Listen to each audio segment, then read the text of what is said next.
2 mechanisms of developing psychic abilities. You may have noticed that you have had experiences that correspond to some definitions of psychic abilities. We all have many types of psychic abilities, in most cases. The trick is to figure out which ones you are most associated with, and then focus on honing those skills to their maximum potential. 2.1 Essential Considerations to Developing Psychic Abilities. Here are a few points you must consider before and during different learning mechanisms of developing psychic abilities. Your innate gift of psychic talents may offer you a range of tangible and intangible benefits, including pleasure and happiness, as well as practical and spiritual advantages. Your mind and body are intertwined, and neither functions on its own. It is most effective when we have a clear understanding of the primary connection between the two. This is referred to as psychic power when the mind seems to be mysteriously thrust into the tangible world without the physical body's apparent participation. Interaction between the mind and the body is present in games. Therefore, game playing positively affects a person's mental attitude, which helps them better use their psychic talents. This person's mental attitude is defined by zealousness, total absorption, thoroughness, and so forth. Appropriate testing for people's abilities to use their psychic abilities should be done in a gaming setting that encourages them to use their creative skills. Just as you want to enhance your psychic talents, it is equally important to have an active and healthy physical body. Invite your peers to join you in developing psychic abilities. However, do not take yourself too seriously. These abilities are better learned through play. Try to advance the psychic growth program with creative zeal. Make it a routine to do so now and in the future. Plan a nutritious diet that includes plenty of raw foods, including salads and granola. Rest and relax your body if you are not consciously using it. Learn to calm your mind as well. Remember that meditation should always come before any psychic development sessions. Keep green plants in the house to help you breathe better. Keep a logbook and use it to keep track of all the events you and your friends organize to improve your psychic abilities. Psychic abilities are a normal part of who you are. While they are not a sign of great sacredness, their growth reflects your overall attitude toward life. A vital part of the curriculum is cultivating an openness to all forms of life. Psychic powers are both a physical representation of life in motion and energy, and the extension of self to other life or energy forms. While your conscious mind cannot access all the information that your subconscious is aware of, your subconscious mind can. Including methods for encouraging your unconscious mind to gain insight and understanding is essential for improving your psychic abilities. Strengthen a connection you have already created by learning new facts about yourself and diving into your unconscious mind. Since the psyche is not bothered about the time constraints of the natural world, time is a state of the material universe. Tests are a standard part of the power development program for psychic abilities. Testing to the point of boredom may lead to psychism's demise. Do not be discouraged by others' anti-psychic behaviors in your psychic work. A genuinely scientific mindset means following the proof wherever it leads, without bias that restricts your understanding of or approval of experiment or observational findings. The most vital mental attitude for psychic growth is one that incorporates serious attention and relaxation. Boredom, fatigue, and heavy focus are all things to avoid. It is important to maintain contacts at all levels. Make and maintain contact with the natural world. Make and maintain ties with the rest of the planet. Create and maintain harmony in your own heart. Make the letting go philosophy your own. Establish a simple goal and then maintain a relaxed attention to the process for its own sake. Don't worry about the outcome. 2.2 Levels of Function of the Human Psyche. Human consciousness has 4 main functions. The spirit. The purpose of your spiritual self is to serve as a member of the divine realm and be the most inspiring and encouraging influence for you. Mental level. It involves the logical, conscious mind. It receives input from the emotional and instinctual levels, as well as spiritual directives. Astral being. Emotional and instinctive. It interacts with the intellect and is conscious of the higher spiritual levels. It occurs deeper than conscious awareness and works with the physical body's essential bodily functions. The physical body. The brain communicates with all the body's neurological system levels, along with the digestive and glandular organs. As long as the source of a psychic power resides in the mind, it is of the astral plane. The purpose of this book is to assist you in cultivating these skills, making them accessible to your rational mind and compelling them with your logical mindset. Reflection on the psycho-spiritual unity. The standard link with all levels is periodically strengthened, increasing our receptivity to the higher self's inspiration and direction. The union of psycho-spiritual forces is symbolized by meditation, known as reflection on the psycho-spiritual unity. This method serves to identify that you identify yourself as being linked to your conscious logical mind, and know that your higher self and your physical body, mental and intuitive levels are all connected to you through the ether. There is only one rational mind, and via it, it should join the lower faculties, emotions, body and soul, to the higher self, resulting in the whole person, mind and body and soul as an instrument of the higher self. Changes that could happen when you gain psychic awareness. To cultivate psychic knowledge, you must let go of your preconceived notions and prejudices about what is possible, and just follow your curiosity and thirst for reality. Answering this call, and further exploring the mystery of psychic knowledge, requires bravery. Most of you are apprehensive about your ability to absorb and perceive psychic energies at first. You do not want to fail, look stupid, or be discouraged because of your lack of intuitive knowledge. Although these issues are understandable, everyone has an intuitive skill that can be developed further. While some people can notice it more quickly than others can, the intuitive sense is driven by an intuition that knows what it is doing. Your instinct, like your five senses, is programmed and encoded with its purpose. You do not need to know how to see or smell to see or smell, it is normal and easy. Although learning to properly listen to and access your instincts is necessary, psychic growth is more of an act of allowing than forcing anything to happen. Other barriers in your mind and heart can sabotage your intuitive efforts besides these fears. Most of you have concerns and stress about other changes that may arise because of psychic growth, even though you are not always aware of them. You may be concerned about how psychic abilities can affect you, how others may perceive you, and whether you may become vulnerable to dark powers or hidden dangers.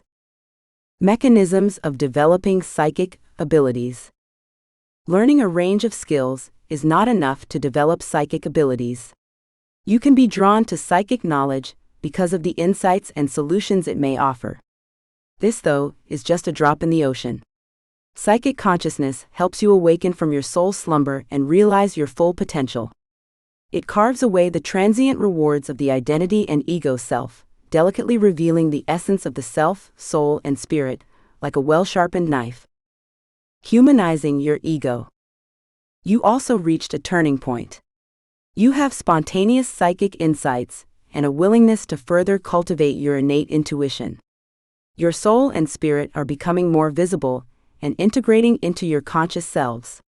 Your spirit is psychic by nature. Time, room, and physical death do not contain or restrict it. It exists forever and is connected to the infinite root of all love and wisdom. Your psychic consciousness is strengthened as your spirit rises into your conscious awareness. Psychic growth is activating and integrating your inherent psychic consciousness into your conscious self and everyday life. Too often, try to manipulate psychic energy and mold it into what your ego thinks and feels it should be, but this is rarely an excellent technique. It's difficult to relinquish power to the invisible inner force of psychic activity, as the ego is constantly tempted to intervene and take control. The ego or personality self is not intuitive or psychic. This part of your being is forever limited by the 5 physical senses. Spiritual power. While you can develop psychic abilities without focusing on your spiritual growth, you can only go so far. You must set the inner strength required to achieve higher levels of psychic awareness, to transcend the limitations of the five senses. Your spirit is the source of this force. Your spirit is a free agent that cannot be contained or defined by any specific religious belief or devotion to a particular spiritual practice or understanding. The spirituality of psychic awareness recognizes and accepts your integral connection to an invisible network of love, wisdom, and goodness. Wherever you are, and whatever you are doing, there is a divine presence within you, assisting and guiding you like a star in the night. Listen to your spirit and allow it to guide you, and share new truths and insights to reinforce and deepen your psychic knowledge. You develop spiritual strength when you can listen inside and go beyond traditional viewpoints and preconceived assumptions. It is best to let go of control and walk the unknown path if you want to progress in psychic knowledge. New truths emerge only when you open your heart and mind to the mystery and accept it. Psychic defense. With time, you increase your contact with the spirit world by listening to your spirit and opening yourselves to receive non-physical energy knowledge. The spirit world aims to direct and assist you as a source of caring, wise, and constructive energies. You bind and interact with loved ones, spirit guides, angels, and other supernatural beings through your intuition. You may recognize or get the name or further identify the person you are interacting with from time to time. However, focusing too much on identifying the spiritually near spirit is unnecessary, and it may even become a diversion. You can trust that you are linked to beneficial spiritual forces if the energy you receive is positive and affirming. You feel relaxed when intuiting. Frequency. Your pulse rises and falls in lockstep with your spiritual bond. Increasing your vibration aligns your mind, feelings, body, and spirit with the energies of a pure, wise, and caring divine presence. The simpler it is to get reliable and supportive advice psychically, the stronger your vibration is. Fear, negativity, and other negative emotions and mental states vibrate at a lower frequency. When you get psychic energy information with lower vibrations, it is more likely to cause anxiety and uncertainty and be unreliable. You are instinctively shielded from lower energies and psychic intrusion when interacting and aligning your consciousness with high vibration energy. In your level of consciousness, you can only absorb energy knowledge psychically. The divine virtues of love, kindness, and wisdom are embodied in higher consciousness knowledge. It becomes easier to access accurate and crystal clear psychic understanding as your consciousness rises to these higher levels. Altered states of consciousness. Lifting your resonant frequency allows you to enter a state of altered consciousness that promotes and supports psychic awareness. The personality and ego fade into the background as the intuitive soul emerges in an altered consciousness state. Alternate forms of consciousness may feel calming and stimulating to the overworked brain. They are often defined as accessible, caring, and tension-free. Since being in an altered state can be so enjoyable, many people try to do it in deceptive and potentially harmful ways. Here are a few ways that raising your vibration will help you achieve an altered state. Walking meditation. Prayer. Chanting. Music. Being present. Growing your frequency and taking part in psychic growth will sometimes tip the scales and throw you off balance. It is beneficial to have grounding as part of your everyday practice while developing and engaging in psychic growth work. Here are a few activities to help you get back on your feet. Maintain a state of mindful consciousness. Grounding your energies can be as simple as being in nature, feeling the sun on your face, dipping your toes in a cool stream, or digging in the garden. Lifting weights, hiking, doing yoga, and engaging in some form of physical activity will help you ground. The lower chakras are energized by eating protein-rich foods such as beans and meat. If you are vegetarian, opt for red, orange, and yellow fruits and vegetables. Swim, take a bath or shower, or relax in a hot tub or steam room. Visualizations will assist you in connecting your spiritual and physical energy centers to the earth and its elements. The clearing out process. Personal inner development is one of the most reliable ways to increase your vibrational frequency, ground yourself, and enhance and sharpen your psychic abilities. Whatever is inside you is not aligned with your highest suitable surfaces when high vibration energy reaches your consciousness. Simply put, your stuff will make an appearance. Old emotions and emotional wounds may resurface, and values, feelings, and thoughts that prevent you from developing psychically and accepting a new understanding of yourself can appear to strengthen. Although you may be conscious of your worries, tension, low self-esteem, vulnerabilities, and feelings of worthiness, you may be unsure how to repair and transform these feelings and issues. Psychic growth does not occur in a vacuum. The transition to a higher psychic consciousness stirs up your fears, perceptions, and emotions, prodding and pushing everything that keeps you from being solid channels of constructive, high-frequency energy to the surface. Taking part in personal and inner growth practice is the best way to continue on the psychic path. This is not the thrilling job of psychic investigation and paranormal mystery, but the tedious and sometimes challenging task of purging and letting go of painful feelings, convictions, biases, fears, suppressed rage, and everything else you want to escape. 3. Awareness of astral projection. Now I will show you how to recognize your astral imprints. The understanding of astral projection will help you prepare for your journey into this world by knowing what to expect and what it is all about. This chapter will go through the fundamentals of astral projection and answer some popular questions. Understanding your astral trajectories. Astral projection is the departure of your soul, spirit, or consciousness from your physical body. Astral travel is the soul's movement outside of your physical body, on the astral plane or other planes of life. Is there a distinction between astral projection and out-of-body experience? No, not in terms of functionality. They are both about the soul departing from the body. I will describe out-of-body encounters, like those that occur naturally to people that do not intend to leave their bodies, and astral projection as those who actively and intentionally choose to leave their bodies. Learning astral projection. I think everyone should learn to project astral or create astral impressions. It is the same way that everyone will learn a sport. The success of this sport depends on the effort you make to learn it. Just as some people are natural to sport, I find specific factors that make it easier to learn through astral projection. Astral projection is going to take time to learn. You will need to read, practice, experiment, communicate, learn new skills, etc. But if it is essential for you, just spend some time progressing every day or every week. This is a strategy that creates momentum. You are much more likely to achieve it when you put it in time. But every night, you do not go to bed and hope it happens to you randomly. It is doubtful that you will immediately master astral projection. Starts and stops will take place. Sudden or spontaneous minor achievements will follow, followed by weeks of no improvement. There will be moments of almost got it, followed by deep anger about why it takes so much time. Or you will be fortunate, and in one weekend, everything will come together for you.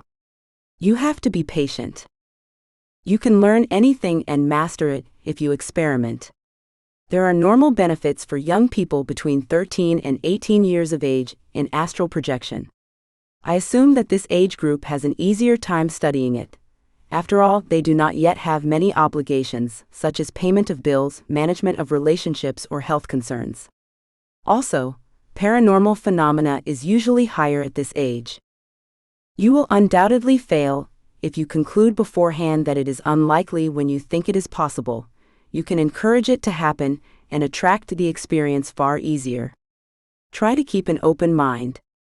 The conscious desire takes no place. If you really want to learn how to astral project, you should.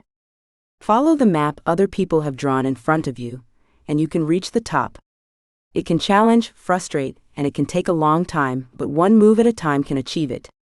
Wish and will are what keeps you going when anger comes. Astral projection in sleep. There are plenty of debates and views on this. Every night your soul leaves its bodies and moves to the astral plane, and you will wake up with no recollection of it. You are the divine teacher.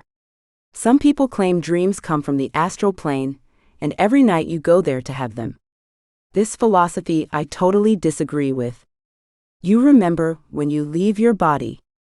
You can only remember because when you go, you leave your entire consciousness behind like a peanut that leaves a shell.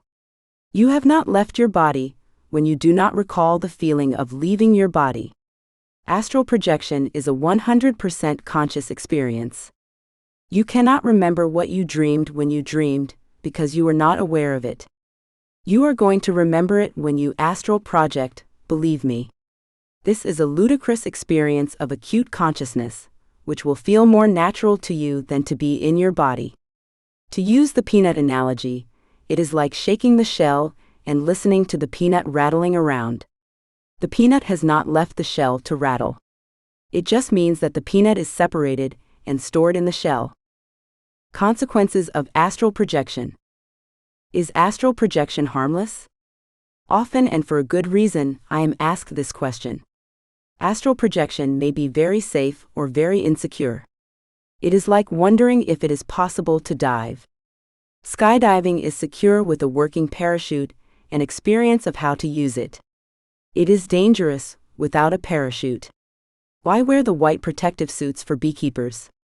They do not want to get stung because they know they can communicate with a hive full of bees. Astral projection is exceptionally secure and highly satisfying with the proper knowledge, education, and equipment. With no workout, misunderstanding, or interaction with wrong persons, however, astral projection can be a thrilling journey to a nightmare, which may leave you bruised, beaten, and worn.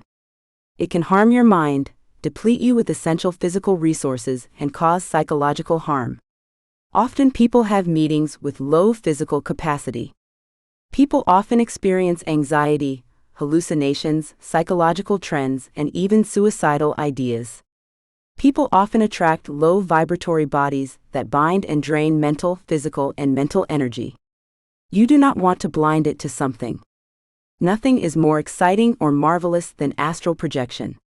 It makes you realize entirely that you have a soul, and that the soul will live outside the body. You realize that after death, there is life. This certitude values all the danger for many. Will you die, however? Verily, if someone died during astral projection, how do we know? You could not return to tell us about it. I think it is possible to die during an astral projection, but I also believe it is tiny. Your astral cord holds you tied to your body, and some guardians protect you through your planning. You were alerted, however. Learn to do so safely and be okay. Reality of astral projection. Studies have been performed to show whether the astral projection is accurate.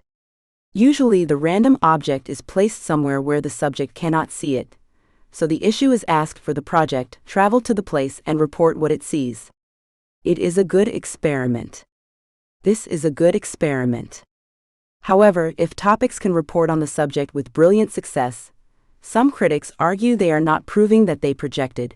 It only proves they are telepathic or can read the mind of someone or view it remotely. However, I know why people want proof. The responsible way to show astral projection is to practice it yourself. I do not know if we have a reliable ironclad method to calculate astral projection. You can wait a long time if you need evidence to try. I suggest you do it yourself and see how you feel. If you can report what others do, and you did not know they were doing it, that is good proof, at least for yourself. Science will one day catch up and build methods for testing our hypotheses. In the meantime, research science if you want to play a scientist. If you're going to project astrally, learn how to do it and experience it with friends and yourself. Who shouldn't astral project? Although I think everybody can safely enjoy astral projection, I feel a person should consider carefully before trying to learn. You should not project astray when using any medications that trigger drowsiness, suppressed breath, or hallucinations. You can experience circumstances during the astral projection that require you to return quickly to your body, switch on a light, or remain alert. You are vulnerable to attack if your body drags you into a sleep state. Sleep apnea is a condition in which you stop breathing when you sleep for a brief time. It will make you wake up, sometimes with no recollection of how it happens. You are at risk of a severe health situation if you have a sleep apnea episode and are not in your body. Your body cannot travel without your soul in your body. Many people are searching for something better than what their own lives can provide. You may become avid about astral projection and spend much too much time in the astral world, whether it is suspense, danger, or adventure. Please use astral projection responsibly. Do not use astral projection to prevent the things you have to deal with in your life. When you get back, they will just wait for you. The divine projection of astral can be incredible, or it can be a nightmare. You ask to get bitten if you jump into the ocean without a cage to shield you. It is like climbing a rock without a rope or a safety bar. You can do this safely with the right equipment. Invest time and knowledge to create a secure experience. After the astral vision, you will be right in the center of life and death. You could sever your astral cord and live if you are suicidal. You may be tempted to remain even longer than you are safe if you are depressed. If you are whole in your body, mind, and spirit, your best astral encounters will come. If not, a more significant entity would eat you for breakfast as the delicious bread. Project responsibly, please. 4. Strengthening your spiritual guides. Your advisors will consider several intangible factors. They are all very interested in the development of your soul. They work with you to empower, influence, inspire, safeguard, and lead you throughout your life. Many of your guides have been with you throughout your lifetime. Some of them appear for a lifetime, for some time, or maybe only for a short time. Guides are our companions to help us achieve our fate. Some are simply comforting us when things are complicated and troubling. With his or her guides, everyone can communicate. Soul-to-soul relations are constant, but they are not recognized by most people. You probably presume that the thoughts started with you if you think about a deceased loved one. More likely, your loved one sends your thoughts with the aid of guides. Spirit guides. Personally, I describe spirit guides as an energetic team you choose before your present incarnation. Your spirit team led you to each other. These spirit guides lie on different levels and dimensions of the realms of the spirit, and they interact through thinking and feeling. It is likely that when they were in physical form and resident in the celestial dimensions, you direct one or more of your spiritual guides. As you evolve, the functions continue to reverse. This is useful if one or more of your existing guides have passed through the higher levels of family members. Spirit guides work vigorously for you. Since spirit guides vibrate more often, you must learn to increase your energy to receive their messages. Guides know you can hardly remember them in your consciousness, therefore even in your dreams they come to you. It may look like historical figures, fantasy characters, or even animals. You have recurrent dreams until you realize what they wish to communicate to transmit a vital message. You should be self-aware to feel your guides. You must encourage yourself to believe in the spiritual world if you want to communicate with your guides. You must practice your mind to share consciously with your spiritual guides and loved ones. Spirit guides stay with us forever. You prefer many spirit guides because the number of times you receive them is not restricted. Most of you wander around and do not even know you have a spirit guide companion. You could see them with you if you had the gift of clairvoyance. For some moments of life, specific guides are with you. You should come in at a challenging time and leave when you are clear. Some guides are assigned to particular relationships. The focus is no longer required and will leave if this relationship ends. The same applies to contracts, incidents, and interactions. There may be a guide that benefits everyone involved and is just there for this experience. There are guides in which you can only work once in your life. Others are like specialists in the field and will be there if necessary. Most of us have a reference with you in your life. This spirit guide will see you throughout your life, highlight your gifts and abilities, help you point your way and intent, and guide you through dark times. A small minority of us will expand and over time acquire a new guide. It is more like an expanded mentor than a new mentor. Even though the guide can provide perspective, encouragement, clarification, and direction, the final decision to follow or not should be made. It is known to the spirit guides. Some laws will help you optimize this relationship's potential. If a person wished for a new guide, he could call one. You have all your control over whether you want to proceed or sign a contract with one of your guides. The influence of guides. Guides care for you and have a significant impact on your daily life. I believe that your natural desire to connect with your guides stems from a desire to learn more about and understand yourself. The highest level light beings transmit wisdom to lower level guides, who add their spiritual insight and experience, transmit it to the next level, and so on until awareness reaches your human comprehension. When someone is channeling knowledge in a trance state, he or she is usually experiencing the product of pure thought from the etheric realms or higher. The human channel receives all the features of the different stages of knowledge. The more advanced the knowledge of the transmitted thinking is when the channel's motivation is to be of service, and their ego has stepped aside.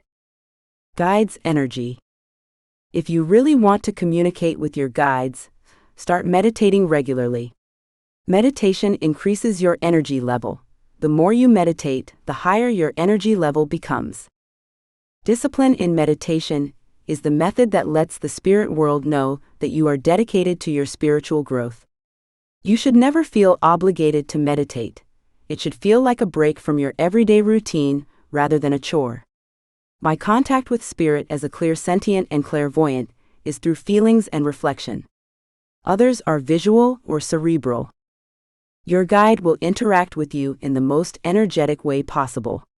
If someone you know receives information from their guide visually, and in contrast, you receive it emotionally, do not be confused or disappointed. Not all can communicate in the same manner. Sensitive, left-brained people must guard their energy against unnecessary negativity, while critical, right-brained people must avoid overthinking. Communication with guides. Some people believe that guides constantly whisper thoughts and inject dreams into our minds. In fact, they have just as much power as we allow them to have.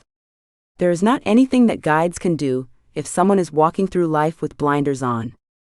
Others may attribute their power to good luck. Their power can become startlingly apparent for those of us who actively seek advice.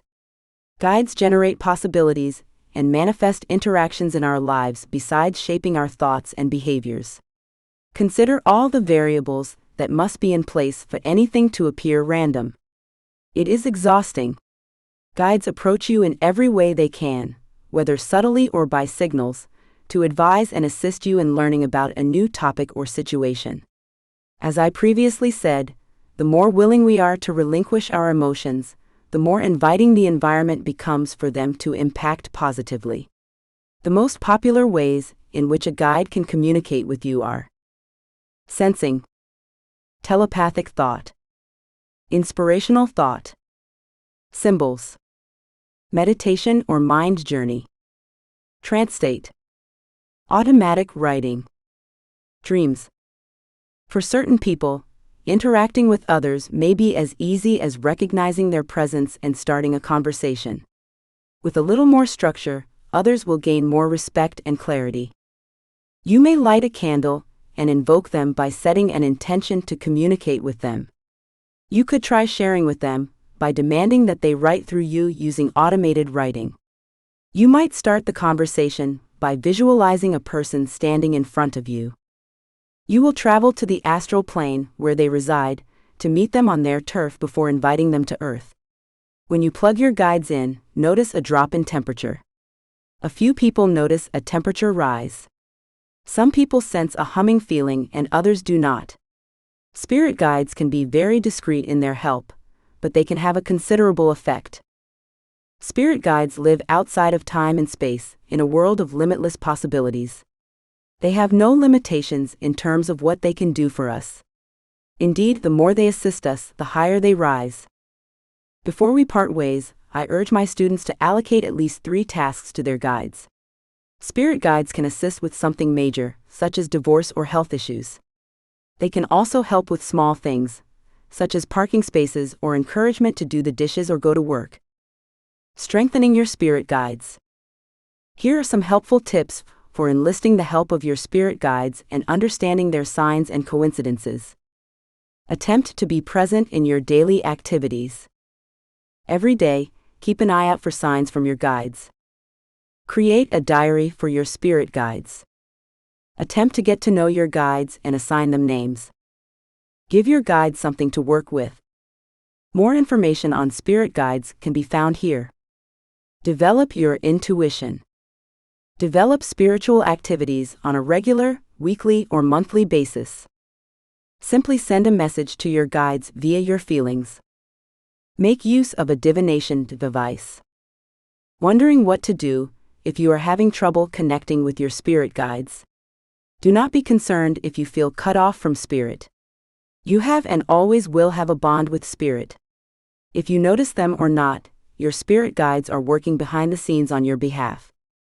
We can often feel distant from spirit at the most challenging periods of our lives, but this is precisely when the spirit needs to assist us the most.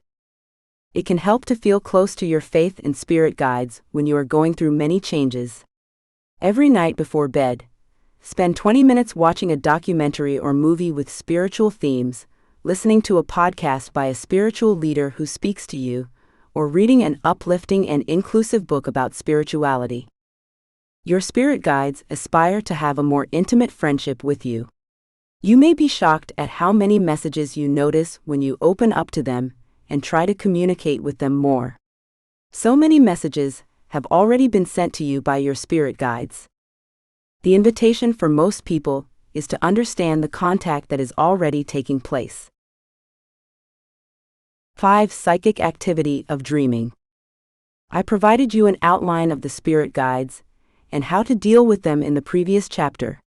Now I am going to talk about dreaming, which is another often debated psychic ability. By describing a set word, most people always struggle with it, as there are many ways to explain it. However, the best thing you can do is understand a reasonable concept before forming your own opinions. Therefore, to make it easier for you, let me start with the dictionary definition of a dream and then dissect the term from there. A dream is described as an event in which a person encounters the following elements. Thoughts. People's ideals are their thoughts. People shape opinions in their heads, and thoughts are the product of that. Images. There are images of things and people in your environment. You see so many memories every day that it is normal for them to reappear in your dreams. Sensations. The person's body responds to external stimuli.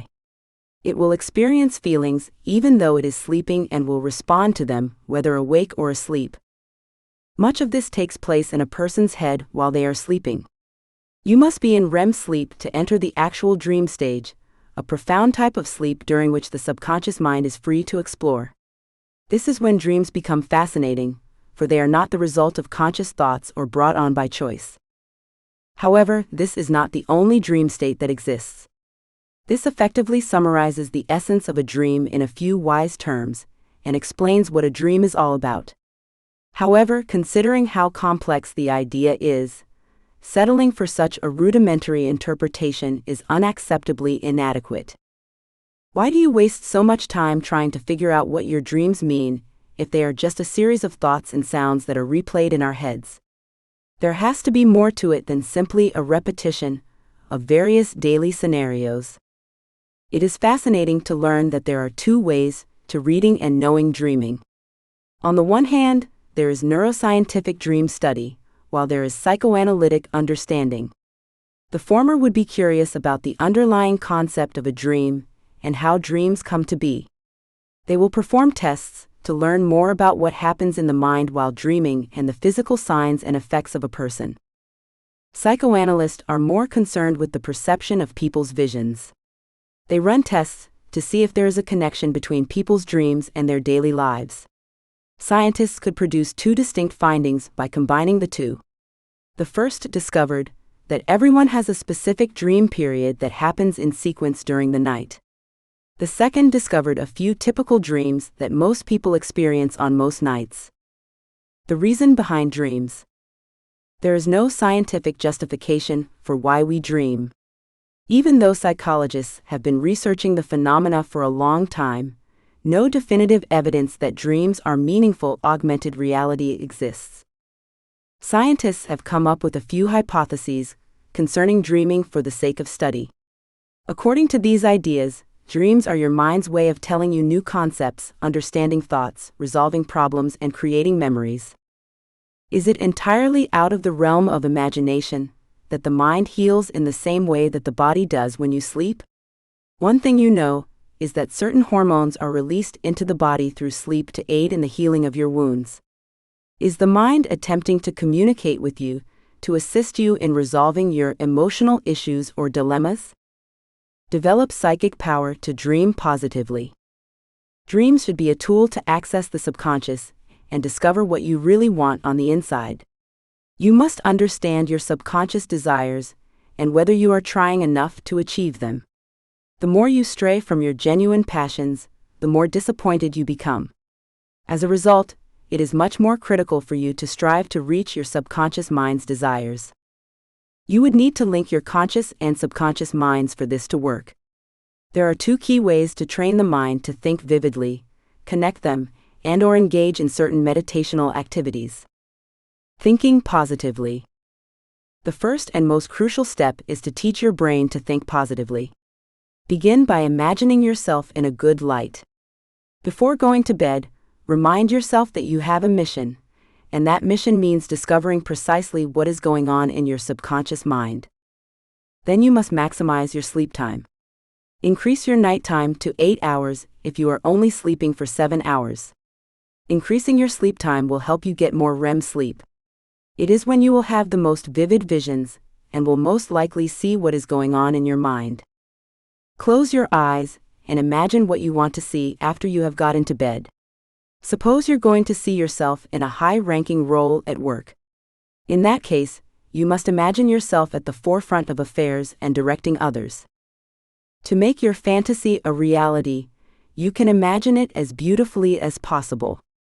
Similarly, begin by vividly visualizing and focusing on the fine details of the dream you want to have. If you are having trouble dreaming vividly, try imagining yourself as a bird. That will undoubtedly set off your lucid dream. You can begin flying toward your destination and then come to a complete stop before you arrive. Do not get into the nitty-gritty of gravity. Your dream doesn't need to be scientifically accurate. Imagine yourself standing on a high platform and then taking to the air. You can put either a photograph or an image on your bedside that represents the dream you want to have, or you can place an item on your bedside that serves the same function. You must learn the art of dreaming while in charge. You must have the power of it to save it from going wrong. In reality, you must have such firm control that you must quickly recover if it deviates from its path. When sleeping, some people like to keep a light on. However, this will just obstruct your dream. If you want to have vivid dreams, you must sleep in total darkness. Meditation. Meditation is a fantastic technique for getting to know what is going on in your subconscious mind and pursuing what you want in life. Most meditational activities are straightforward to follow. You will find it relatively easy to find a schedule that works for you. You can try out whatever meditation technique you find best for you from word chanting. You can begin by doing a simple meditation called word chanting. Words, as we all know, have a lot of influence. Choose a soothing phrase such as Om, Lam, or Vam, and repeat it repeatedly. You must first locate a quiet area, put yourself at ease, and then proceed. You will eventually be able to access your subconscious mind. Mindfulness meditation. You will improve the mind's capacity to concentrate on something specific and forget about the rest of the world by practicing mindfulness meditation. You will begin this exercise by putting an object in front of you. It may be a Buddha statue or a potted plant.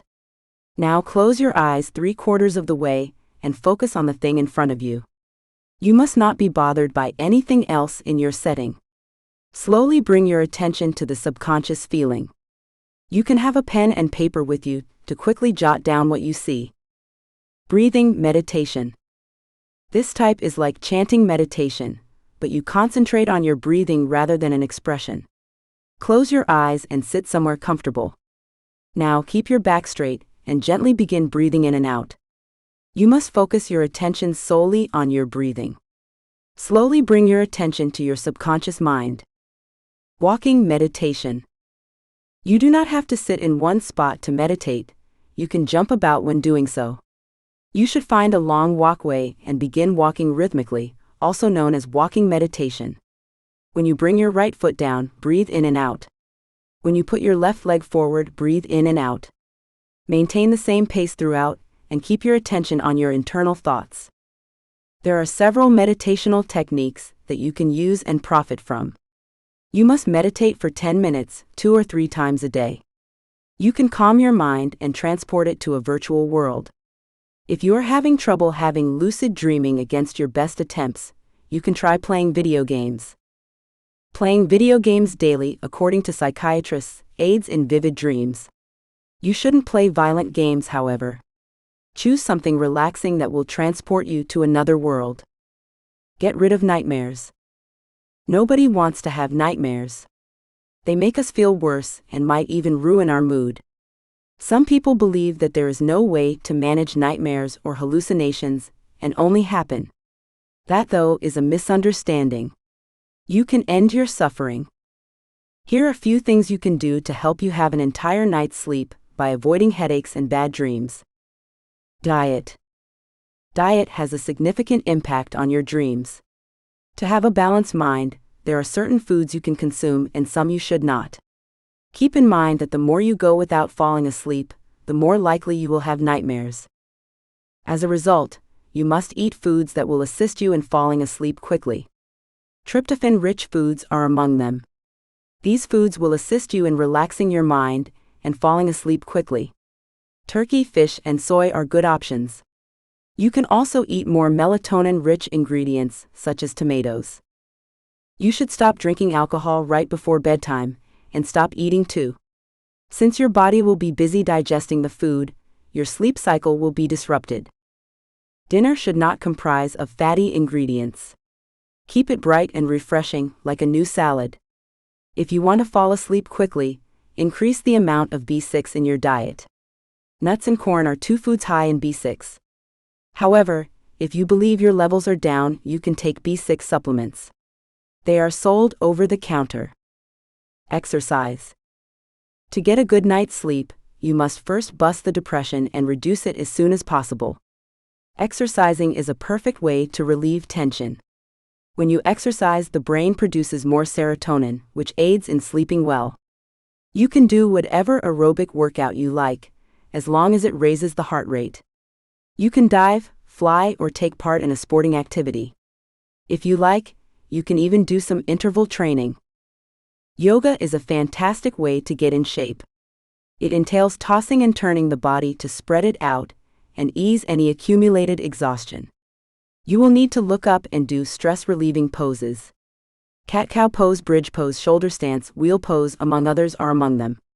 You will see a difference if you do yoga at least 4 days per week. Mindset. When you want to fall asleep, you must have a sound mind. Although you do not, you will almost certainly have nightmares. Before going to bed, you must not subject yourself to graphic images. This means you should avoid watching TV or watching programs that leave you with violent thoughts in your head. To boost dream production, stop using your mobile phone before going to bed. You must successfully negotiate with problems that arise between you and your relatives. If it is your mom, partner, you need to work out your issues so you can go to bed comfortably.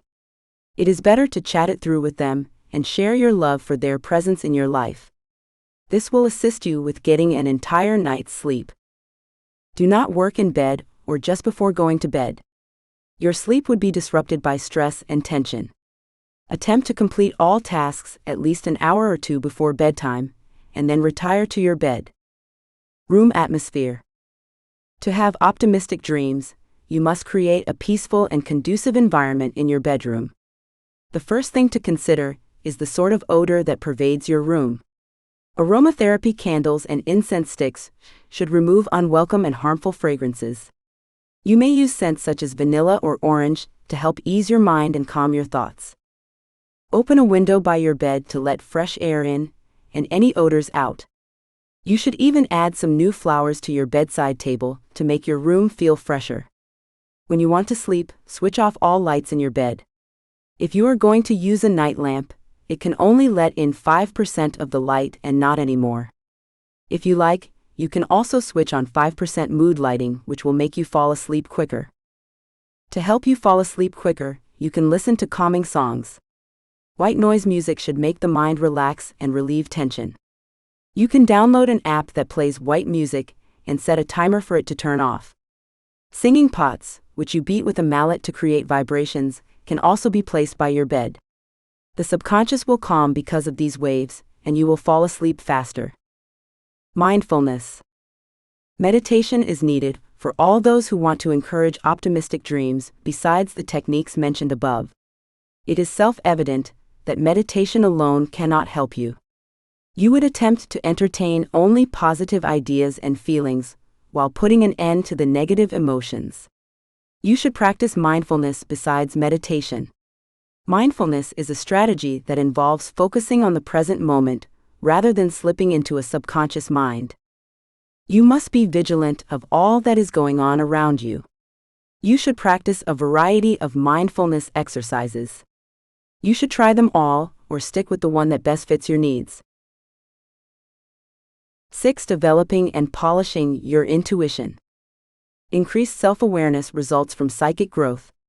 Your emotions, hopes, preferences, and personal prejudices are all brought to the fore. Self-awareness leads to innate clarity and confidence, so do not fight it. You are less likely to associate intuitive receptivity with your personal prejudices, emotions, and judgments once you know who you are. Failing to trust where the energy input is coming from is one of the most common issues with psychic creation. Many people are concerned that their intuitive emotions, ideas, and sensations are really the product of their non-intuitive personal wishes, perceptions, and dreams. It is necessary to understand yourself, to trust what you intuitively get. This is valid when you discover innate knowledge about your own needs and wishes, and when you sense for others. There is a distinction to be made between psychically tuning in to our own personal problems and ourselves, and psychically tuning in to someone else. Receiving and decoding psychic energy input have typical fundamental dynamics. However, each of these techniques have their own set of variables and forces that affect psychic accuracy.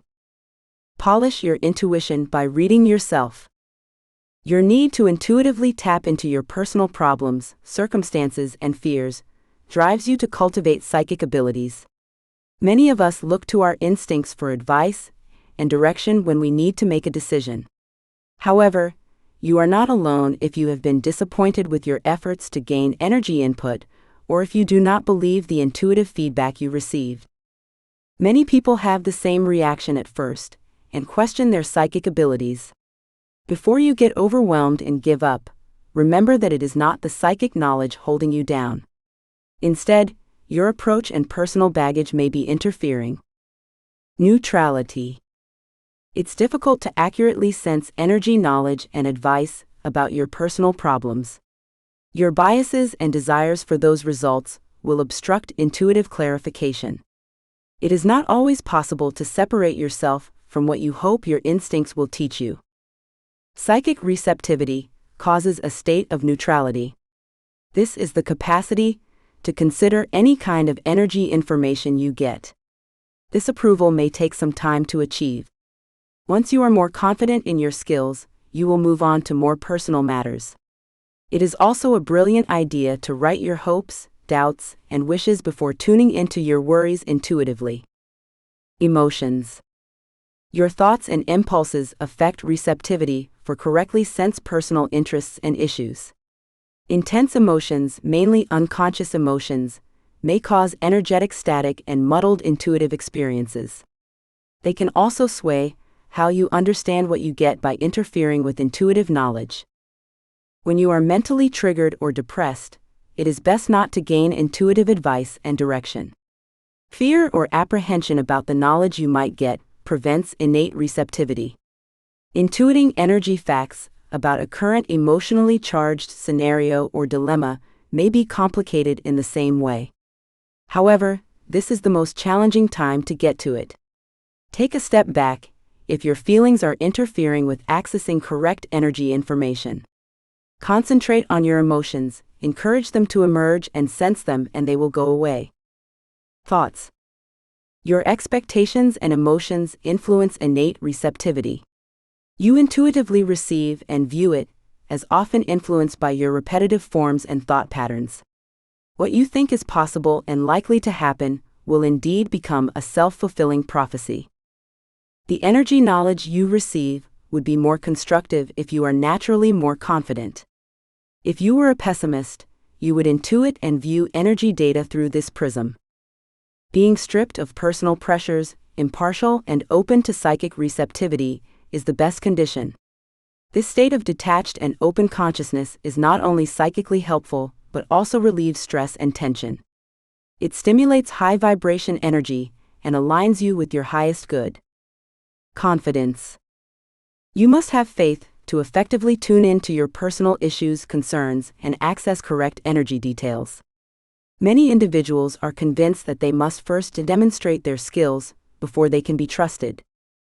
Although this can appear to be a rational statement, success is bred by faith and belief.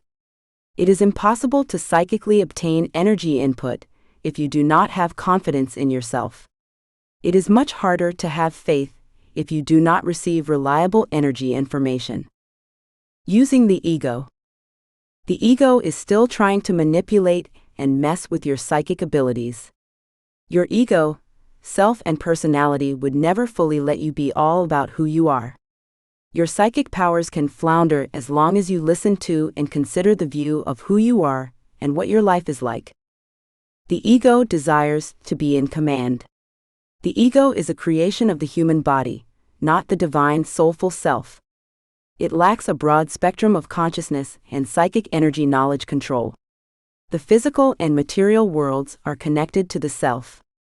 It is based on the 5 senses, which describe what you hear, feel, and think. Growing a stable ego may be beneficial to psychic abilities. Your ego will assist you in maintaining physical equilibrium by preserving your vulnerability and defending you from other people's judgments and perceptions. Even though psychic talent is becoming more commonplace and embraced, some people remain skeptical or judgmental about it.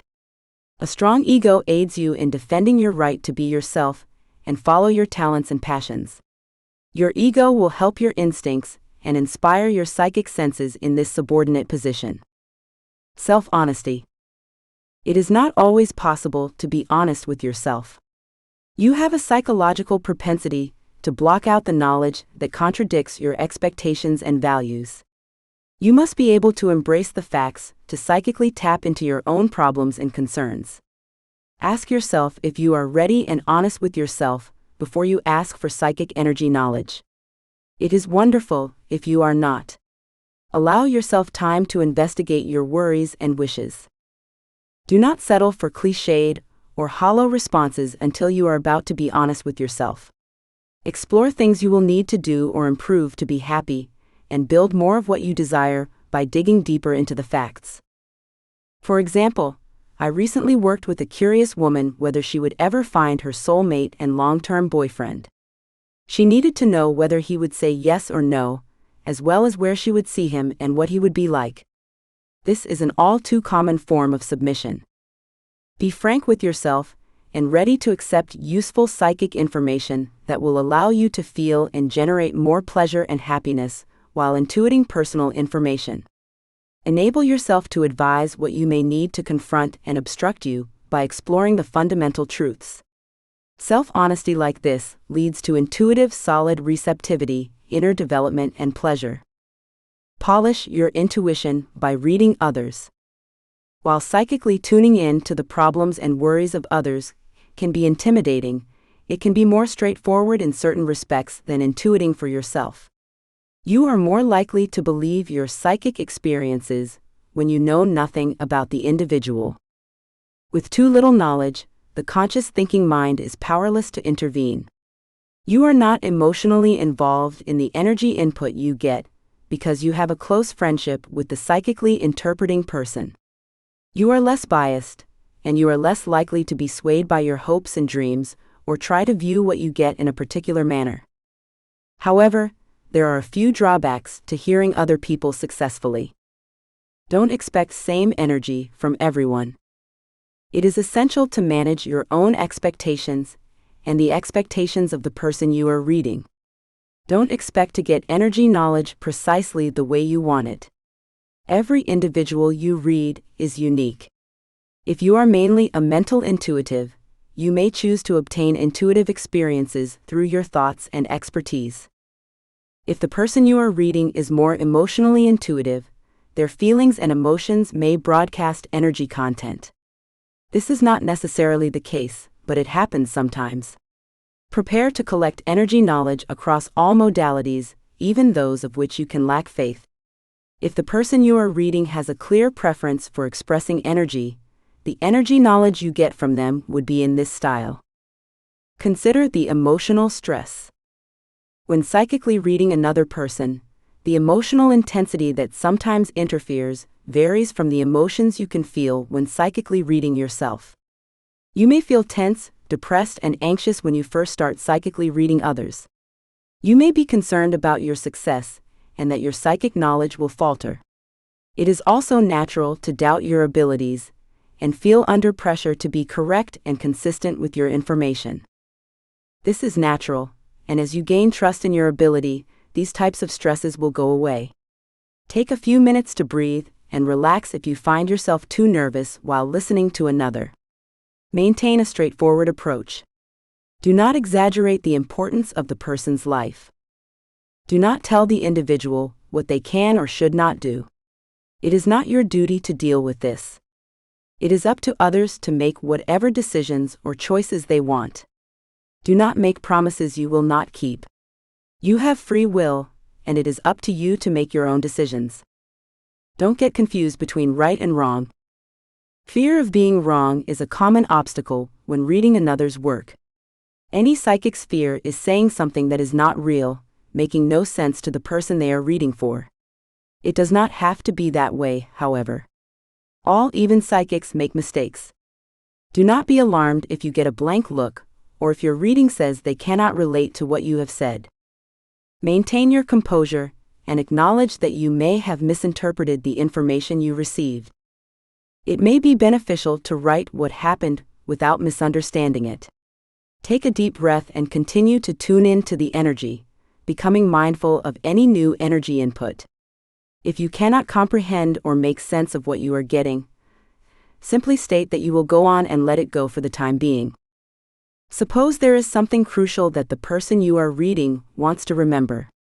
In that case, it will be communicated to you more directly. It is good to pay heed to how you think once you are right and when you are wrong. When you engage with energy input and properly read it, you will probably experience a tingling sensation. Similarly, when the psychic bond is faulty, you note it feels flat and hollow. Keep in mind the interference of ego. Your ability to psychically tap into someone will also be hampered by the ego. It is easy to feel more wise, mystical, or strong as people look to you for answers and advice.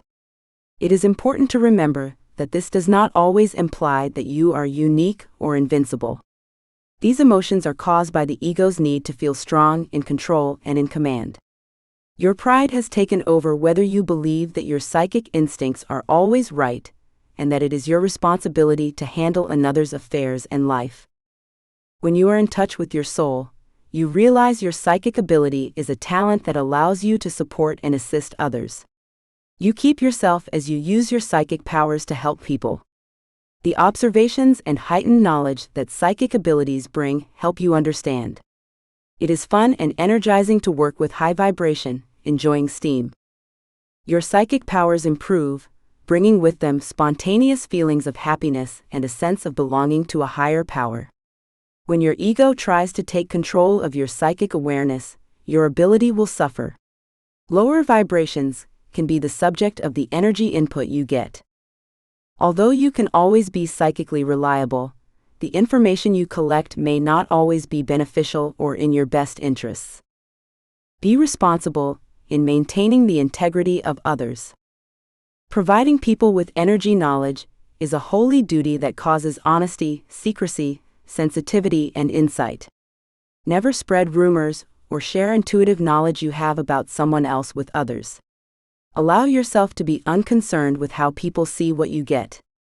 Do your utmost and welcome positive feedback if it is beneficial, but do not let people mistake the messenger for the message. When you tap into another person's energy intuitively, they can feel exposed and insecure. Be kind when maintaining your concentration. Be mindful of the thoughts and desires of the person you are dealing with, and stay intuitively impartial and sensitive toward the energy knowledge that presents itself. Enable psychic knowledge to become a regular part of your life. It will become a more inevitable and regular part of your personality when you continue to do so. We portray psychic powers as bizarre and out of the ordinary. All have psychic abilities. You will live a more rewarding and abundant life by claiming and cultivating your innate instincts. It is also a lot more fun and exciting to get through the day this way. 7. Refining psychic powers through mediation and exercises. The final chapter's psychic meditation exercises will teach you how to use your instincts to gain wisdom and advice on daily problems. While you could be stronger with one or more forms of insight than others could, the goal is to be balanced across all 4 psychic types. These mediation activities will help you gain trust and expertise in focusing psychic energies through the 4 psychic modalities and gaining and reading feedback. Mental, cognitive, physical, and metaphysical intuitions all work together to enhance psychic knowledge and bring dimension and complexity. 7.1 Integrating psychic abilities and imagination. This chapter's meditation exercises begin with clairvoyant imagery. Using the imagination to produce spontaneous memories, if you do not see or become conscious of them quickly. Know that you rarely see clairvoyant visions as the meditation progresses. Instead, you will feel them, see how they look, smell them, or even hear a rundown of the images. Psychic senses do not have definite limits and are not as black and white as physical senses. They may easily be mistaken for one another, and one or more psychic abilities can manifest simultaneously. The symbols and representations will adapt and alter when you partake in the meditations. Be mindful of obtaining energy input through claircognizance, the psychic sense of knowledge and consciousness via thoughts as they do so. Clairaudience, or inner listening energy and tuning in to your inner voice, would most likely reveal psychic knowledge. Be mindful of clairsentience, which can receive psychic input through thoughts and heart-centered consciousness, and process knowledge through somatic perceptions and awareness in the physical body. Find a balance and remain neutral. While remaining neutral during the meditation exercises is necessary, psychic knowledge is not a spectator sport, as I have explained in previous chapters. The distinction between experiencing subconscious impressions and expressing your wishes and attempting to make things happen is weak. When your ego becomes too interested, be mindful of your mindset and regularly exercise receptivity, patience, and transparency. Trial and error is the best way to discover the optimal intuitive vantage point. I invite you to be a member and spectator at the same time. Do not be too hesitant when prompted to picture yourself in a particular scene. Put the energies into the situation. Feel yourself there and be conscious of the moment. Open your innate senses, be aware of energy's subtlety and follow it halfway. Become mindful of the noises, smells, emotions, and experiences that each exercise produces in the world. Make the most of your resources. This does not make complete sense initially, but it will become easier as you practice the meditations. Being psychic causes the soul and heart force of self's active involvement. Allowing your rational thinking mind to gain over is not a good idea. It will be there every step of the way, reviewing and getting feedback. Please ignore it. Enable your psychic consciousness to take care of this. 7.2 Dealing with different occurrences during meditation. While participating in these meditation activities, you will get and experience a tremendous amount of psychic knowledge. Different intuitive understanding will emerge when you do an exercise, even though it is the same one. Your primary intuiting mode can be visual, and you can sense or hear energy input at other times. There may be moments where the psychic bond is deep, and knowledge flows effortlessly through your consciousness. In consistency and faith, you intuitively obtain and perceive your experiences. Your instincts may seem to have waned in another exercise a short time later. Doubt takes the place of trust, and you are left wondering what went wrong. Intuition comes in a variety of moods. If the intuitive method is not working the way you wanted it to, do not get too worried and freeze up or frustrated. Learn to flow through the psychic patterns rather than resisting or trying to manipulate them. Join your feeling wherever you take it without reservation, and owe it all you have. You will not really know what it is like or what to expect before you hop in, no matter how well trained you are to obtain energy knowledge. When you are intuiting, you might feel confused and unsure of what you are getting. Rainbow meditation exercise to intuit wealth. Rainbow meditation is the first intuitive meditation practice. It all starts with imaging the various colors of the chakras to trigger the clairvoyance. It is unnecessary, though, that you see these colors through your actual eyes. Instead, you may sense the colors, know how they look, or see flashes of them that disappear and then become clearer. Accept them in whatever form they present themselves to you. The aim is not to evaluate your clairvoyant abilities, but to gain trust in merging your creativity and instincts to better understand how your clairvoyant ability manifests. You can ask about your finances or your current state of abundance in a particular region, such as the future prospects, an investment, or a job opportunity in this exercise. Choose one aspect of your life where you would like to monitor your financial progress. Path meditation exercise to intuit life path. This meditation technique gives you a chance to intuitively receive energy input and insight into what is happening in your work or on your life journey. Determine whether you want to obtain energy input on what is actually happening in your profession or on your life journey. Suppose you wish to investigate what could come your way with a new idea or strategy. In that case, you are contemplating before you begin. Rose meditation exercise to intuit relationships. Relationships are the subject of this meditation practice. It uses visualization as a psychic force receptacle, much as the other meditation techniques. In this one, however, you invite another person to join you. Roses are used to representing both you and the other. The roses reveal intuitive direction and wisdom through visible and often gradual shifts and movement. Pay special attention to emotional resources and listen to the heart through this workout. Since this exercise is based on partnership energies, intuited emotions and heart-centered consciousness are essential for becoming conscious of new ideas and perspectives.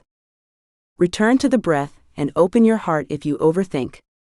Consider someone with whom you have a romantic or non-romantic relationship. If you doubt, fear, or something you would like to learn more about the relationship, write it down.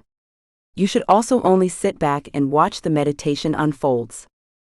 Likely, the person you would like to invite could not take part in this activity. You have no control over this situation. It is their decision based on their own will. If this occurs, request that someone else join the imagery. Elevator meditation exercise to intuit spirit guides. You cannot really know who is leading you, even though much of the energy information you intuit comes from angels, spirit guides, loved ones, or supernatural intervention, as explained earlier. You cannot often dwell on the underlying metaphysical significance and value of what you get in your hurry to receive answers and advice. This is understandable because it happens all the time. There will be moments that you are ready to accept more religiously focused teachings that will assist you in further understanding your spiritual journey. Spiritual advice is not necessarily easy to grasp because it is aimed at your soul consciousness rather than your conscious ego. As a result, it can seem to be coated in suspense and wonder. In addition, after you obtain and correctly perceive intuited energy input, it may be a mystery, and it can take some time for you to fully comprehend the message. The knowledge continues to become more straightforward when your mind and soul have simmered and absorbed divine advice. However, be careful since the sense usually takes time and patience to show. Meanwhile, the intuited symbols, messages, emotions, or insights that we collect seep deep into the recesses of your soul and spirit, causing inward transformation that is not always easy to perceive or comprehend. This meditation practice will help you raise your pulse so you can receive intuitive spiritual advice from angels, a divine presence, and supernatural beings. You will get general advice or insight into a question or field of concern using this exercise. Intuit steps to achieve a goal by going backwards. Have you ever wanted to accomplish something but did not know where to start? Maybe you know where to begin, but you are not sure what is needed to make your desire a reality. One of intuition's gifts is the ability to provide you with full, big-picture knowledge. You can get a bird's-eye view of the past, current, and future events, feel and enjoy a feeling of accomplishment that propels you through a mission. You are more likely to go ahead with zeal because you realize and believe that anything can succeed. In this meditation practice, you use your psychic consciousness to intuit the steps needed to accomplish a task or feel something you want to manifest. It uses clairvoyance, claircognizance, clairaudience, and clairsentience, as do all the lessons in this novel. While this can perplex at first, reversing experience reduces the strength of the conscious mind and increases psychic receptivity. Make a mental note of what you would like to do, a goal you would like to achieve, or something you would like to manifest. 7.3 Telepathy. Psychic communication is sometimes called thought transference, although it's a misleading term. Knowing from afar is a description that is very close to the actual definition. Thus, due to years of usage, the word will likely stay common. As long as the message is acknowledged and known, names do not matter. Even though intentional transmission and reception of thought waves have been widely used to describe the aware and intentional use of the mind, this concept refers to a much broader range of things. Among these things, there are the unconscious use of the mind and the intentional and unintentional transfer of mental and emotional vibrations. I shall go on to this stage of the subject after I have made it clear how thought and emotion waves are transmitted. While there is no need to delve into the technical aspects of how these ideas and emotional vibrations are created and communicated, I believe that they may be generated and spread through human-to-human contact. Only with a sound knowledge of physiology and organic chemistry, one may comprehend the same. For the typical occultist, these descriptions are neither interesting nor informative. Yet, I think it is essential to give a quick summary of how other individuals may experience these vibrations. Mind reading. This is often referred to as reading minds because they are lesser displays of telepathic abilities. They are telepathically far beyond what may be considered genuine. The level of impact of this final experience has been heightened due to a plethora of dazzling illusions of false mind reading. This includes fake mind reading, which has been performed in public, either by deception, collaboration, or intelligent design. While people usually assume accurate mind reading is a step of genuine telepathy, it is not. Developing telepathic powers. Building the mental ability to transmit and receive messages is close to making a body, as it is with most psychic powers. The method can intimidate you if you do not have a map. 3 requirements must be fulfilled for telepathy to exist if you want to learn how to improve telepathy abilities. Developing a calm but receptive mindset. You must be in a state of consciousness that is like your natural state. Sure, you are in a responsive state while you are calm. Still, telepathy cannot happen if you are physically exhausted or attempting to push it. Your mind must believe in its own potential and outside forces. Contacting others in the same time zone. You must be calm, but the receiver must also be relaxed, otherwise they cannot hear you. If it is to succeed at all, it must be a two-way operation. Since the other person's emotional problems shield the telepathic messages, all parties must be calm and clear. Of course, determining whether someone is in the most receptive state is difficult. Still, you must have the confidence to carry it out, since the person you are transmitting to would be imbued with that faith. It is much easier to try telepathy with a sensitive, open-minded person. It is usually safer on the first try with someone you trust. Begin telepathy with someone you are linked with emotionally. Telepathic contact with someone you are close to is almost easier to activate. If you recognize the recipient or the person you know, the association with telepathy is more intense, since recognition of the invitation is considered. Begin by viewing touchstones like a name, a face, or an item significant to you in this person. There are aspects you all recognize, and are easier telepathic contact networks as well. Many who perform telepathy apply methods such as astral and lucid dreaming. The third eye and sixth sense are, so to speak, included in these activities. Deep meditation is also essential for accessing the power of the mind because it entails deep healing that binds to the earth and cures energy and pain blockages in the mind and body. In short, meditation and other kinds of spiritual activities are the roads to open the mind to the universe's receptiveness, and from there, we release the telepathic potential. 7.4 Enneagram. The Enneagram is an old instrument that depicts your personality about what you are and how you react to God, other people, and yourself. Essentially, the Enneagram aims to show you your false self, how unique the consequences of fall and your true self are, and how singularly you portray the role of God in your relationships. The true self is the being God made of us who trust and believe that we are genuinely cherished by God at the heart of our being. The false self is an illusion that we create, a shell that we wear to defend ourselves to feel protected, valued, and welcomed. In this manner, the architecture of the Enneagram makes you remove the mask, so that the real may meet with the real Jesus and become God's person for His glory and for the benefit of others. The Enneagram echoes most people, as it helps us to realize how our stories have influenced us.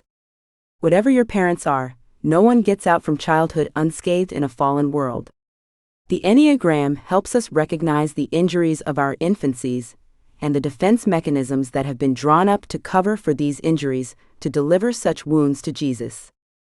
The Enneagram has all talked about personality tests and job training for the last 10 years, a quirky 9-pointed geometric structure. The 9 distinct points are coupled with the psyche's darker facets to identify central motives, attachments, virtues, worries, wishes, and temptations. If that sounds a little wool, so I am here to give you more explanation. Enneagram Principles. The official principles of the Enneagram say, you should not shift your personality between types. Each category is universal in definition and can be generalized to both sexes. The definition of each kind cannot be extended indefinitely to an individual since the human condition varies from safe to unhealthy. For each type numbers are used, they are neutral. The sequence 1 to 9 is not positive or insufficient between forms. No one form has some advantages and drawbacks, better or worse than another. Enneagram Applications. Applications of the Enneagram extend everywhere, apart from investigating career fitness and opportunities.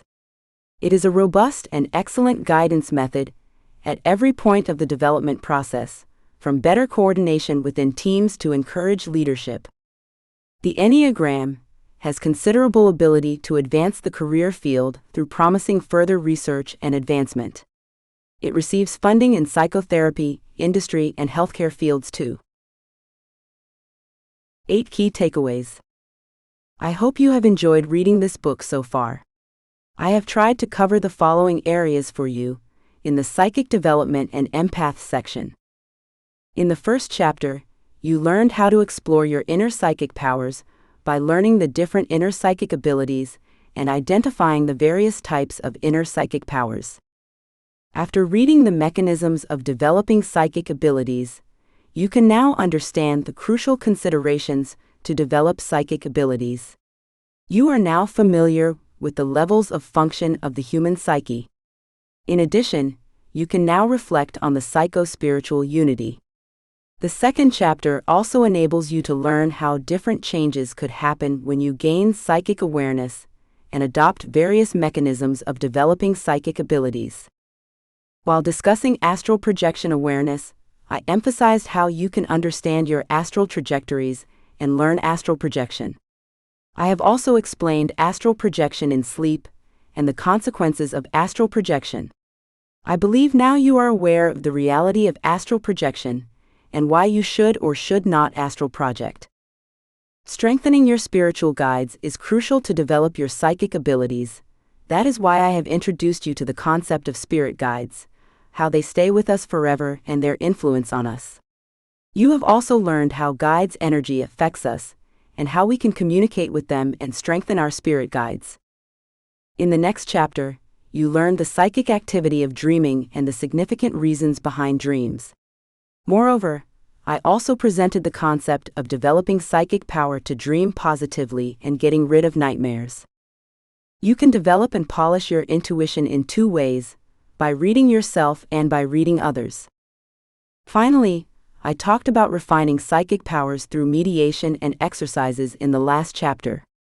Therefore, you will be able to integrate your psychic abilities and imagination.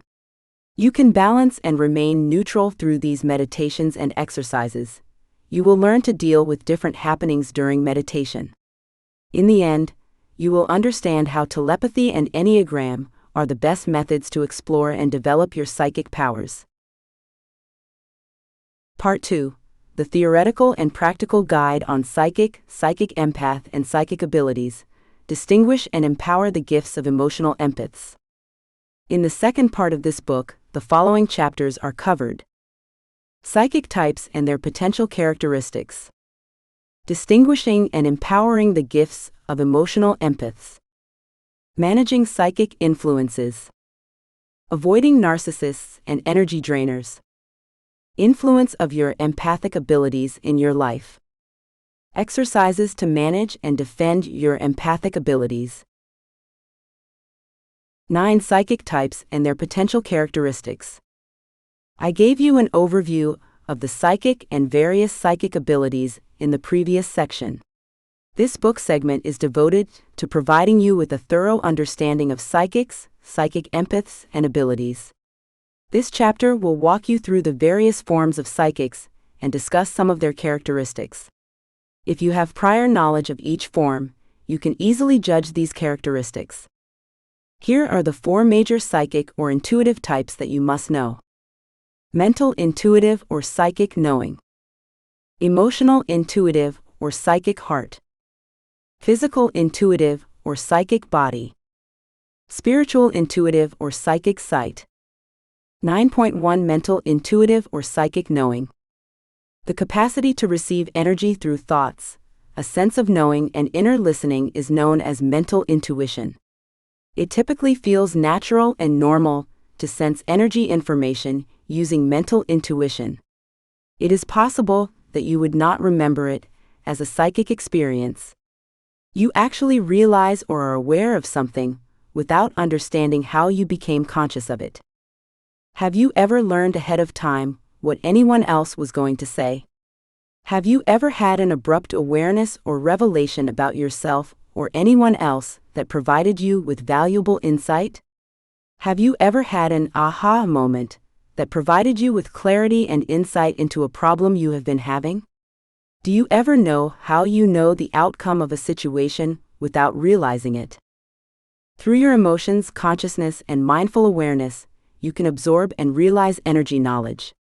Mental intuition can be defined as the ability to sense what other people think or understand complexities you would otherwise be unaware of. Via random intuitive knowing, many people receive personal guidance and insights.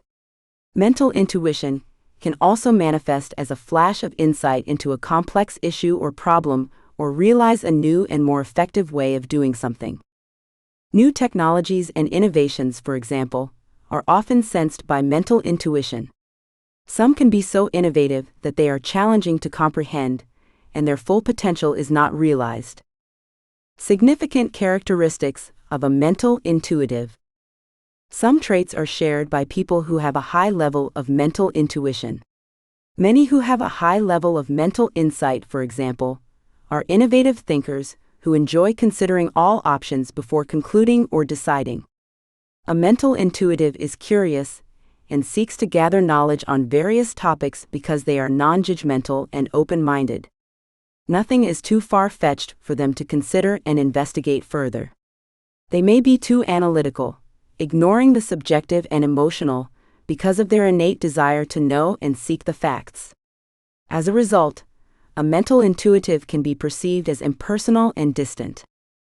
They can be pioneers in their chosen field because of their love of complexity and willingness to create new ideas and solutions to problems and issues.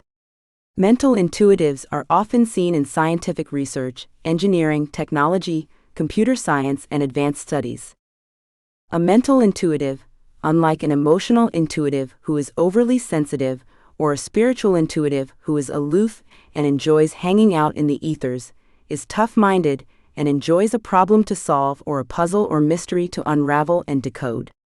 Where others have given up and walked away, no-nonsense people may keep probing and following their instincts. Their dependence on logic and reasoning can often stifle their psychic growth, as this highly tuned thought mechanism could obstruct intuitive receptivity. People who have a high level of mental intuition can have a lot of mental chatter, be indecisive, overthink, and think more than they feel. While psychic knowledge is commonly regarded as a paranormal phenomenon, it occurs naturally and frequently in science, medical research, engineering, and other related fields. Intuitive people may be stereotyped as free-spirited, imaginative, and artistic, or odd, out of the box, naive, and dissatisfied with the status quo. Intuitive energy knowledge often offers valuable insights into broad-based issues and practical concerns. Mental intuitives believe that having access to new knowledge and ideas is a natural mental feature. The innate ability to process energy input and convert it into usable content is often at odds with the brain's biological functioning. Truth is malleable for a mental intuitive. Beyond their cognitive comprehension, what appears to be beyond their cognitive comprehension will seem as true and tangible as a solid matter to them. A mental intuitive is curious and motivated to learn and make sense of everything, so there is not anything that they would not investigate and evaluate.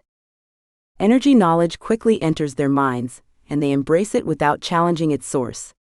When it is possible that the knowledge they have was accessed via psychic networks, a fascinating dynamic emerges. A mental intuitive can need proof and verifiable evidence to consider the likelihood of a sixth sense or paranormal phenomena. It is not because they do not believe in psychic energies or consciousness. Alternatively, they want to know the absolute truth of what exists beyond the five senses, if possible, monitor and manipulate it for their own ends. They do not want to spend time and resources chasing down false suspicions and delusions, despite their desire to comprehend the unknown. Their inner motivation is to tap into the potential and strength of every creative force or phenomenon, including psychic energy.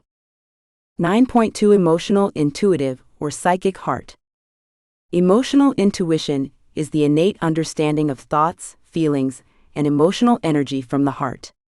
Intuitively sensing another's thoughts and feelings is one of the most common ways that emotional insight manifests. Most of us, particularly those we love and care for, do this to varying degrees. Have you ever asked someone how they feel and received a response that did not ring true to you, such as fine or good?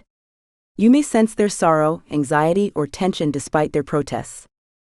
Have you ever had a heavy feeling in your heart for no apparent reason? Then, not long after these feelings begin, you receive a call from a loved one who shares your recent disappointment. Do you ever feel heart-centered and optimistic just to find that someone close to you is having a good time? Time and space are distinctions between emotional intuition and understanding others well enough to know how they feel. To intuitively sense another's emotions and thoughts, we do not need to be physically close to them or be aware of their current condition or circumstances. Even if we have not talked to a friend or family member in a long time and are thousands of miles away, we can intuitively sense their emotions. It is also possible to sense the feelings of others we do not know intuitively. We can emotionally absorb the grief and fear of another or a community, even if they are thousands of miles away, during times of national or global tragic events. During celebratory times, we can also intuitively sense other people's uplifting and optimistic emotions. Joy and love carry a lot of energy. Intuitive receptivity follows the universal law of like attracts like. Negativity is an intuitive magnet that draws more negative energy to you. Significant characteristics of an emotional intuitive. Those who have a high level of emotional intuition have a lot in common. Most people are susceptible and empathic, particularly for people in pain or suffering somehow. They can believe that love can cure everything, and they want to support, benefit, and serve others. It is no surprise that people who have a high level of emotional intuition often have a high level of emotional intelligence. The ability to recognize, interact, and transmit feelings, and skillfully assist others in processing their emotions, are common characteristics of emotional intelligence. An emotional intuitive can sense another's emotions and reduce another's emotional stress and worries through a kind of dynamic, psychic intervention. They unconsciously do this by sending pure waves of total healing, loving energy to those they sense are in need. Since an emotional intuitive is instinctively attuned to the dynamic energy of others, they may find themselves in or out of intense emotional relationships regularly.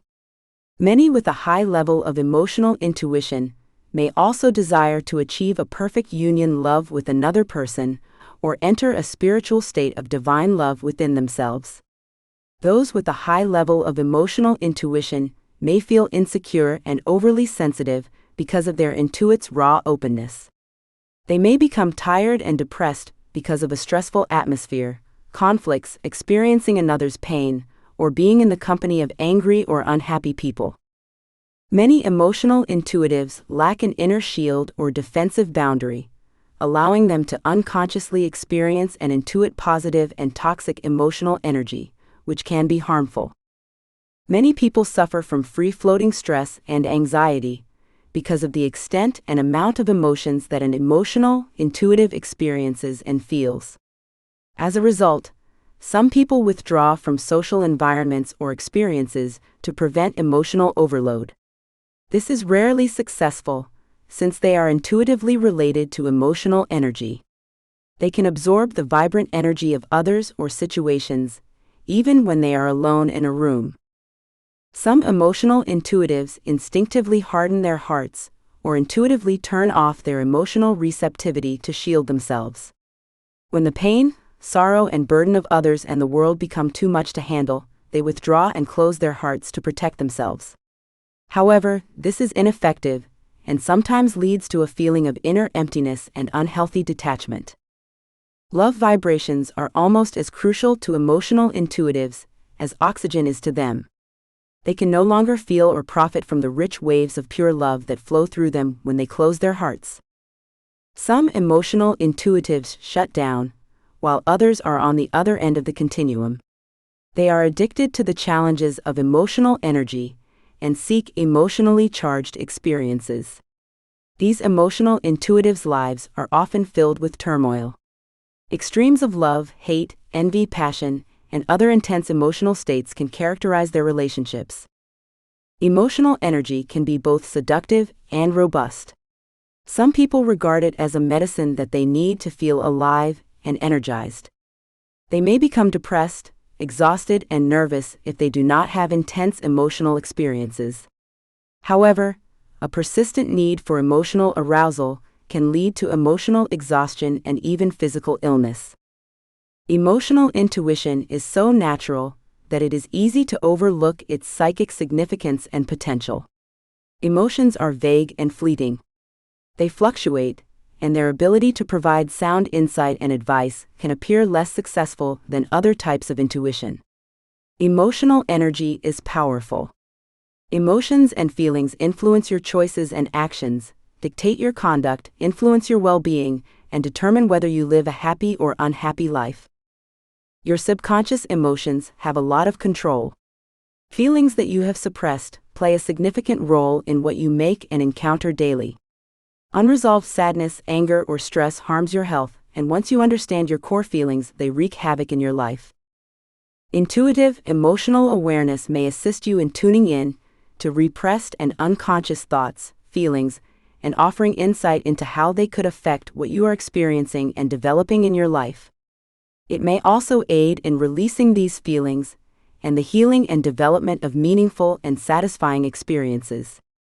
9.3 Physical intuitive or psychic body. The ability to obtain energy input through the human body, the sense of touch, the natural world, and objects and images is known as physical intuition.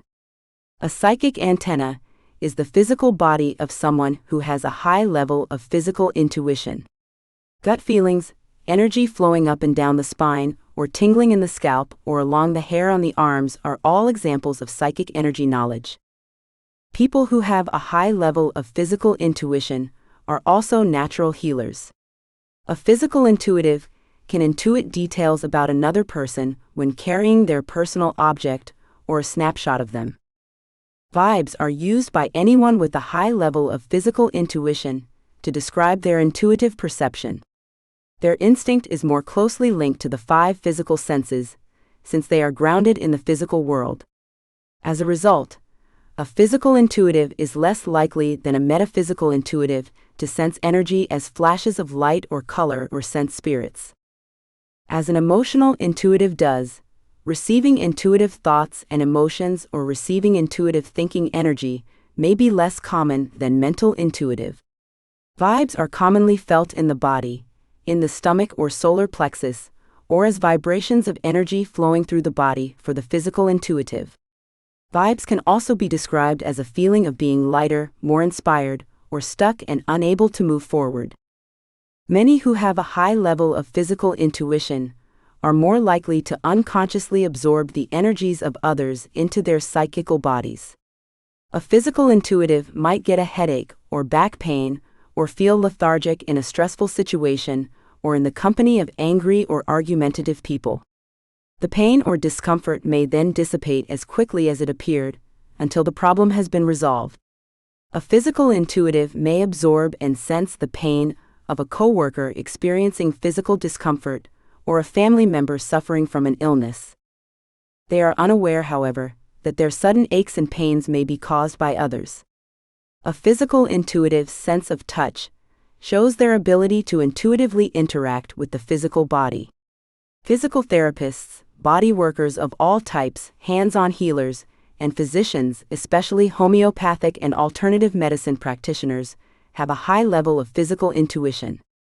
A master craftsman's hands work with the grace and fluidity of a well-developed physical intuition.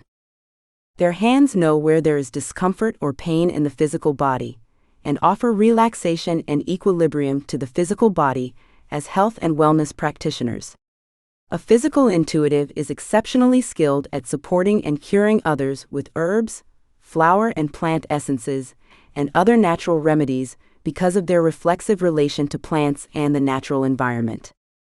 Physical intuitives are more attuned to the vibrations of the natural world than the other psychic forms, besides their close relation to the physical body.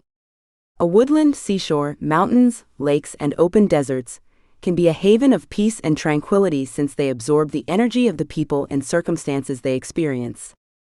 Many physical intuitives have an inherent capacity to interact with animals, birds, plants, and other natural world inhabitants. They feel a sense of oneness and connectedness in nature, even though they are unaware of their inherent intuitive abilities.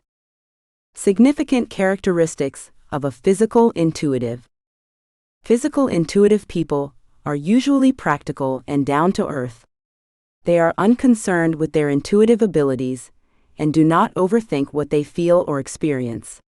Their intuitive link to the physical body and the natural world is often unacknowledged, even though they often trust the vibes they get.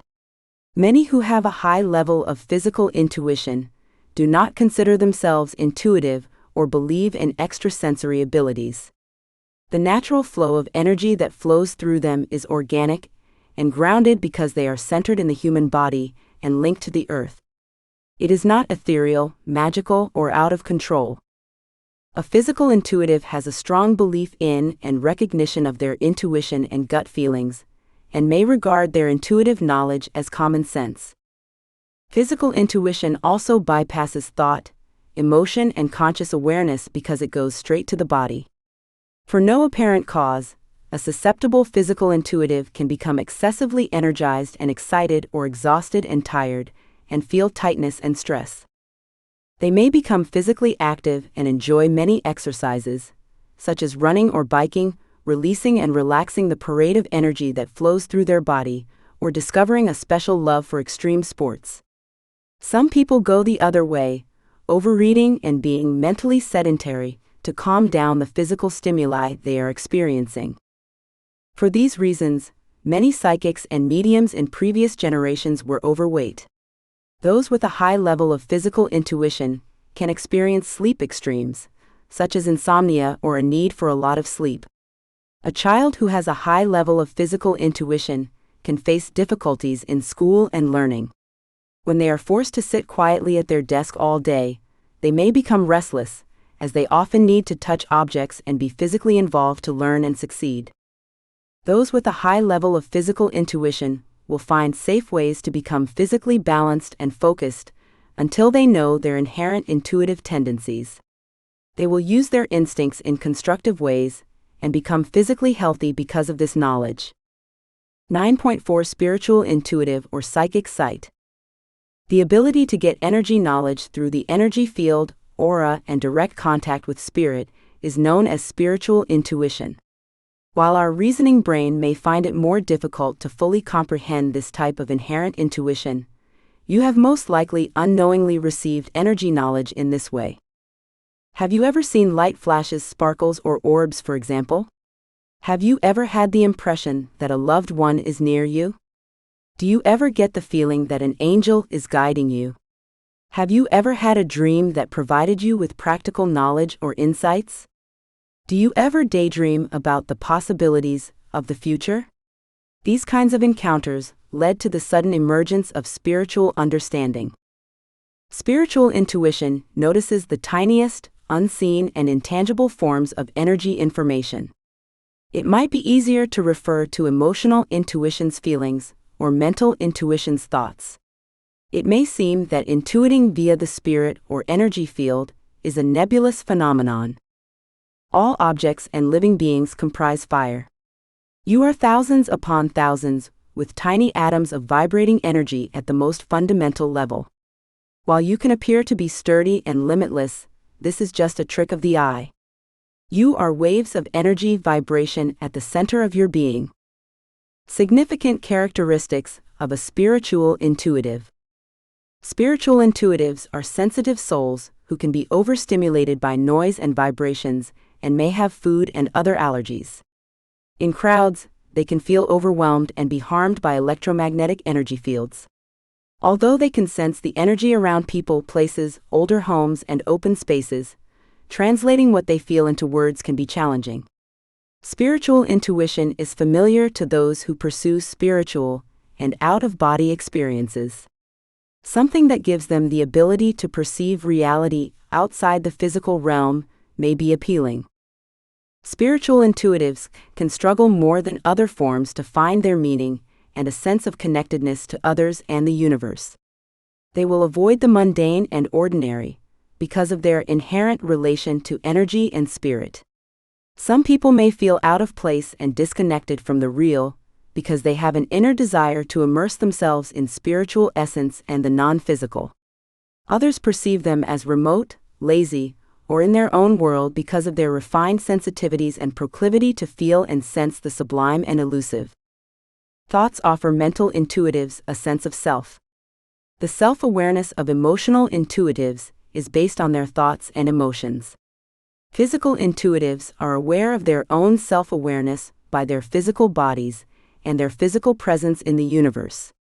For spiritual intuitives, self-awareness may be a little more perplexing. They have a more ethereal and mystical sense of self. As a result, they may not comprehend to who they concern about the material and physical universe. Our knowledge of spiritual existence, energy, and non-physical states of being is restricted in our community. As a result, a spiritual intuitive can feel out of place and inherently different. They may spend a lot of time figuring out who they are, but still feel like something is missing if they are not conscious of their intuitive and spiritual nature. Dreams are common in people who have a high level of spiritual insight. A spiritual intuition can cycle between dreaming and non-dreaming, depending on external influences. Many dreams come from the unconscious mind and convey repressed or suppressed emotions, ideas, and experiences. Dreams can provide insight into problems in our lives and our aspects that we need to process more or better understand consciously. Dreams are common for those with a high level of spiritual intuition to communicate with the spirit world, whether consciously or unconsciously. Daydreaming, like nighttime dreaming, is a common spiritual intuitive pastime. While much of what we daydream about is fantasy and ego-created imagination, we can also get energy information when daydreaming. Spiritual intuition allows you to go on spiritual journeys and explore alternative possibilities. It is in control of spirit contact and clairvoyance. These two areas amplify, refine, and improve your overall psychic abilities. Even if you are not a natural spiritual intuitive, honing this skill helps and enhances the ability to absorb and perceive energy knowledge received from other psychic modalities. 10. Distinguishing and empowering the gifts of emotional empaths. Empaths have a highly reactive nervous system. You may not have the same stimulation blocking filters as other people. As a result, you incorporate both the positive and negative energies around you into your own bodies. According to studies, roughly 20% of the population suffers from high sensitivity, though sensitivity varies. Empaths are often dismissed as overly sensitive and advised to develop a thicker skin.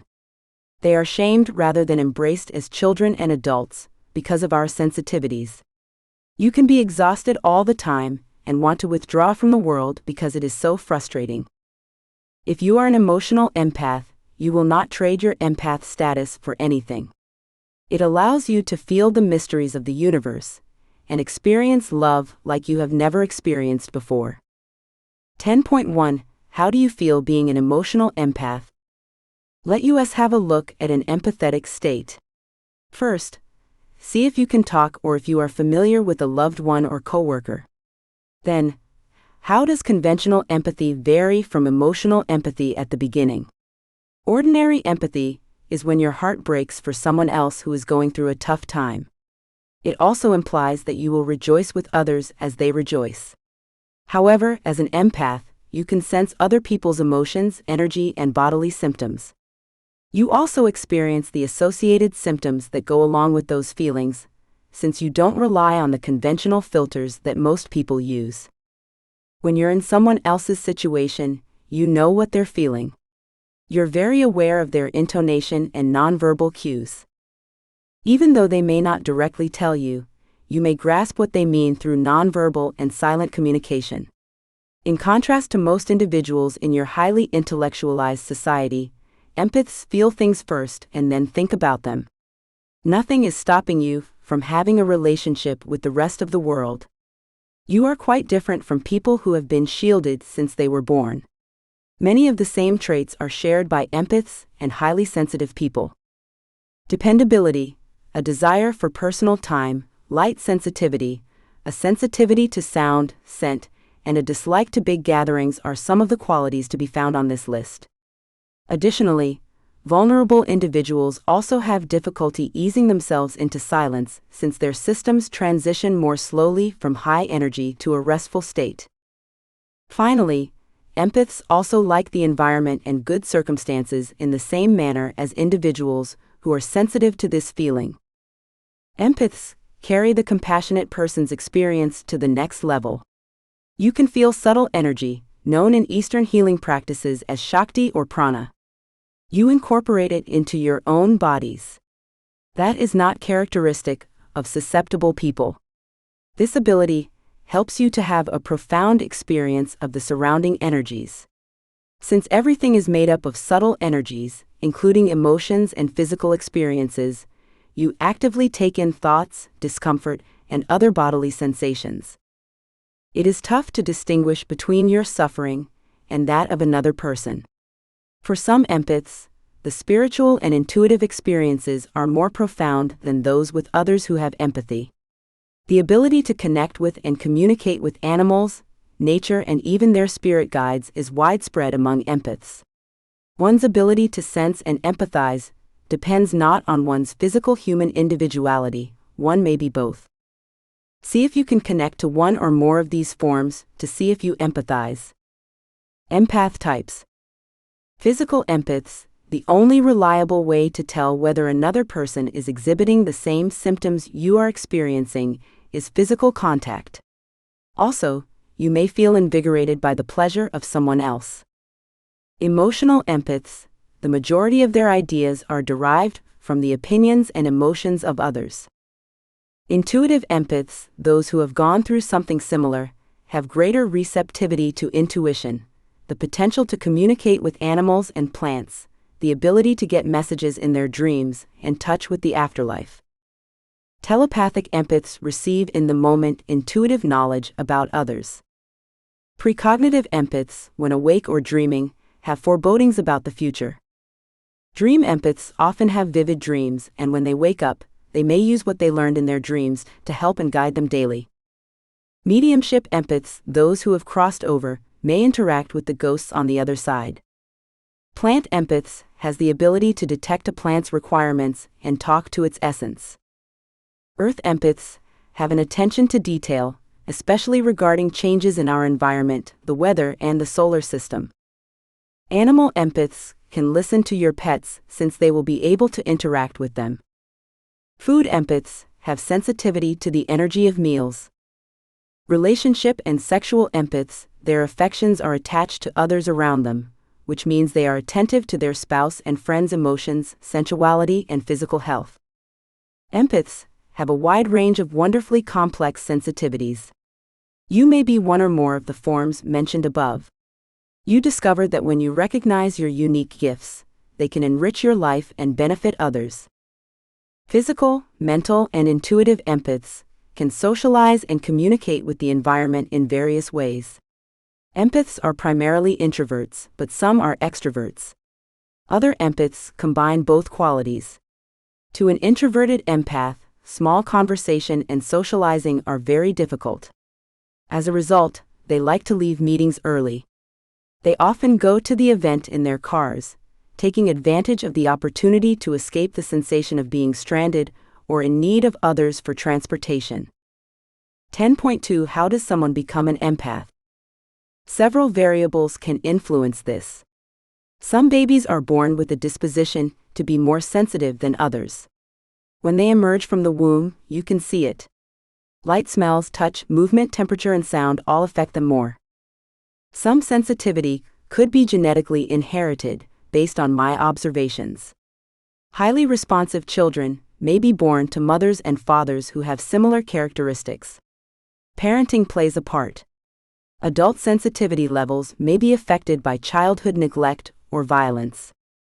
I have seen in my practice that early trauma, whether emotional or physical abuse, or growing up with parents who are alcoholic, depressive, or narcissistic, has all been variables in empaths. This could eventually break down a child's healthy defenses that he or she builds because of loving parents. These children rarely felt seen by their families because of their upbringing. They often feel invisible in a larger society that does not respect sensitivity.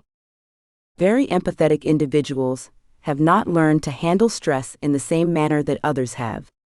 We are one of a kind. Noxious stimuli, such as angry people, crowds, or loud noise, may cause sensory overload and stimulate agitation. Empower your gift of emotional empathy. The journey of an empath is a once-in-a-lifetime experience. There is a lot to be thankful for sensitive people. You can feel exquisite love and joy. On a deep level, you can interpret the big picture. You are liable to life's elegance, poetry, and energy, and your kindness allows you to assist others. You are not a callous, closed-off, or cold-hearted individual.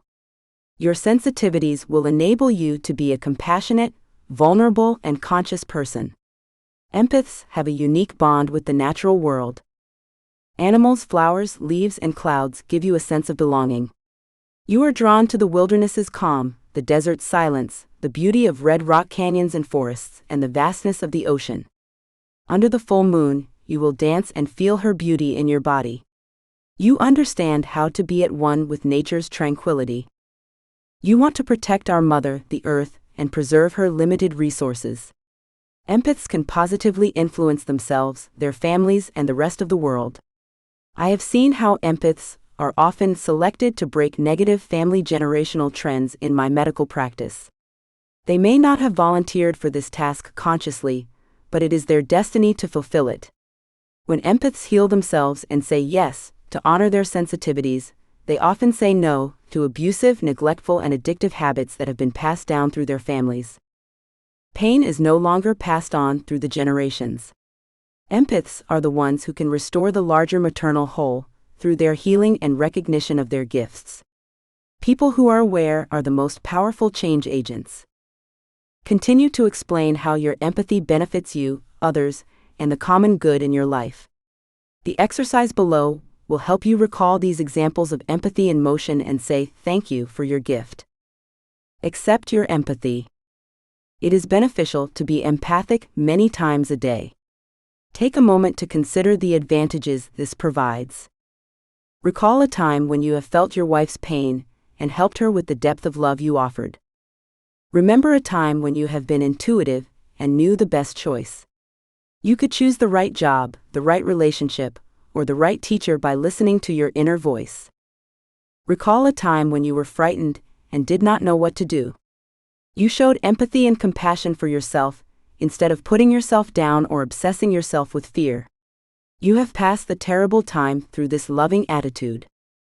Think of a time when a friend had a terrible bond, and you loved your friend and supported him with sorrow.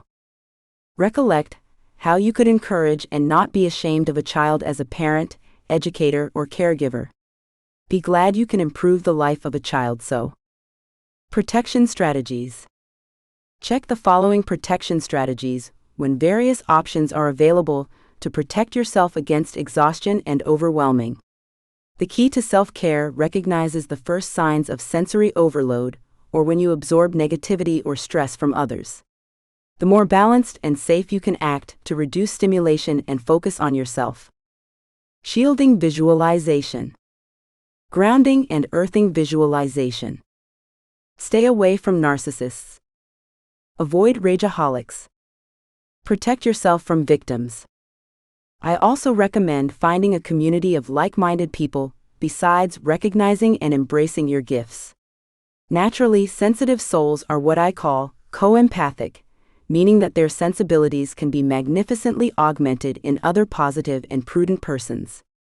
The power often is in this respect higher than one.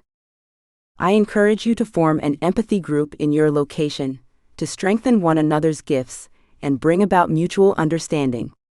It may be a few or more people. You can help one another, the beauty of the community. Even a single person sees himself gives a sensitive soul great consolation. Jointing also provides a healthy perspective for our sensitivity management. Empathy takes itself seriously, as life feels so overwhelming, but it only increases stress. However, veterans who have gone down that trail and learned to cope can show that they are awakened to their sensitivities and find excellent solutions to dilemmas they need not overwhelm. When you have sensory overload, a supportive group can provide mercy and relief. 11. Managing psychic influences. 11.1 Psychic influence. Psychic influence is among the most exciting subjects in the psychic sector, and easy subjects with little experience to develop powers. Everyone can attempt to use this power once they practice it. Everyone in our daily lives uses this power to influence someone to obey you and do your work or make someone act specifically. Even others affect us too, without our knowledge or purpose. Types of psychic influences. As the term is used, It is said that psychic influence is divided into three classes. Personal influence, when another individual influences our mind. Distant influencing, when the person concerned is distant from each other. Psychic inductions are directly manifested. And direct influence, in the minds of different people who meet the thinking vibrations of the people manifesting themselves in the induction, although no effort is made to influence any person directly. In the next paragraph, I will show you the three kinds of psychological impacts.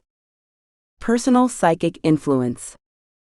One's influence varies, ranging from instances in which most control has manifested, often referred to as hypnosis, to situations in which just a little impact is exerted.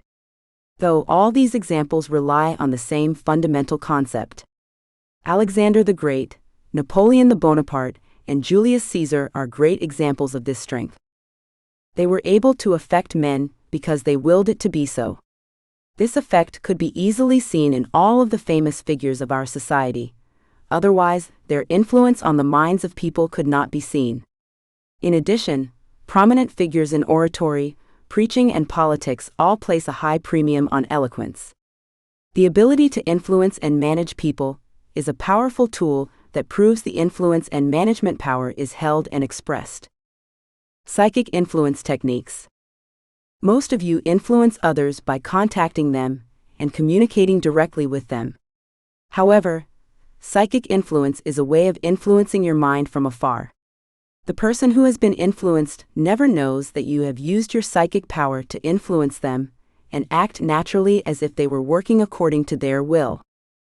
Psychic influence can be used either for good or evil, but only for the greatest good of all is strictly recommended.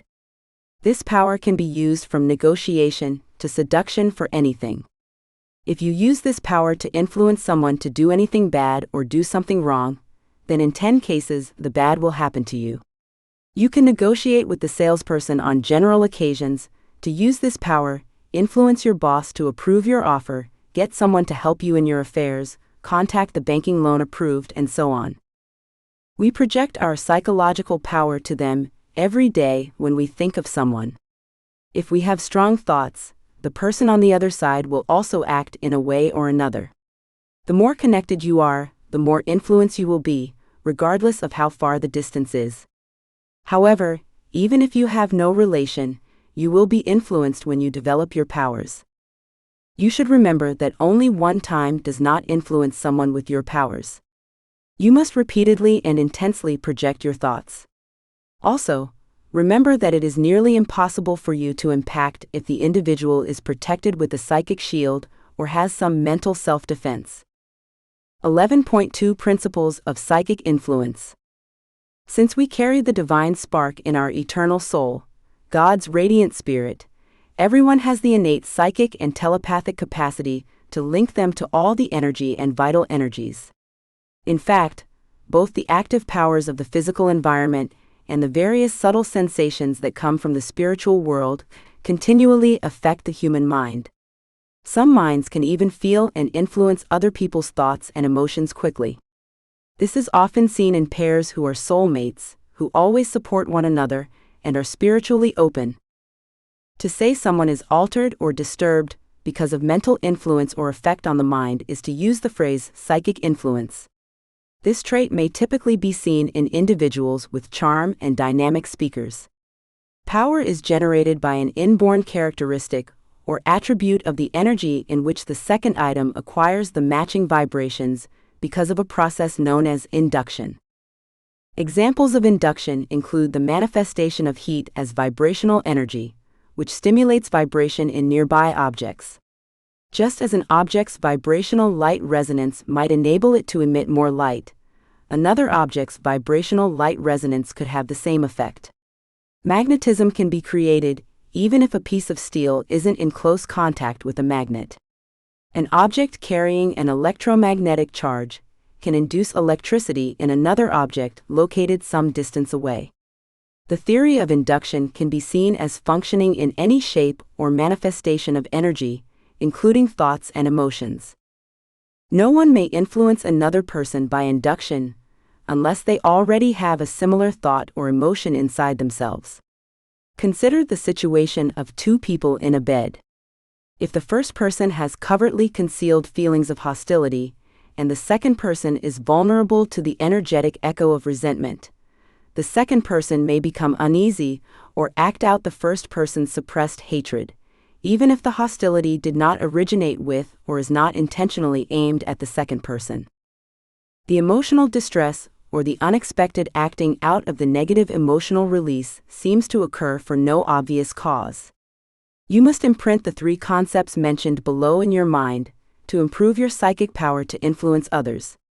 The 3 concepts are: strong desire.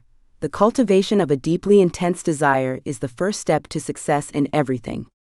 When you have a strong desire and a strong will, the thoughts you send have the power to manifest your wish or purpose.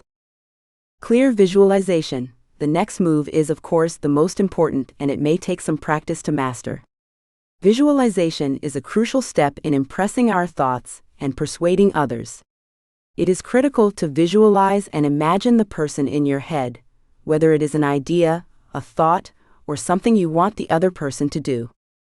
Concentration. Another move needed for your success in persuading the individual is concentration. You must concentrate on the idea or impression you want to leave in the other person's mind. Your energy will be conserved and used correctly if you focus. Concentration awakens our mental abilities and directs them in a specific direction. The better you learn these 3 mental conditions, the more effective you will perform a psychic effect. Meditation regularly will assist you in achieving these goals. 11.3 Psychic Influence Techniques. Relax. Relax by sitting in a relaxed spot and doing meditation or listening to audio. You may purchase either a brainwave or hypnosis audio from here. This will assist you in focusing and projecting your thoughts. Visualize. The next step is to imagine what you expect the other person to do with your head. Imagine the other person acting or feeling in response to your suggestions. Project. Project the energy onto the other person's forehead when visualizing as in the previous step. Imagine a fine thread of energy flowing across their forehead. Use phrase. Say something in your mind that expresses your purpose when focusing your attention on their forehead. Hold the thought. Hold the thinking on your mind for a few moments, maybe a minute or 2, and then relax. Always note that you must be relaxed and not push yourself when doing psychic influence, as this would cause you more tension. To leave a lasting impression on the other person's memory, the technique must be used frequently and consistently. 11.4 What is psychic attraction? Indirect psychic influence is a psychic influence in which a psychic's thoughts affect others' minds, even if the psychic isn't actively influencing the brains of particular individuals. This concept of the psychic law of attraction is active in this process of causing psychic effects. The underlying principle of this stage of psychokinesis is that emotional and mental states all vibrate in the same ways at corresponding levels of psychic vibrational scales. These vibrations naturally attract and draw others to the individual who vibrates in the same way. By induction, we appear to awaken similarly to ourselves in other behavioral and emotional states. There is a rule in force here, to be remembered if this psychic power process is fully understood. I'd advise leaving out any technical explanations in practical application, and instead focusing on the central concept. Psychic inductivity is a matter of proportion with the individual's opposing nature in balance to the harmonious quality of their psychological circumstances. If a person's habitual thinking and feelings are along the same lines as you are striving to instill in him, it is straightforward to do so. If they are of a diametrically opposed sort, it is challenging to do so. A scale of the comparative reaction to some specific mental or emotional vibrations is formed by several degrees of agreement and variation in people's psychic vibrations.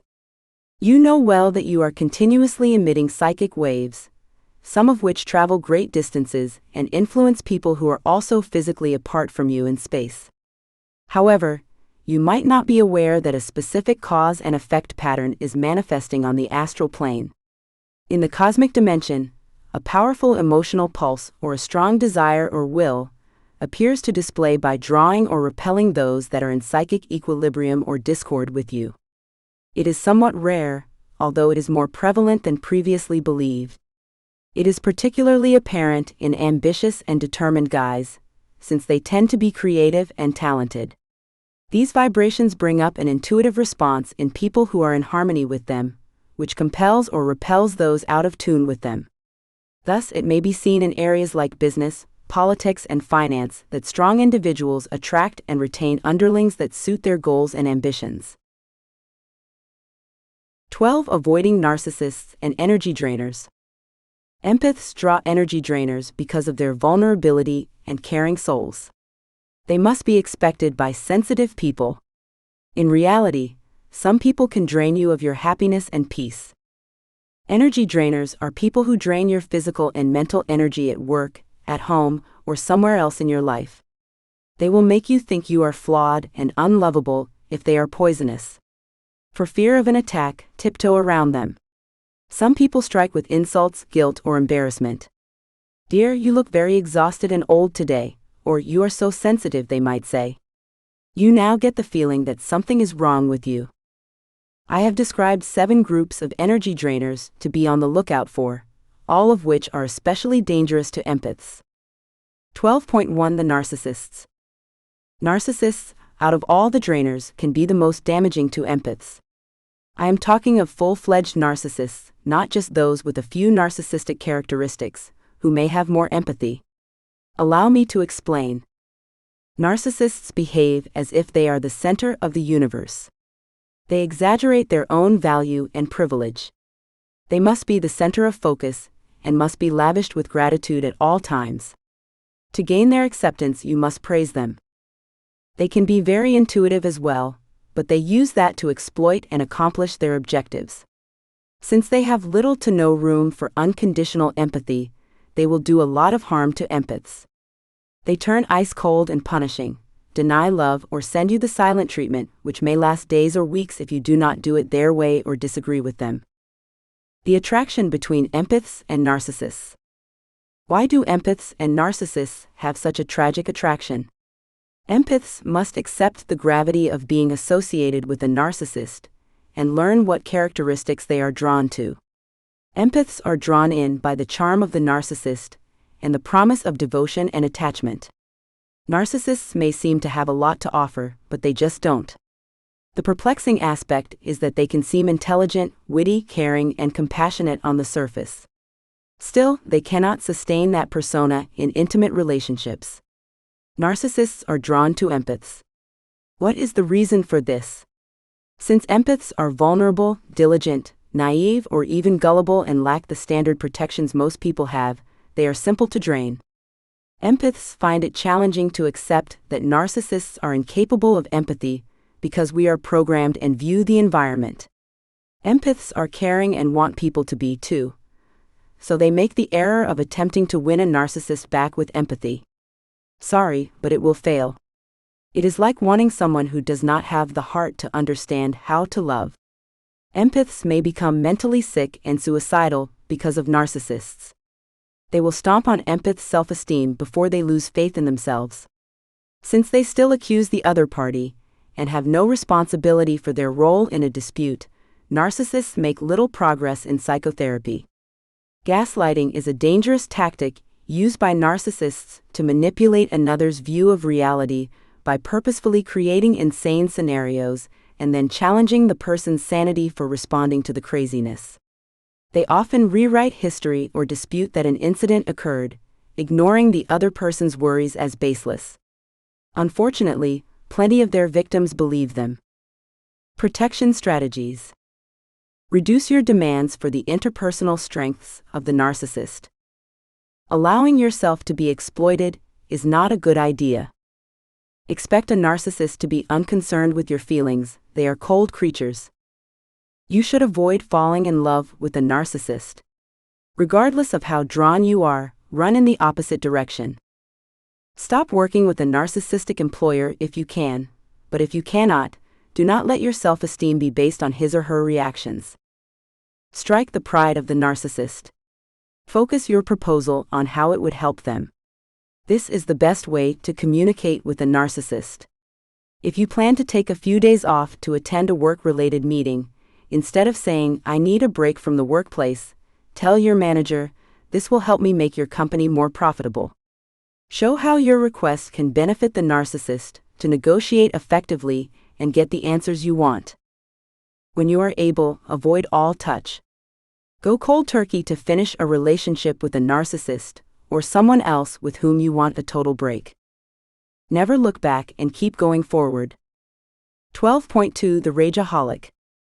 Conflict is handled by blaming, threatening, and manipulating this energy drainer.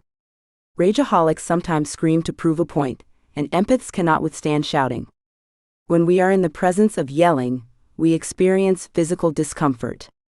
For their loved ones, rageaholics are notoriously bad. They say things like, "You are a poor wife," or "I am not drawn to you anymore," which they might later regret. Such remarks will rip a fragile empath's heart open. Empaths are traumatized by rageaholics who attack their positivity and self-worth. Yelling, arguments, noisy sounds, and loud personalities can trigger sensory deprivation in empaths. As a result, you should not encourage any rage to be thrown in your direction. Empaths must know the difference between venting and dumping when setting boundaries on a rageaholic. An empath will deal with healthier means of expressing frustration, such as venting. Dumping, for example, is a toxic means of doing it that may traumatize empaths. If your partner needs to vent their indignation at you, for example, remind them to make a request first by saying something like, "I have a query. I would like to express my dissatisfaction with the situation. Is it okay to do that right now?" This method provides some warning to empaths, preventing them from being kidnapped. Then it is up to you whether you want to address the topic right away or wait until you have had enough time to feel focused and prepared. Protection strategies. Let the rageaholic aware that you have heard them. When they have calmed down, I recommend they hammer out the problem respectfully. "I want to support you," say, "but it is difficult for me to listen when you are in this situation." Refrain from reacting to their anger. With loved ones, create a no-yelling law. At the very least, it is not permitted in your presence. There are alternatives to shouting for resolving disputes. Maintain your composure. When you are triggered, do not shout out. Reacting rashly would just drain you and make the situation worse. When you are agitated, take a break. Count to 10 with your fingers. Take a break to calm down the fight-or-flight reaction. Wait until you are cool, until responding to anyone is rage. Otherwise, the angry person can vent their frustrations on you. Practice discipline in all modes of communication, including texting, email, and phone calls. When you want to approach the other, you will be in control of your emotions. Consider yourself an open window with plenty of fresh air pouring into it. Allow someone else's indignation to flow through the open window, so it is not trapped in you. If the individual would not stop shouting, leave the room or order them to go. 12.3 The Victim. In their "the world is against me" mindset, energy drainers with a survivor mentality suck empaths. They are unaccountable for the challenges that arise in their lives. Other people are almost often to blame for their misery. Empaths also carry on a caring as caretakers for victims, attempting to fix their problems. This, of course, depletes empaths. "Yes, but" is a typical response from victims to any potential solution. As a result, the empath can become irritated and block emails or phone calls from this exhausting individual. The victim's barrage of accusations is too hard for delicate people to bear, even though we wish to be compassionate. When dealing with others who have a victim complex, empaths must learn to set limits to avoid being codependents or their therapist. Protection strategies. Set solid and caring limits. When we are not snippy or impatient, people will hear us better. Use the 3-minute phone call as an example. "I love you, but I will only listen for a few minutes if you keep rehashing the same issues," says your friend or family member. Maybe having a therapist to assist you would be beneficial. With a grin, say no. For example, you could smile and speak to a coworker, I will keep optimistic thinking for the best likely outcome. Thank you for remembering that I am on a tight schedule and need to get back to work.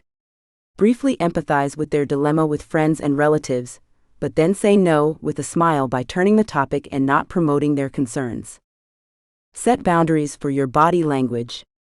It is a brilliant idea to cross your arms and avoid eye contact at this point, to indicate that you are preoccupied. 12.4 The drama queen or king. These people deplete vulnerable people by constantly bombarding them with drama. These dramas shoot empaths with much too much detail and excitement. We are consumed by their antics. Drama is a substance to which certain people become hooked. Allowing the addiction to continue is not a good idea. Drama queens and kings thrive on our reactions to their drama, but they are not respected while we remain quiet. As a result, maintain a constant state of calm. They would soon lose confidence and seek someone else to fuel their drama. Protection strategies. Do not inquire about their well-being. You do not want to know the truth. Take a deep breath. Breathe slowly, remain calm and not be swept up in the drama queen's or king's plot. Set appropriate yet solid boundaries. I am sorry for all your mishaps, you might say to a friend who keeps canceling plans, but let us not reschedule until things calm down for you and you can turn up. Setting boundaries allows you to negotiate clearly, while still ensuring that their behavior is not reinforced. 12.5 Control freaks and critics. These drainers of energy are constantly offering their unsolicited thoughts. They then continue to ask you if you want to listen to their suggestions.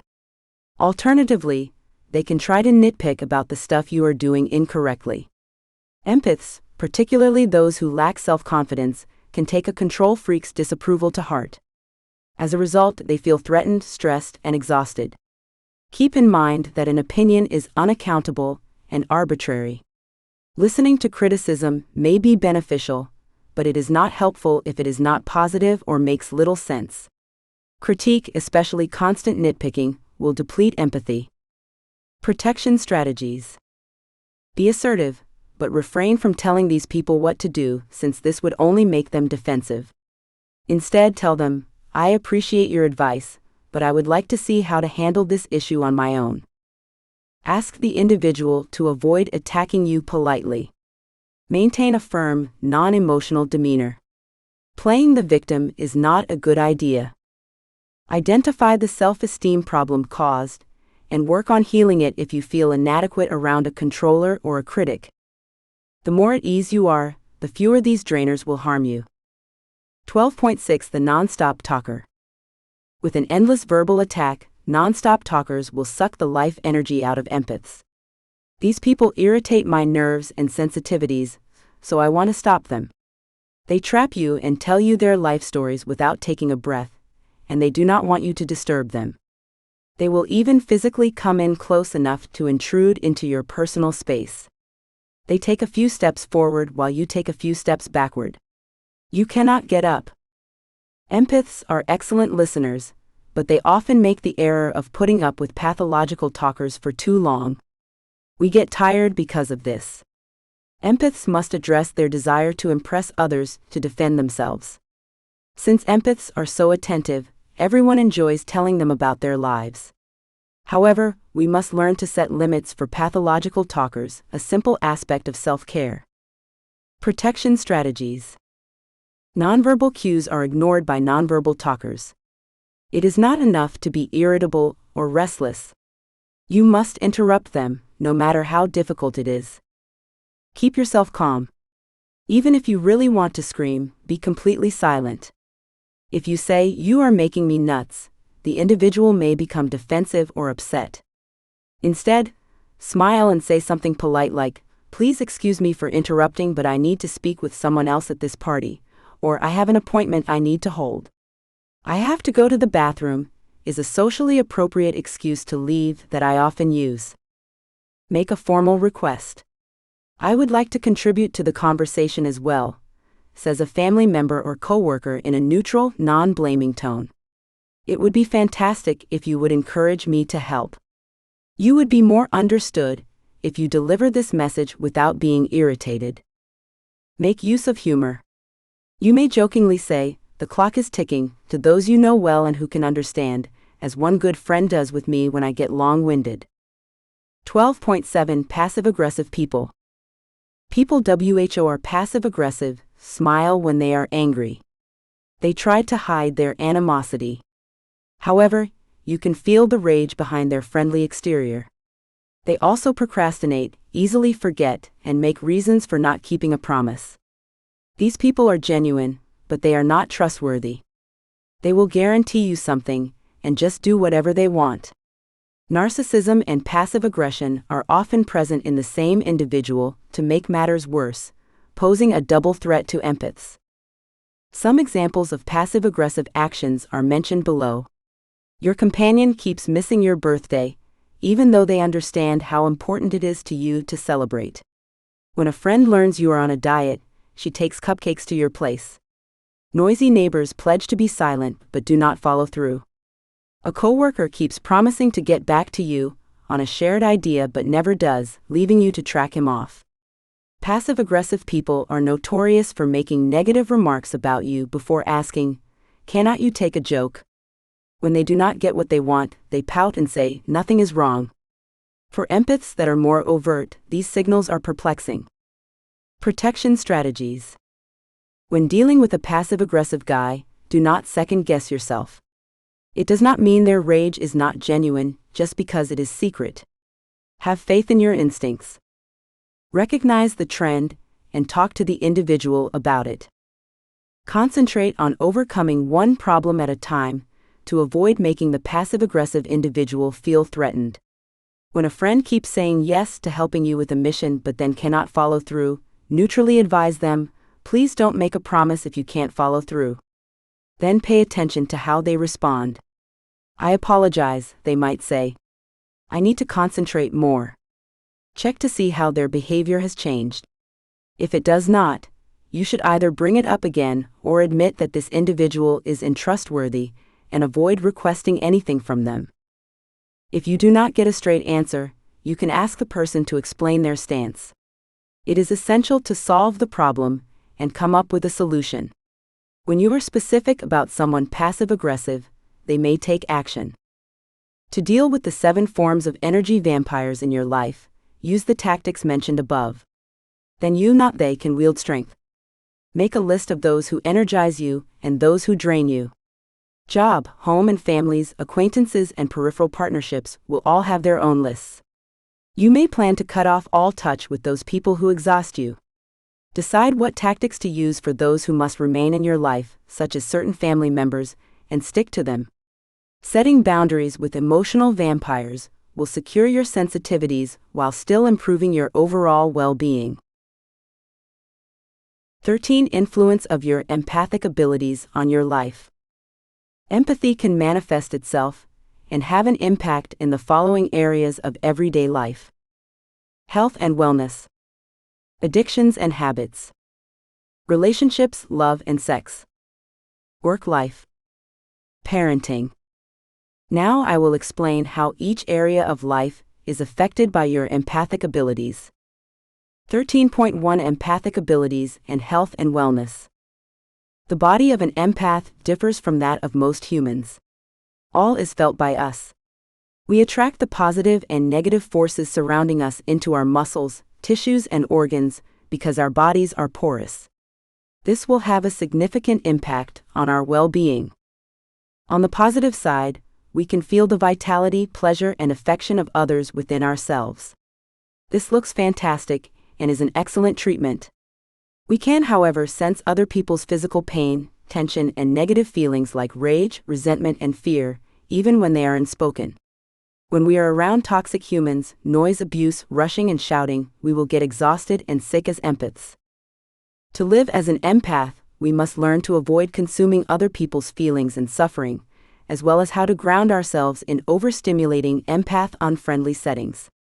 In this chapter, I will teach you how to do these things. The universe will become much easier to manage after you have mastered the fundamentals of self-defense. Your fitness and sense of well-being will improve. 13.2 The limitations of turning to mainstream medicine. When it comes to treating sensitive individuals, traditional healthcare has certain significant flaws.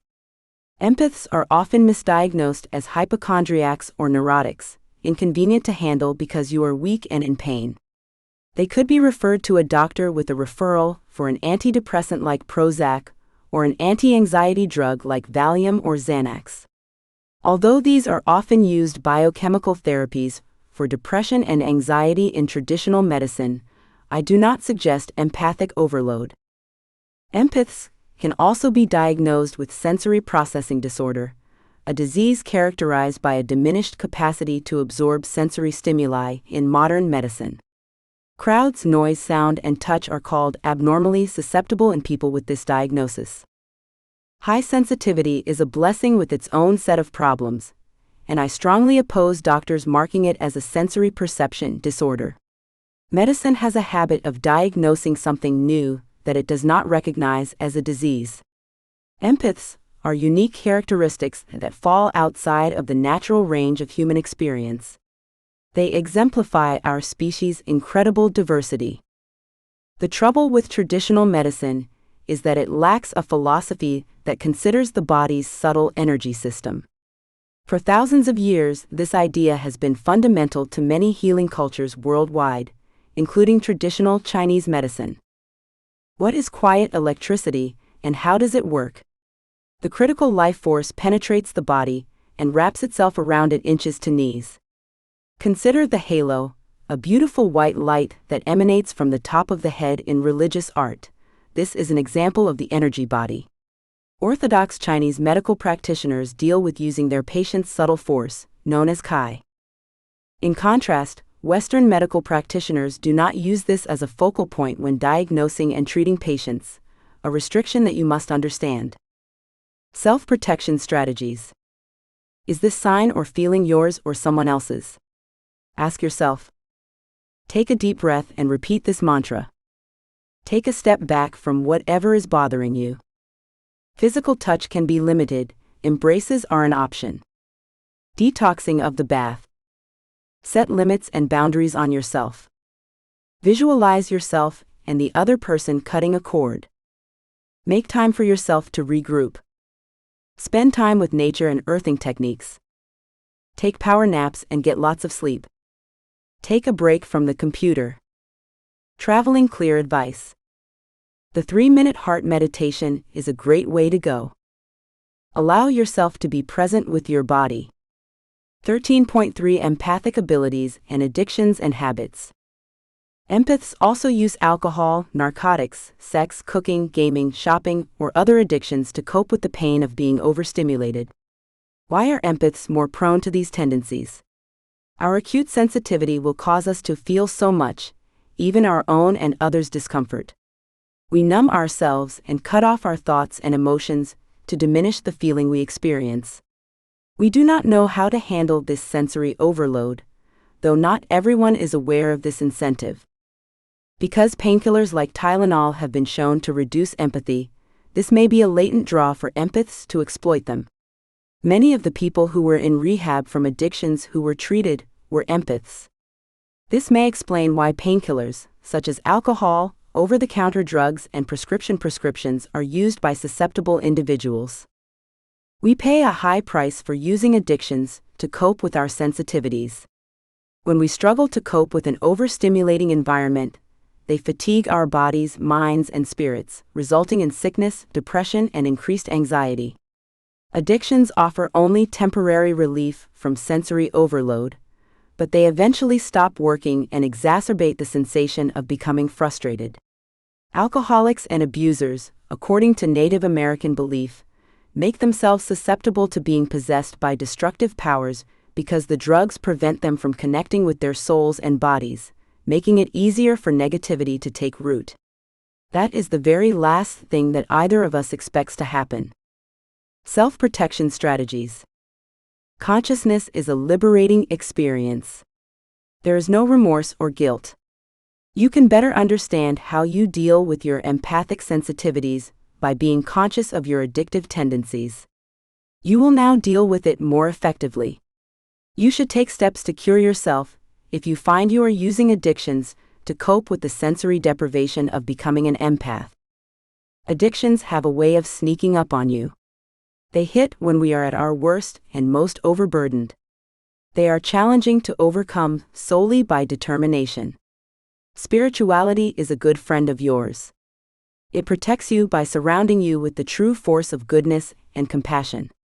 Learning to go inside and listen to spirit allows you full access to the sense of calm and security you deserve at any time of day or night. God, Goddess, existence, love, kindness, caring, divine wisdom, the force of your heart, whatever meaning resonates with you, are all examples of spirituality. It connects you to your instincts. If you are an empathic eater, you will need to identify the energetic stressors that cause you to binges, such as a draining coworker, an argument, or the sensation of being excluded. To stabilize the system, train yourself to clear the energy as soon as possible. Food may either provide energy or deplete it. You want to cultivate eating patterns that help rather than hurt your sensitivities. Then you can get the most calories from food while reducing the defensive response function of empathic overeating. You would not have the same cravings used to threaten your better interests if you have the means to defend and ground yourself. 13.4 Empathic abilities and love in sex life. Because of their high sensitivity, empaths face unique difficulties in romantic relationships. Intimacy expands our lives, allowing us to become more caring, vulnerable individuals who share our desires frankly. Empaths must learn to connect authentically and set specific limits to feel at ease and avoid being overloaded in close relationships. Empaths are empowered by the right romantic relationship. We become more grounded when we are valued and adored. Empaths feel safe and protected because they have an emotionally available partner who respects their sensitivities. Despite the many attractive benefits of love, so much togetherness can be troublesome for empaths and result in sensory deprivation. Therefore, some of us might feel compelled to flee from relationships because they are emotionally draining. What is the reason for this? We may unconsciously carry on our partner's feelings and tension as emotional individuals. We may risk being suffocated in the relationship if we do not know how to set limits. Differentiate between connection and attachment. Since they see their potential and try to seek out the best of them, empaths often get attracted to the wrong people. This person only wants love, they reason, and then they'll open their heart to me. Empaths are naturally sympathetic, so such an inference is understandable, but it is seldom true. When both parties are committed to the relationship and want to open their hearts to each other, they have a positive bond. On the other hand, attachment occurs when we stick to someone with a death grip in the hopes that they will improve. Extensions will keep us bound to inaccessible individuals or abusive partnerships, which is unhealthy. If you want to feel close to others, look for people excited to be with you. According to those who believe in past lives, the feelings these empaths are experiencing are genuine. Still, they may be from another time and place. It is possible that being together would not happen right now. When they get attracted to the individual and feel unrequited affection, they fall into the pit. As they wait for love to show up, time passes. However, this is an unusual occurrence. The general rule is that if a partnership is supposed to be, it will occur. Do not put yourself on hold with someone who is not around right now. Sexuality and empaths. If we are single, married, or in a long-term relationship, sexuality is vital for empaths to understand. There is no such thing as casual sex because we are so open to energy. During the act of making love, various forces come together. We can sense our romantic partner's fear and excitement, and we often have intuitions about their emotions and emotions. As a result, choose your sexual partners carefully. Otherwise, you risk absorbing tension, anxiety, or other negative energy when making love. If you are a sexual empath, this is especially so. What does it mean to be a sexual empath? Someone whose empathic powers become more acute after an erotic encounter, causing them to experience increased bliss or stress. Sexual empaths are often very receptive when flirting. They are more responsive to a partner's energies than most empaths.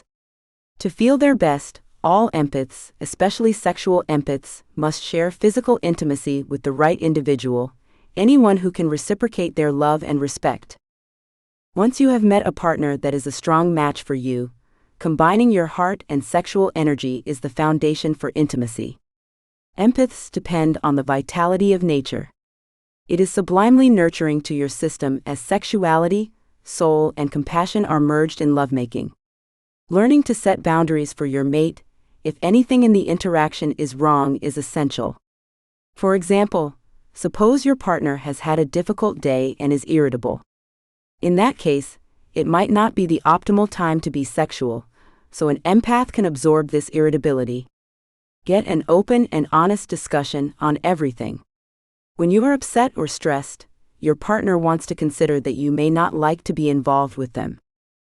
Let your partner aware of your sensitivities. Suppose you are in a relationship with an empath. In that case, you may need to communicate your responses to your partner in a caring manner so that they can satisfy your needs. The world of an empath differs from that of someone who is not an empath. Your empathy and kindness will make all the difference in your relationship. Empaths must find a balance between the energy that leaves and the energy that enters their bodies. We have such big hearts that we always overindulge our families, friends, husbands, and children. This exhausts us. We provide too much and support too much, but we do not get enough in return. For the protection of our own energy, finding equilibrium is critical. A satisfying friendship necessitates both giving and receiving affection. For empaths, knowing the desires and being able to express them is a powerful way of self-defense. Then you will be in complete control of your friendship. If you are single, you can recognize your desires now. Whether you date or have a relationship, your vision is straightforward. If something does not feel good in your relationship, you should bring it up with your partner rather than crying passively. Finding your voice is the same as discovering your power. Otherwise, your basic needs could go unmet, leaving you tired, insecure, and feeling like a doormat in relationships. Your companion is not a psychic. So speak up to protect your health. Self-protection strategies. Make time for yourself to decompress and meditate daily. Talk about how much time you intend to devote to socializing. Start negotiating and make physical room changes. Separate beds or bathrooms are a good idea. Concentrate on a particular emotional question at a time to avoid repeating yourself. And when things are personal, do not take them seriously. Using the sandwich method, make requests more than demands. Keep the no yelling clause in mind.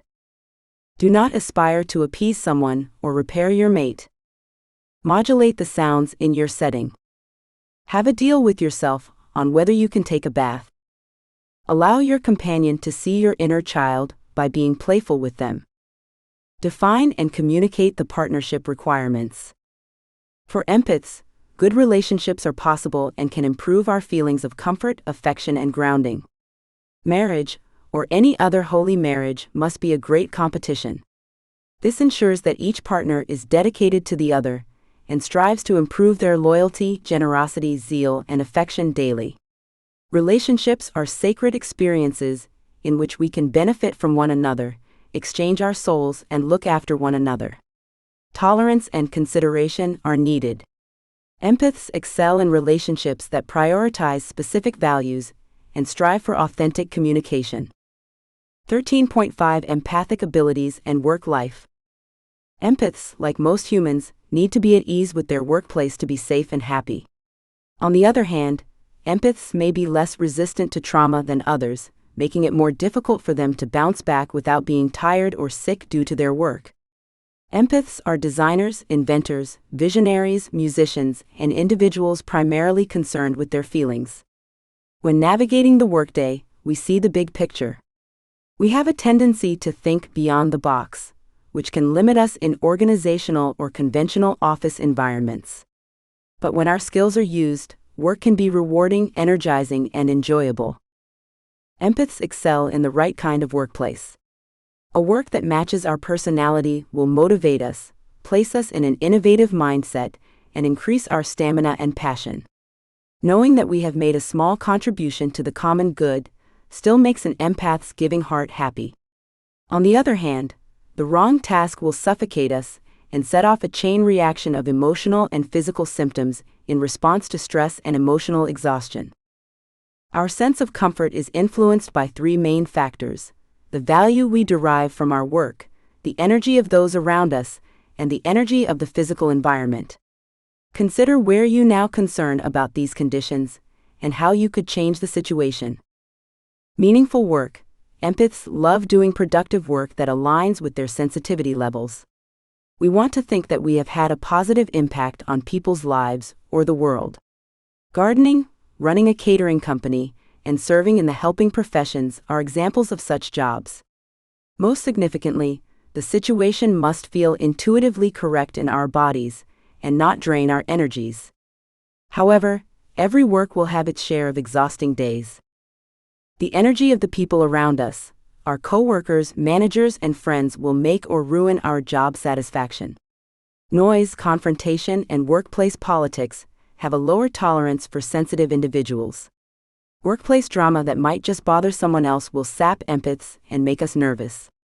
Sensitive individuals thrive in welcoming and positive environments that respect cooperation and goodwill. The energy of the physical space. Every structure, room, and stairwell has its own subtle power. Some places have a positive vibe and others do not. Through their finely formed sensitivities, empaths can sense the energy of a physical room. Self-protection strategies. Getting the best job. Breaks should be planned. Do not overbook yourself. Eat healthily. Create a peaceful working environment. Deep breathing can be done daily. Heart vitality will fill your office or workspace. Set energetic and straightforward job limits. Protect yourself. Detox in a water bath. Outside of work, have a lot of fun.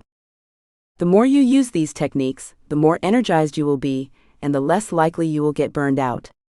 Then you would truly appreciate the joy and satisfaction of assisting others. 13.6 Empathic Abilities and Parenting.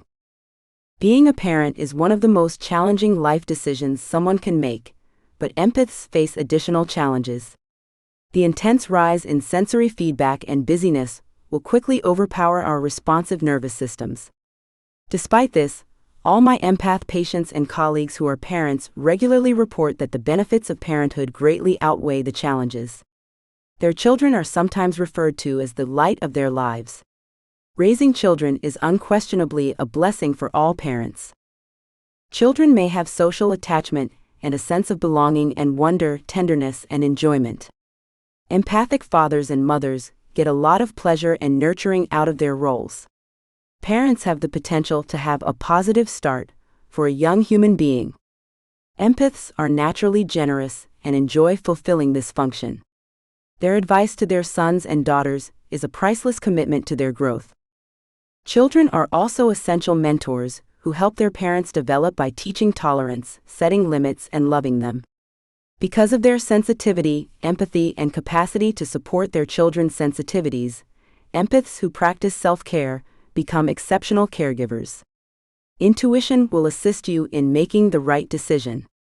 You should have children because you like them, not because your parents want grandchildren or because society demands it. Children with empathic or highly receptive nervous systems respond to external stimuli more rapidly and vigorously. They experience so much at times and are unable to cope with the sensory deprivation. They see better, sense more, scent more, intuit more, and feel more intensely. They may dislike heavy food odors in the kitchen, perfumes, loud voices, or harsh bright lights, for example. Soft clothing, beauty, nature, and having one or a few good friends are more important to them than having a large number of acquaintances. Our harsh environment can irritate their sensitivities, which has an impact on their behavior. Since most sensitive children cannot communicate the source of their distress, informed parents must identify causes and provide responses to their dismay. Parents must understand what causes their sensitive children to become overstimulated. It would necessitate the avoidance of such tasks. This would help to relax these kids and prevent exhaustion, tantrums, and anxiety. Excessive busyness, for example, overscheduling their day and having little time for breaks, multitasking, no alone time, video games, and watching violent TV shows and newscasts, particularly late at night, are all common causes. Children exposed to both situations may have difficulty falling asleep and will need more rest before bed to unwind. Since their brains are slower to move from stimuli to silence, sensitive children can take longer to settle down at night than other children. These children can also sense and absorb other people's emotional distress, especially their parents and close friends. Since they are mega responders, their pains are acute and their joys are particularly exuberant. Protection strategies: being an empathic parent. Begin your day with a gratitude affirmation. Remember to take a few deep breaths. Make time for yourself. Relax by listening to calming songs. Consider meditating. Take advantage of power naps. Define the limits. Do not act as if you are a helicopter parent. Your own energies should be focused. Keep an eye on what you eat. Exercise is a great way to unwind. Have a good time with your children. Protection strategies when raising a sensitive child. Encourage the child's intuitive abilities and sensitivities. Respect your child's emotions. Family members and teachers should be informed about your empathic boy. Have faith in your instincts. Assist your child in recognizing that they have processed the feelings of others. Be a calming influence on others' lives.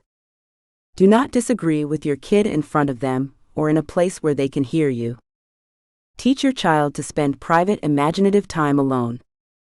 Tell your child how to breathe and meditate. Encourage your child to share his or her aspirations. Assist your child in practicing shielding in the presence of energy vampires. Drumming will help your child to become more grounded. Reduce the amount of time you spend in relaxing environments. Have time for yourself before your child goes to bed. Processed foods, carbs, and sugar can be avoided by your kid. Prevent tantrums by intervening. Use essential oils for aromatherapy, no synthetics. Make use of pet therapy. Make use of gemstones. Assist your child in lowering his or her stress level. These realistic tactics will make parenting an empathic infant calmer and more enjoyable for your whole family. Supporting empath children's unique abilities is a blessing.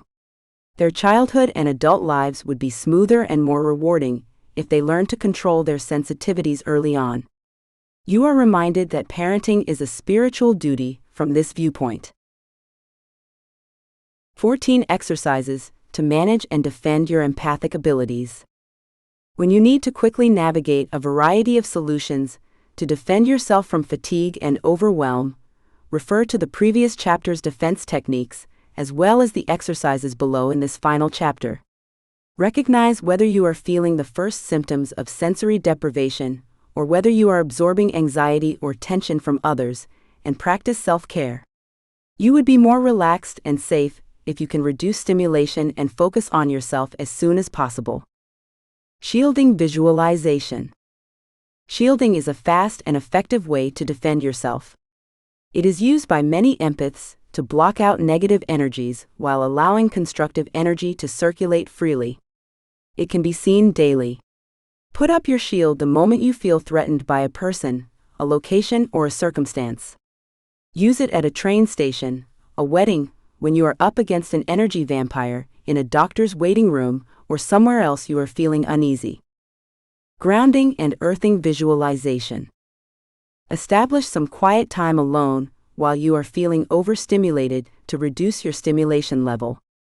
You would be able to decompress by being alone to recover. Return to your core after practicing this visualization. It is something I do for at least 5 minutes a day and teaches to my patients. Switch off the screen and phone and close the door. Then calm your body by sitting in a relaxed posture and taking a few deep breaths.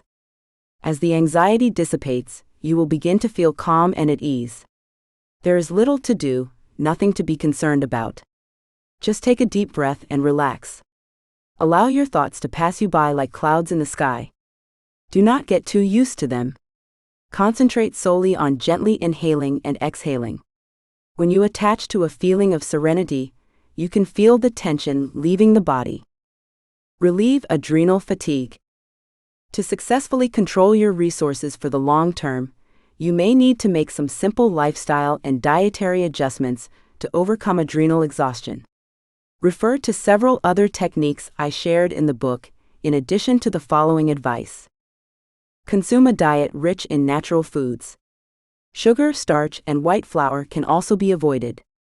Make Himalayan red salt a part of your daily diet. Reduce the amount of low-quality salts in your diet. If your blood pressure is high, always see your doctor. For any workout. To increase strength and vitality, engage in gentle exercise and stretching. Consider meditating. Meditation boosts endorphins, the body's own painkillers, while also lowering stress hormones. To determine the cortisol level, get a blood test. Consider temporary natural cortisol replacement if your cortisol level is down, as recommended by your doctor. Rest as far as possible. Sleep is a restorative and soothing process. Take B vitamins regularly. In the acute stages, take 2,000 to 5,000 milligrams of vitamin C a day. Consider 10,000 to 25,000 milligrams IV vitamin C drips. This will boost your stamina and immunity while still supporting adrenal well-being. This therapy is often provided by holistic doctors. Get rid of the energy suckling in your world. Attempt to exclude harmful individuals from your life, or at the very least, establish strict limits and boundaries so that they do not drain you. The 3-minute heart meditation. Act quickly to alleviate mental or physical pain by practicing this 3-minute mediation by stepping out of the current toxic condition.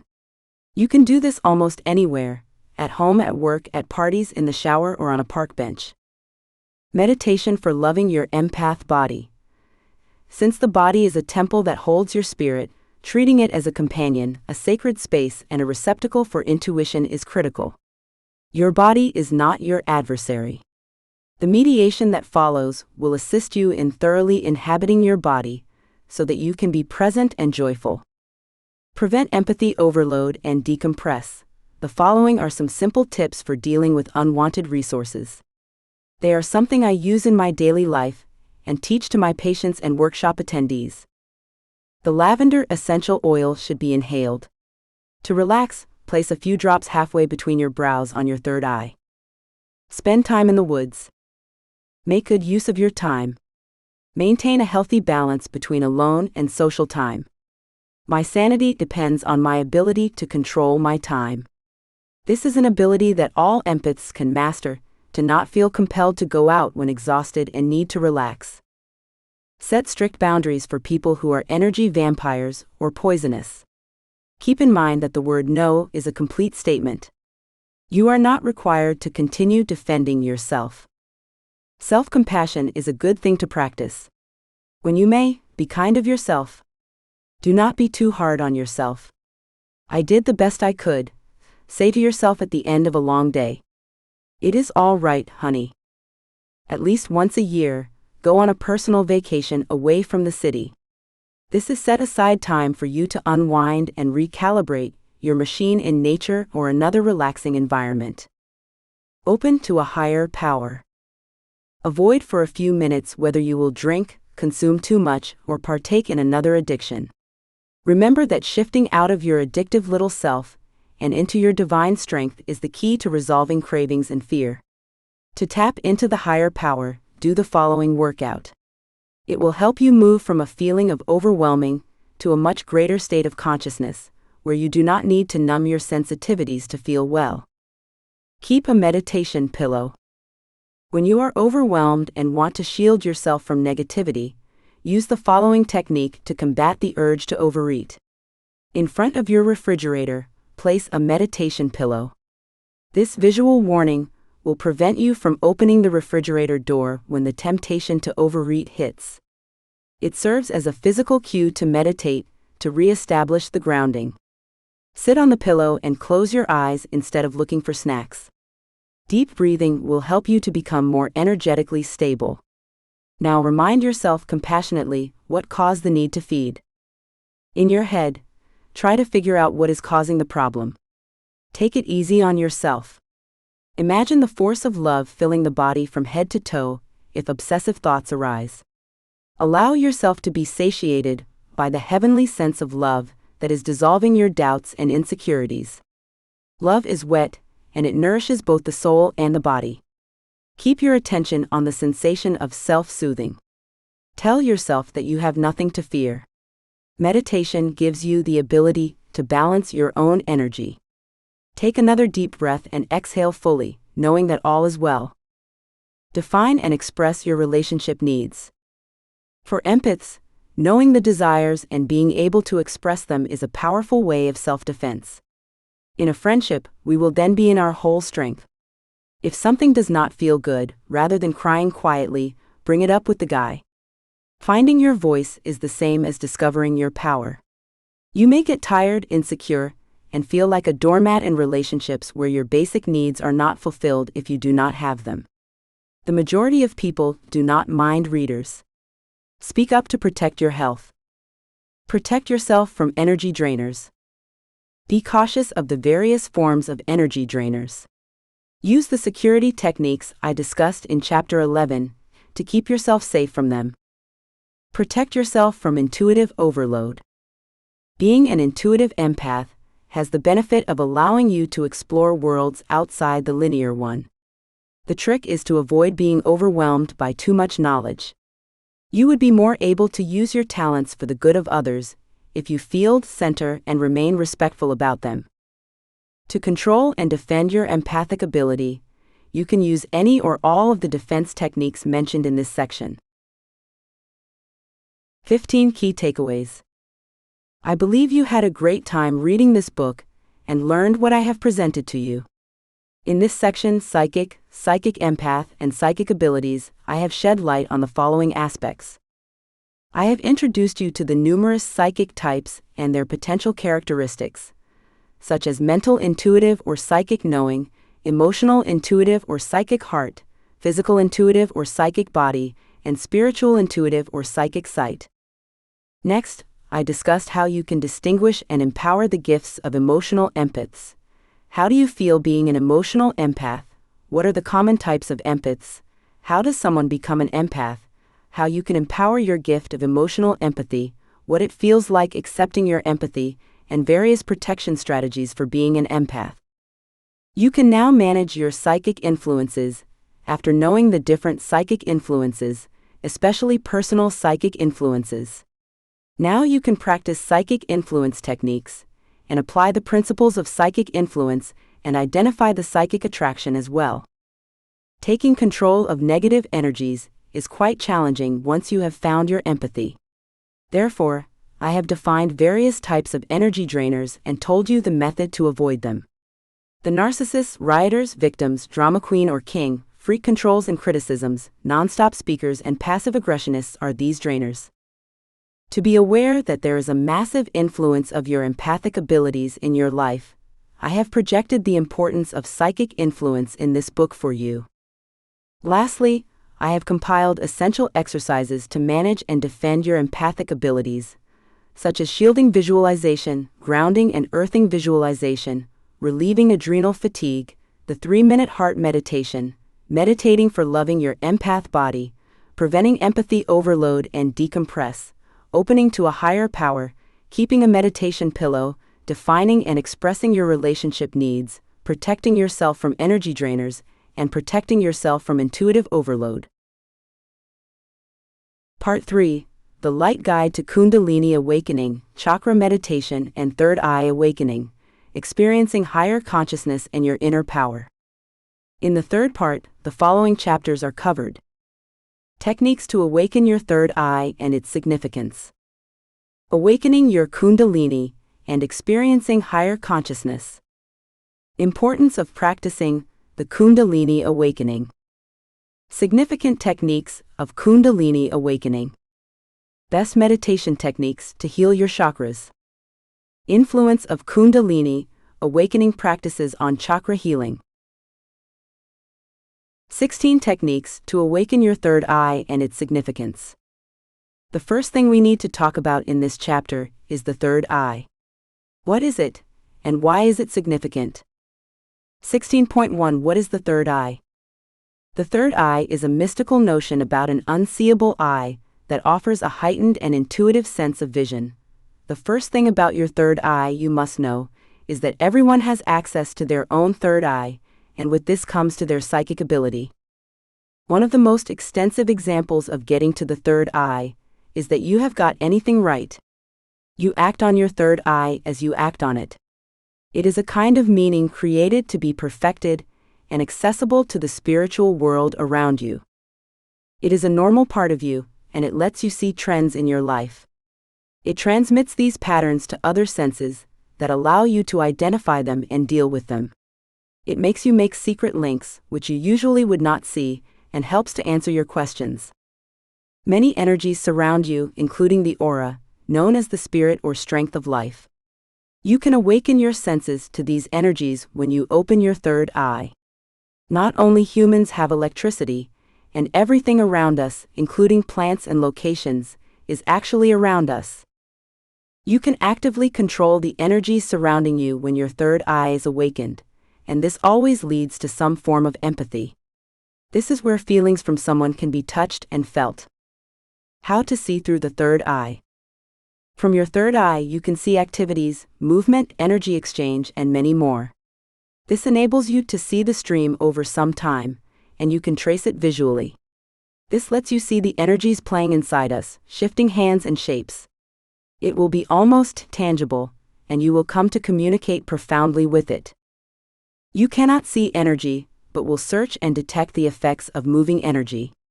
Your third eye can do so, and it can transmit it through the other senses and provide you with a more profound view of the universe. It is easier to find out things through the reasons, which are the 5 ordinary senses. Therefore, it is relayed through the 5 senses, and though it is spiritual at work, it will allow you to forecast events, even though there is no proof. Forecasting is just one ability in the third eye, if it is entirely available to you. Notice that not everyone will see the same thing in your third eye, because of differing backgrounds. For instance, if you would picture a cat, if not mentioned, everybody would imagine a different cat. When we try to see it, our view of what the word cat represents differs from the person next to us. Therefore, your experiences are also different, making it difficult to relay what you learned to someone else with your third eye. Significance of opening the third eye. You might question why your third eye is open, and it is up to you entirely.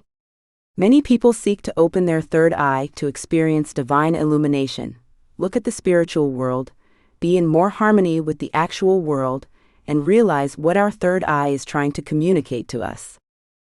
There are several explanations for opening your third eye. The procedure is much the same, regardless of what you want. Both the above explanations would also lead to your third eye opening. You cannot wait for one, and do not get the other. You receive a specific psychic ability when you open your third eye. Still, you receive a greater understanding of both the physical and spiritual world around us when you see more than you could first see. Relationship between the pineal gland and the third eye. The pineal gland is a gland in the center of the brain. It contributes to the development of serotonin-melatonin, which is a hormone. The shape of a small pine cone is right between the 2 hemispheres, and it is in the center of the brain. Often known as the third eye is the pineal gland. It is known as pineal gland stimulation when you attempt to encourage the third eye. This will enable you to absorb the frequencies of the spiritual universe, which will allow you to experience a godly euphoria and a feeling of completeness to the world around you. You will stay asleep if you do not open your third eye. If it stays sleeping, you can feel the divine realm the most from time to time. 16.2 Third Eye Awakening Techniques. When you try to wake your third eye, you may have many great tools to use. The portal technique, which can also come from your third eye opening, you learn for astral projection. You find that both the approach of the portal and the following meditation technique will help you open your third eye. The portal technique. The portal technology is simple to use, and practical application is even more straightforward. You must be ready for what you will face, and it may be an experience for which you will not be prepared. It is advised to try the method of meditation and switch to the portal technique, as the portal approach opens the third eye a little more. It is safest to do this progressively if you do not know what to expect. Step 1. You have to relax completely, and you usually have to lie down. Use your own calming strategy, such as respiratory consciousness. This helps you reach the minute's alpha stage. Take your pointer finger, and whichever hand does not matter, put it between your eyebrows, just below it and just above your nose's bridge. Circle the finger in the clock's direction and rub the area. 30 seconds, you can do it, and then you should save it by taking it off. In addition, after you have removed your finger, you can still find the feeling. Step 2. Repeat phase 1 when, even though your finger is out, you do not experience a spinning feeling, but when you feel it can resonate in the header field. Try to watch how the energy in your head swirls. Tilt your eyes up, and you are supposed to increase the sensation. A more strong feeling can emerge when you sense the energy in the environment and breathe through your nose. Inhale and exhale the power to reinforce the sensation and pulse it. Step 3. You must inhale again, and the force must rise into your head from the soil again. This will help to increase the strength of your head's energy. Try doing that 33 times, so it should be a series of 311 breaths. This enables you to boost the energy required to stimulate the pineal gland and open the third eye. Step 4. The whirling near your brain, where your third eye is situated, should be incredibly intense. If you lose it, you can also replicate the feeling or start over. Step 5. It should be done right in front of the bed every night. You cannot go straight to the next level, and there must be an intermediate step. It is also going to make you repeat it in the morning. You are going to see different objects, light included. A green light twisting in a cyclone can be seen. This is your third eye, and this is your expanding consciousness. Step 6. This helps you to project your awareness and even to project astrally through the tunnel. You should still keep a journal. If it becomes intense, the third eye should be shut and a milder approach should be tried. After 2 weeks, at least not every day, you cannot continue this strategy. You can overburden your body and mind with energy, and you can become very unbalanced. This can cause chaos in your life, and it is recommended that you record your results and stop if it gets too hectic. Meditation technique. Many strategies for third eye waking include meditation, because meditation helps the pineal gland prompt and stimulate. Step 1. It is critical that when you attempt to awaken your third eye, your frequency is high, since a higher frequency stimulates the pineal gland. This helps open the third chakra of the eye and allows you to be pleased and pursue your pleasure. Try to examine your sensations, which will increase your level of stimulation. Being in nature is a positive start towards raising your frequency, humming, being artistic, or listening to music you like. Step 2. Then your eyes should be closed and your pulse slowed down. You must keep rhythm with breathing. It is necessary. Therefore, do not respire too deep or too shallow. In fact, the attention will crack. You would have to start without proper concentration. Step 3. After this, drop your head to the stomach. Look down. You can feel a weight tightening the jaw when you feel the third eye chakra swaying through your eyebrows. Regardless of what you think, breathe and calm evenly. Step 4. Start looking upward. Focus on your third eye with your inner eyes. Focus on this, particularly though you know you cannot really look up yet. You should not have to open your eyes, and you simply have to keep your eyes shut. Maintain a steady and pleasant breath. Step 5. Only try doing this for a few minutes while watching your third eye. Naturally, there is a feeling, and it is usually a spinning feeling. Try to include this in your everyday routine, allowing you to open your third eye quickly. This meditation usually is best used for other methods of third eye awakening. Pairing techniques together. Recall that you should not have to test just one strategy when you attempt to open your third eye. It can be helpful if you remember the portal approach cannot be used for over 2 weeks in a row. You should take the technique of meditation right before or after to keep your third eye open, and you can start seeing all things yourself by that time. It is common to see auras, fire, numbers, or have an unprecedented sixth sense. Psychic powers may develop and only must be predicted. Several signs are associated with the third eye. Still, a third eye does not awaken until you have had a detox with the pineal gland. Try to maintain stress and use natural breathing meditation while you experience stress, anxiety, and depression. Keep in place, which makes it so much easier to open your third eye. Third eye awakening symptoms. Some of these signs will also occur as you awaken your third eye. Some of them can only appear at first, but further symptoms can occur as long as your third eye is open. Pressure or tingling. Sickness around negativity. Vivid dreams. Headaches. Heightened senses. Desire for healthier foods. Connecting with spirituality. 16.3 Psychic ability that comes with third eye awakening. One of the key reasons people open their third eye is psychic capabilities, but different people have different psychological capacities. Adjust these psychic powers, but opening your third eye at least lets you gain insight into the future. Some individuals will instinctively have these psychic powers, but others will find them more difficult. Typically, by opening up your third eye, you can get at least one of these psychical powers.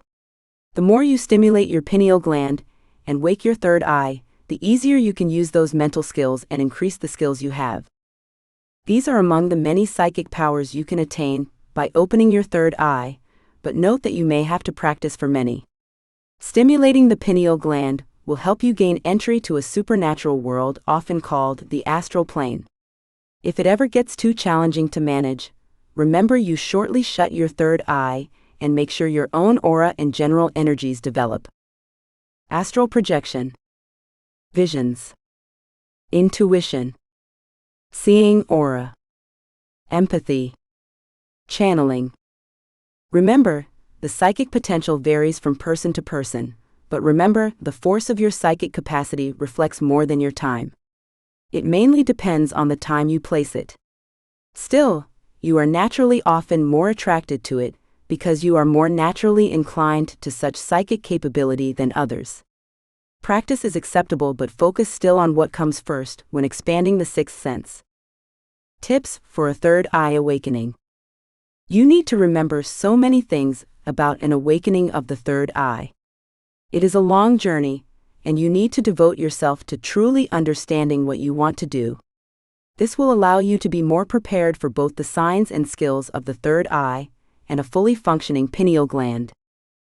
These suggestions will make it easier to awaken your third eye, but it will also take time.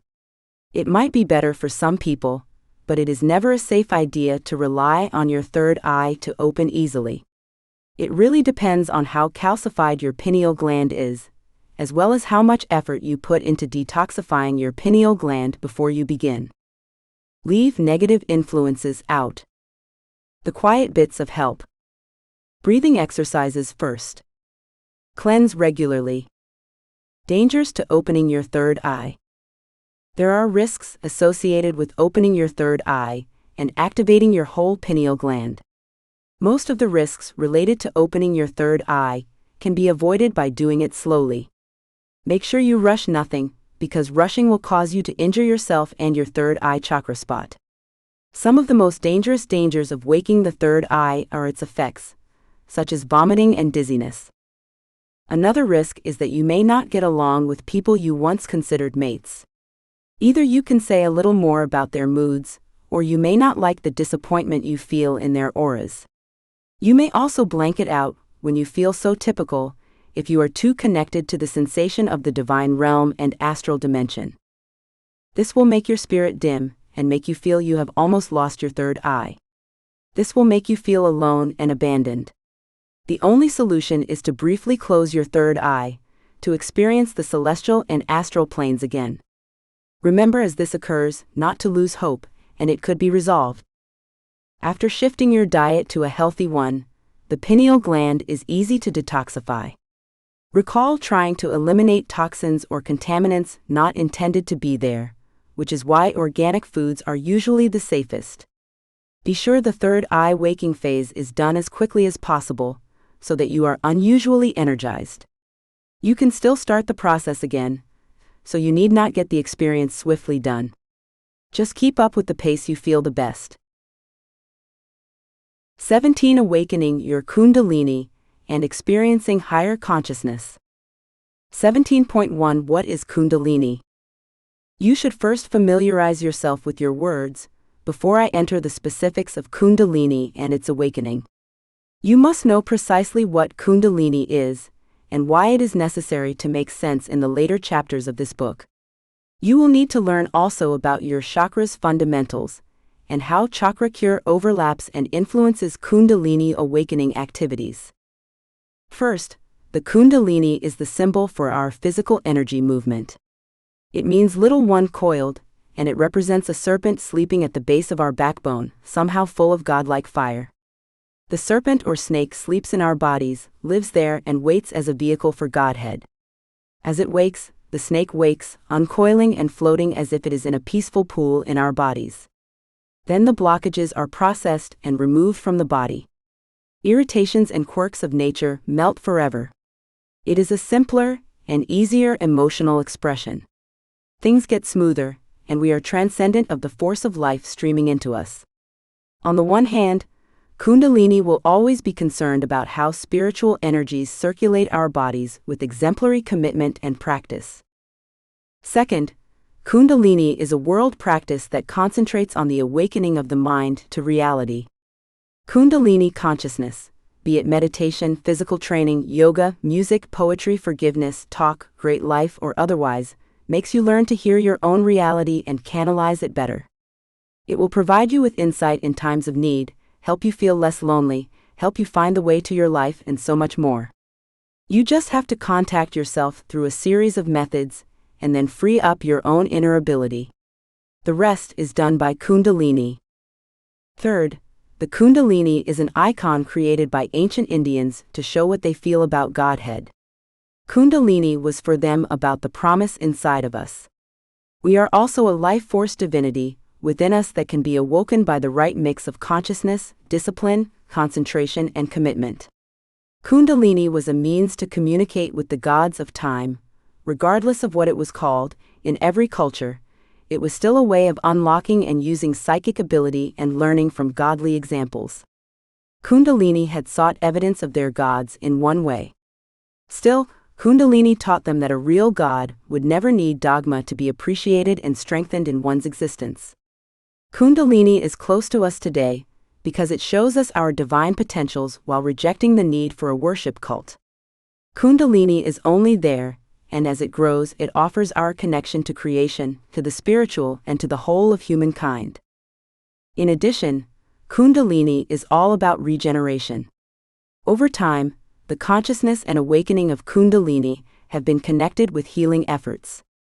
Alongside medieval and Renaissance alchemists, ancient Chinese used their Kundalini versions, learn and improve. Old Egyptian leaders have been carrying their anchors to reinforce and strengthen their influence, essentially healing their ability to govern. Indus Valley civilization has worked to cure each other through the core channel of the Kundalini. Which society the message surfaces, it appears the same. We will learn to undo maladaptive mechanisms and instigate more profound, longer-lasting healing by becoming more mindful of the energy structures in the corpora. 17.27 Chakras and the Kundalini. One of several best means of thinking about the Kundalini is to learn about the chakras. The Kundalini clearly deals with inward motion, healing, and divinity. Still, while not apparent and just illustrated in the metaphor of an emerging snake, it can confuse you to see how anything happens for you, your healing, and your body.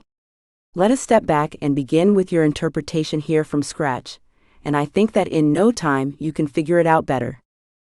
Envision 7 energy centers, all aligned in various places in the spinal column in your body. Energy moves from one point to the next in both centers, but often things get a little trapped. Some centers come near after a trauma or a struggle.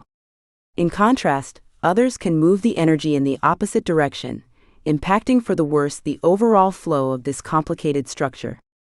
Even a bad day, or a lousy personality attribute, will get things to run in these centers far from their brightest. Think of these 7 energy centers, and 7 essential body glands that hold it and you going on a ship. These centers are the chakras. The whole scenario that I have just outlined is actual, and the worst will happen to you ultimately. Enter the awakening of Kundalini. When you get to a point in your life when you can start a spiritual awakening, these blockages and flux stops are much more complicated than you expected. They are reflected in your chakras, so you will be aware, and it is up to you to pull out your poison. The 7 energetic centers connected to glands are actually called your chakras. We will transfer them, so that you understand them better as we proceed. Each of the 7 chakras, or energetic wheels, has a different color, body component, healing energy, and more. Root chakra. I am going to begin with the root chakra first. On the base of the spine is the root chakra, where Kundalini and Shakti lie. The root chakra is also known as Muladhara. It ties it to the color red, affecting survival, defense, security, sexuality, and primary areas of your lives. In addition, this chakra concerns reproductive organs, legs, and feet. Sacral chakra. The sacral chakra is situated a few inches below the belly button, which is the second chakra. The sacral chakra, also known as Svadhisthana, is associated with the color orange and affects areas of your life, including imagination, originality, culture, confidence, joy, and movement. The intestines, ovaries, and the body's detoxification mechanism are all healed by this chakra. Solar plexus chakra. The solar plexus chakra is centered a few inches above the navel, near the diaphragm. The ribcage meets in the lower chest, which is the third chakra. The solar plexus chakra, also known as Manipura, is associated with the color yellow and affects our lives related to confidence, willpower, assertiveness, dominance, need for control, communicating one's truth, and feeling brave. In addition, this chakra helps with metabolism, fear, self-esteem, and the body's detoxification mechanism. Heart chakra. The heart chakra is the 4th chakra, and it is right where you would want it to be, right in the middle of your chest. It is also known as Anahata, and it is associated with the color green. It impacts your life, including affection, kindness, pleasure, interpersonal comfort, selflessness, and family or relationship. This chakra also heals problems in the circulatory, cardiac, and cardiovascular systems. Throat chakra. The 5th chakra is the throat chakra, and it, as you would imagine, is in the throat. It is also known as Vishuddha and is blue. It affects your contact, vocalization, reality sharing, promoting, and purification aspects of your life. It can also help with respiratory, skeletal, and gastrointestinal issues. Third eye chakra. It is located on the top of the head, behind the brow. The Ajna chakra is sometimes referred to as Indigora, and is linked with the color indigo. It influences aspects of your life that deal with insight, imagination, literal and metaphorical sight, guidance, truth interpretation, manifestation, and overall mindset. This chakra also can restore one's vision, memory, brain, eyes, and hearing. Crown chakra. At the tip of one's head, the crown chakra is the 7th and final chakra found within one's physical body. Sahasrara is the name of the dye, which is a loud and vivid purple. This chakra influences psychic powers, spirituality, divinity, sense of self and goal, life path, and celestial awareness. This chakra is also beneficial for problems involving the brain, skin, and hair development. Your Kundalini could not resist ascending into the state of ecstasy it perceives up above, if all 7 of these chakras were revolving in the right direction with no blockages. As one prepares for Kundalini awakening, the goal is to clear, open, and align those chakras. Kundalini will answer and explain how well it knows what to do until the most excellent ease of motion has been achieved. When you move around blockages or energetic reversals in these chakras, you see your challenges resemble this. Low energy, general fear, constant fatigue, identity crisis, feeling disconnected from the world, eating disorders, general loss or inconsistent appetite, overt materialism, trouble saving money, or ongoing health problems are all examples of root chakra blockages. Lack of creativity, lack of inspiration, low or no motivation, low or no sexual appetite, feelings of unimportance, feelings of being unloved, feelings of being unaccepted, feelings of being the outcast, inability to care for oneself, or consistent and repeated relationship problems with one's intimate partners are all examples of sacral chakra blockages or reversals. Identity crises or deficits, low self-esteem, low or no self-worth, digestive issues, food intolerances, lacking willpower, constant tiredness, constant nausea, anxiety disorders, liver disorders or disease, frequent infections, lack of core strength, lack of overall strength, consistent depression with no release, feelings of betrayal, etc., are all examples of blockages in the solar plexus chakra. Reversals and blockages in the heart chakra can manifest as an inability to love oneself or others, an inability to put others first, an inability to put oneself first, an inability to forgive a problematic ex, an inability to let go of grudges, trust issues, social anxiety or intense shyness, an inability to express emotions healthily, problems with commitment, constant procrastination, or severe stress. Oversharing, inability to speak truthfully, failure to communicate with others, literal laryngitis, sore throats, breathing or airway restrictions, asthma, anemia, constant fatigue, inability to find the right words, paralyzing fear of being misunderstood, nervousness in public situations, occasional intense dizziness, verbal submissiveness, verbal submissiveness, verbal submissiveness, verbal submissiveness, verbal submissiveness, verbal blockages or reversals in the third eye chakra can manifest as a lack of direction in life, increasing feelings of boredom or stagnancy, migraines, insomnia, eye or vision problems, depression, high blood pressure, inability to recall one's dreams, constant and jarring flashbacks, closed-mindedness, paranoia, history of mental disorders, history of addiction, and a lack of feeling connected to others.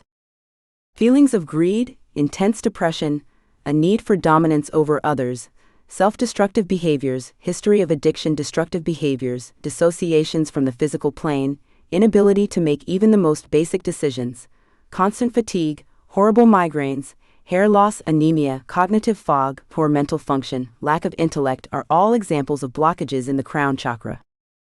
17.3 What should you do with your Kundalini? You will learn what to do with your Kundalini now that you know all of this information about the chakras. You will use the Kundalini to balance and open the chakras even more than you might do actively, after these blockages and energetic reversals have been corrected and worked on. You should put Kundalini into the game with no reservations, ensuring that items are opened up from the inside out. However, Kundalini can be used for much more than chakras. It sounds so bad to say using Kundalini, but you get the idea. There are things that Kundalini will enhance, and there are things you would never feel if it were not for your bond to Shakti through the Kundalini serpent. Hold the following possibilities in mind as you approach Kundalini enlightenment. There are several potential targets in the awakening process, and it is up to you to know what you think you can handle. To begin, you may simply meditate on Shakti and Prana to become more conscious of your Kundalini. By meditating on the root energy and turning the wisdom toward Kundalini, you will realize so much more in your body, in others, and in the universe well before entering a point where you are reaching or knee-deep in enlightenment. In this situation, your contributions will aid in establishing a basis for energetic work in the future. You can use Kundalini to help you awaken, or you can make it happen automatically. Simply begin meditating if you want to take it more naturally. Try to integrate a regular meditation session into your life. If you already practice yoga, add a more extended meditation section to the end of your practice. You can meditate on the Kundalini itself and its ability to do the essential Kundalini function in the world of work, to quiet your thoughts and communicate with the peaceful, still space within. Kundalini can help you grow your psychic powers, which have always been a part of you. You will feel more linked than ever to your psychic powers because of the Kundalini awakening. Yes, I use the plural strength on purpose. You would have to train yourself to think about paranormal abilities as standard rather than supernatural. It is not insane to see yourself as psychic, let alone possessing psychic powers. Humans are psychic beings by nature. Each of us has a range of psychic abilities that can be developed with time and patience. It will not be just one thing, it will be a set of gifts that work together to give your soul purpose in life, context, and direction. It is entirely up to you if you use such facilities. Still, if you were at the point of Kundalini awakening when you collect them, you would undoubtedly want to use them to the fullest extent possible. Kundalini awakening will also get you a spiritual bond and enlightenment. You should experience a completely new bond with divinity as you progress through your chakras and towards the crown. Stuff will shift once more than your Kundalini passes and swirl through your energy centers.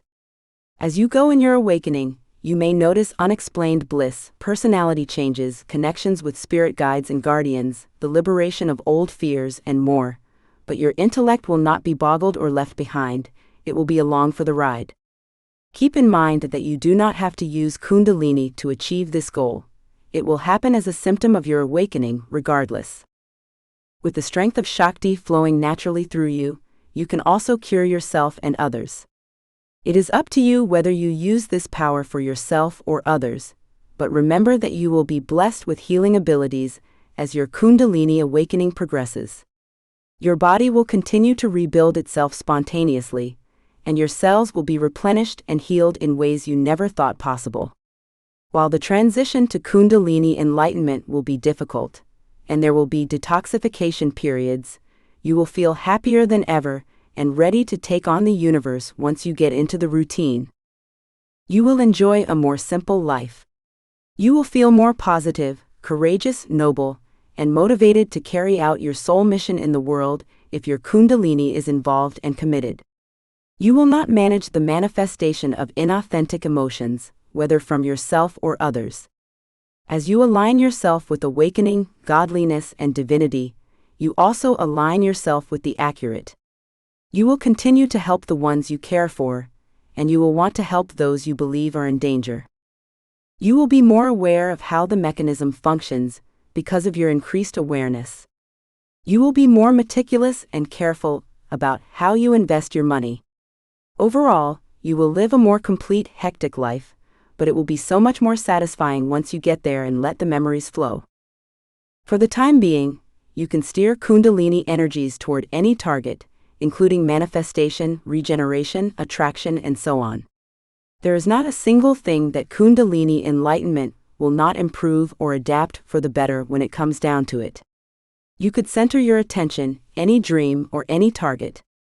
You could set plans in action that have just existed in your head up to this stage. You would have a greater understanding of yourself and the world than ever before, allowing you to behave in ways that draw just what you want.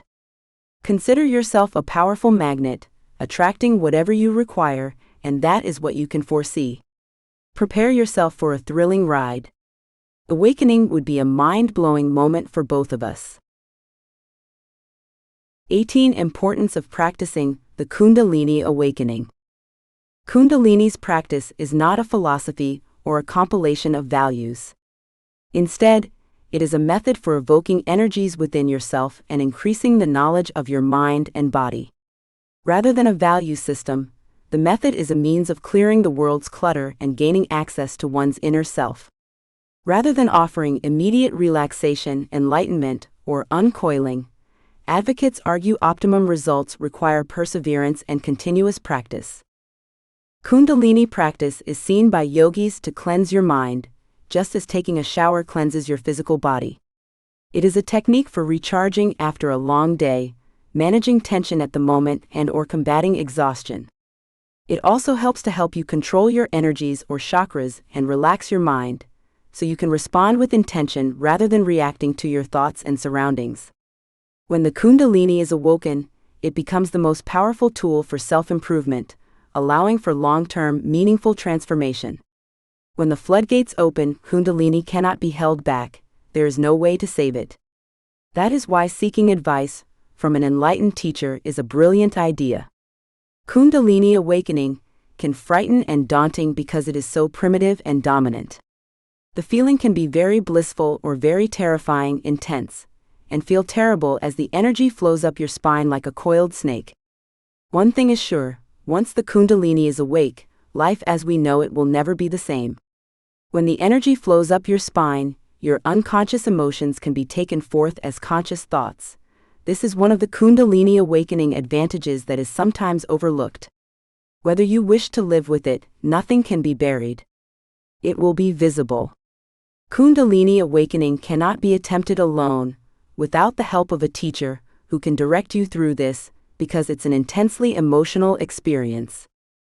18.1 Signs and Symptoms of an Awakening.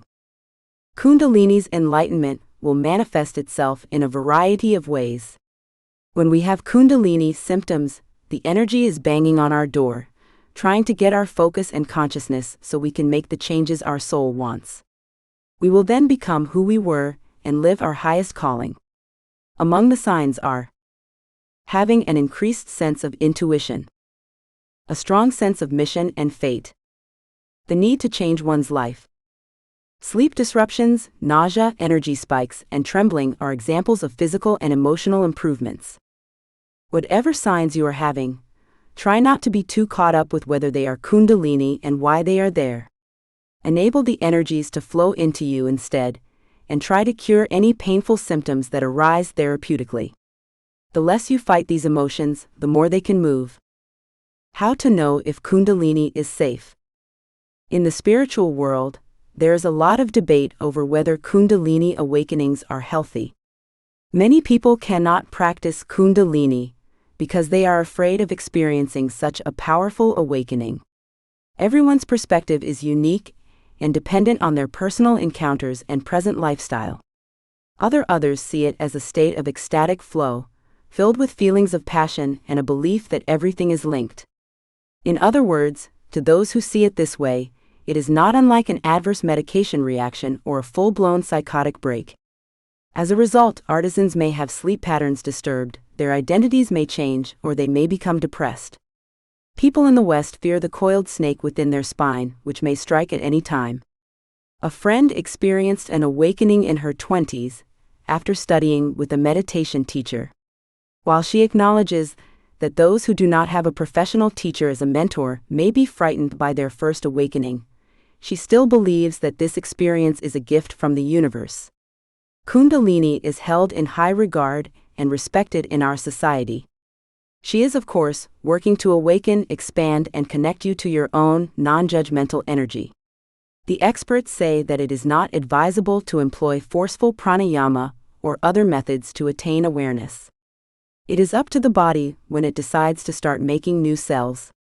Do pranayama on a channel other than the central channel is risky, since this may push the practitioner into the idea, or Pingala Nadi, situated to either side of the axial root, yoga researcher Georg Feuerstein says in Tantra, The Path of Ecstasy. 18.2 Significance of a Kundalini Awakening. A Kundalini awakening can be a powerful force for self-improvement and regeneration, allowing for long-term positive transformation. Existence, it is said, will never be the same until your Kundalini awakens. Your entire system, including your mind, body, and soul, receives a substantial energetic update, causing you to see life alternatively. Kundalini teaches us that consciousness is much greater than any of us have ever imagined, which can daunt and confusing. People who have a psychotic break from an awakening, according to Sovatsky, usually come from a dysfunctional family situation, are under a lot of tension, and do not have adequate social support. Both Sovatsky and Kempton advise someone afraid during a spiritual awakening to get help from a psychiatrist or a teacher who has been through it. The following are some advantages of a Kundalini awakening. Spiritual awakening. Kundalini yoga is founded on the belief that the universe's force, known as the Kundalini, exists within us. As a result, the most essential Kundalini awakening gain you will witness as you embark on this journey is spiritual awakening. This is the start of a lifelong adventure that will link you to the world and all of its creations. Cleansing and purity. Kundalini is a practice that involves cleaning and purifying the 7 chakras before channeling Kundalini energies from the base of the spine to the crown chakra. As a result, the cleansing of the 7 chakras in the body is the first step. These chakras help purify and cure the mind and body by regulating different physiological and psychological functions. Pay off karmic debt. The body dies, but the spirit does not. It simply takes on a new form and begins its journey. The soul accumulates such samskaras, or profound images formed on the soul. It transforms bodies, and these must be released. These memories are gathered by your soul, based on the positive and negative events that your soul has seen in previous lives. While one is hopeful, one may be born as a child prodigy. While they are pessimistic, they may become a teenage delinquent. In reality, karmic debt can cause some phobias or unexplained ailments. You must thus free yourself from certain accrued samskaras or perceptions. This is accomplished by reawakening the Kundalini, which cleanses all old memories and binds you to the universe. Become peaceful.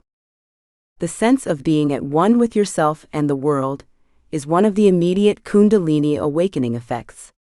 The human body, according to Hinduism, comprises 5 natural elements: air, water, fire, wind, and ether. Kundalini Yoga works on bringing all 5 facets of the body into balance to reach higher levels of consciousness. Enriched retention. Before beginning Kundalini Yoga, I struggled to remember even the most insignificant details and relied heavily on reminders and schedulers. This has changed since I had a Kundalini awakening, which improved my memory and retention abilities. According to scientists, increased blood flow to the brain is a significant factor in improved memory. The movie has a substantial impact on my life, and I no longer need to write what I need to do. Healthier intelligent quotient.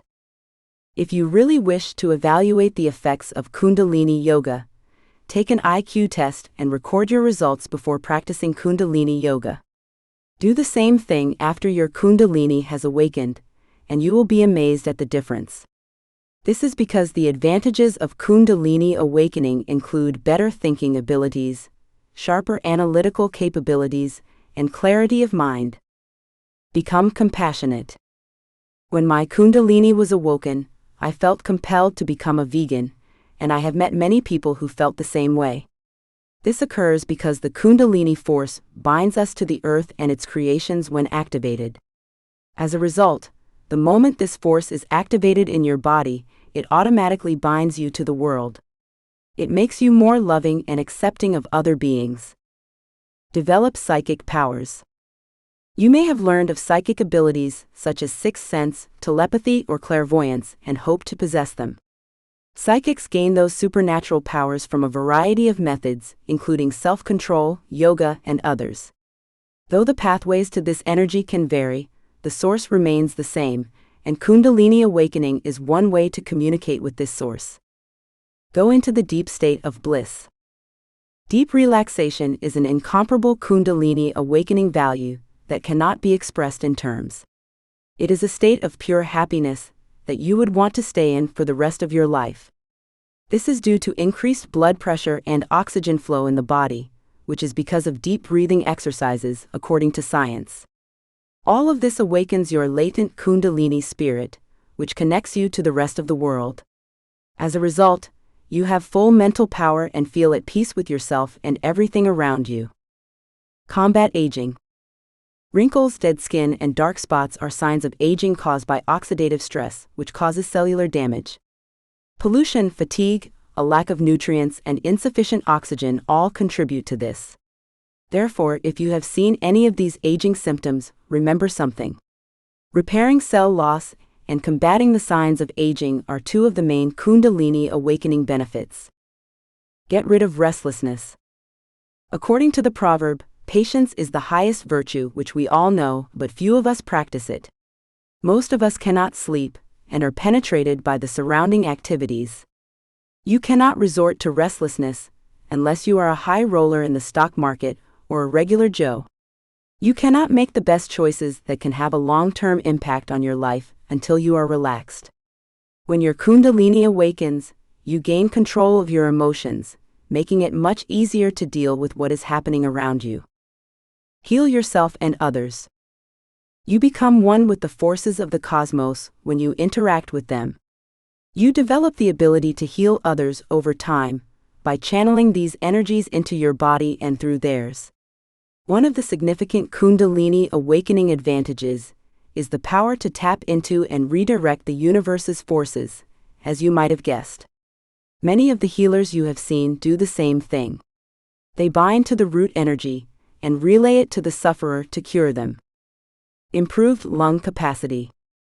Lung capacity, also known as pulmonary or respiratory capacity, refers to the volume of oxygen that your lungs can carry, which for the average person is about 6 liters.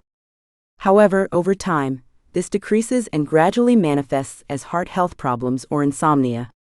Hyperactivity, obesity, and aging are all essential factors that affect lung ability. These factors influence oxygen consumption, which can be reversed by Kundalini awakening. This is Kundalini yoga, which includes breathing techniques like pranayama and yogic kriyas and exercise. Improved sexual ability. Sexual gratification is only possible when the mind and body are in good shape. Your sex life steadily changes as Kundalini yoga removes negativity from the body and nourishes it.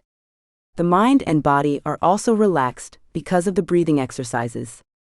As a result, you continue to feel more joy than you did before your Kundalini was awakened.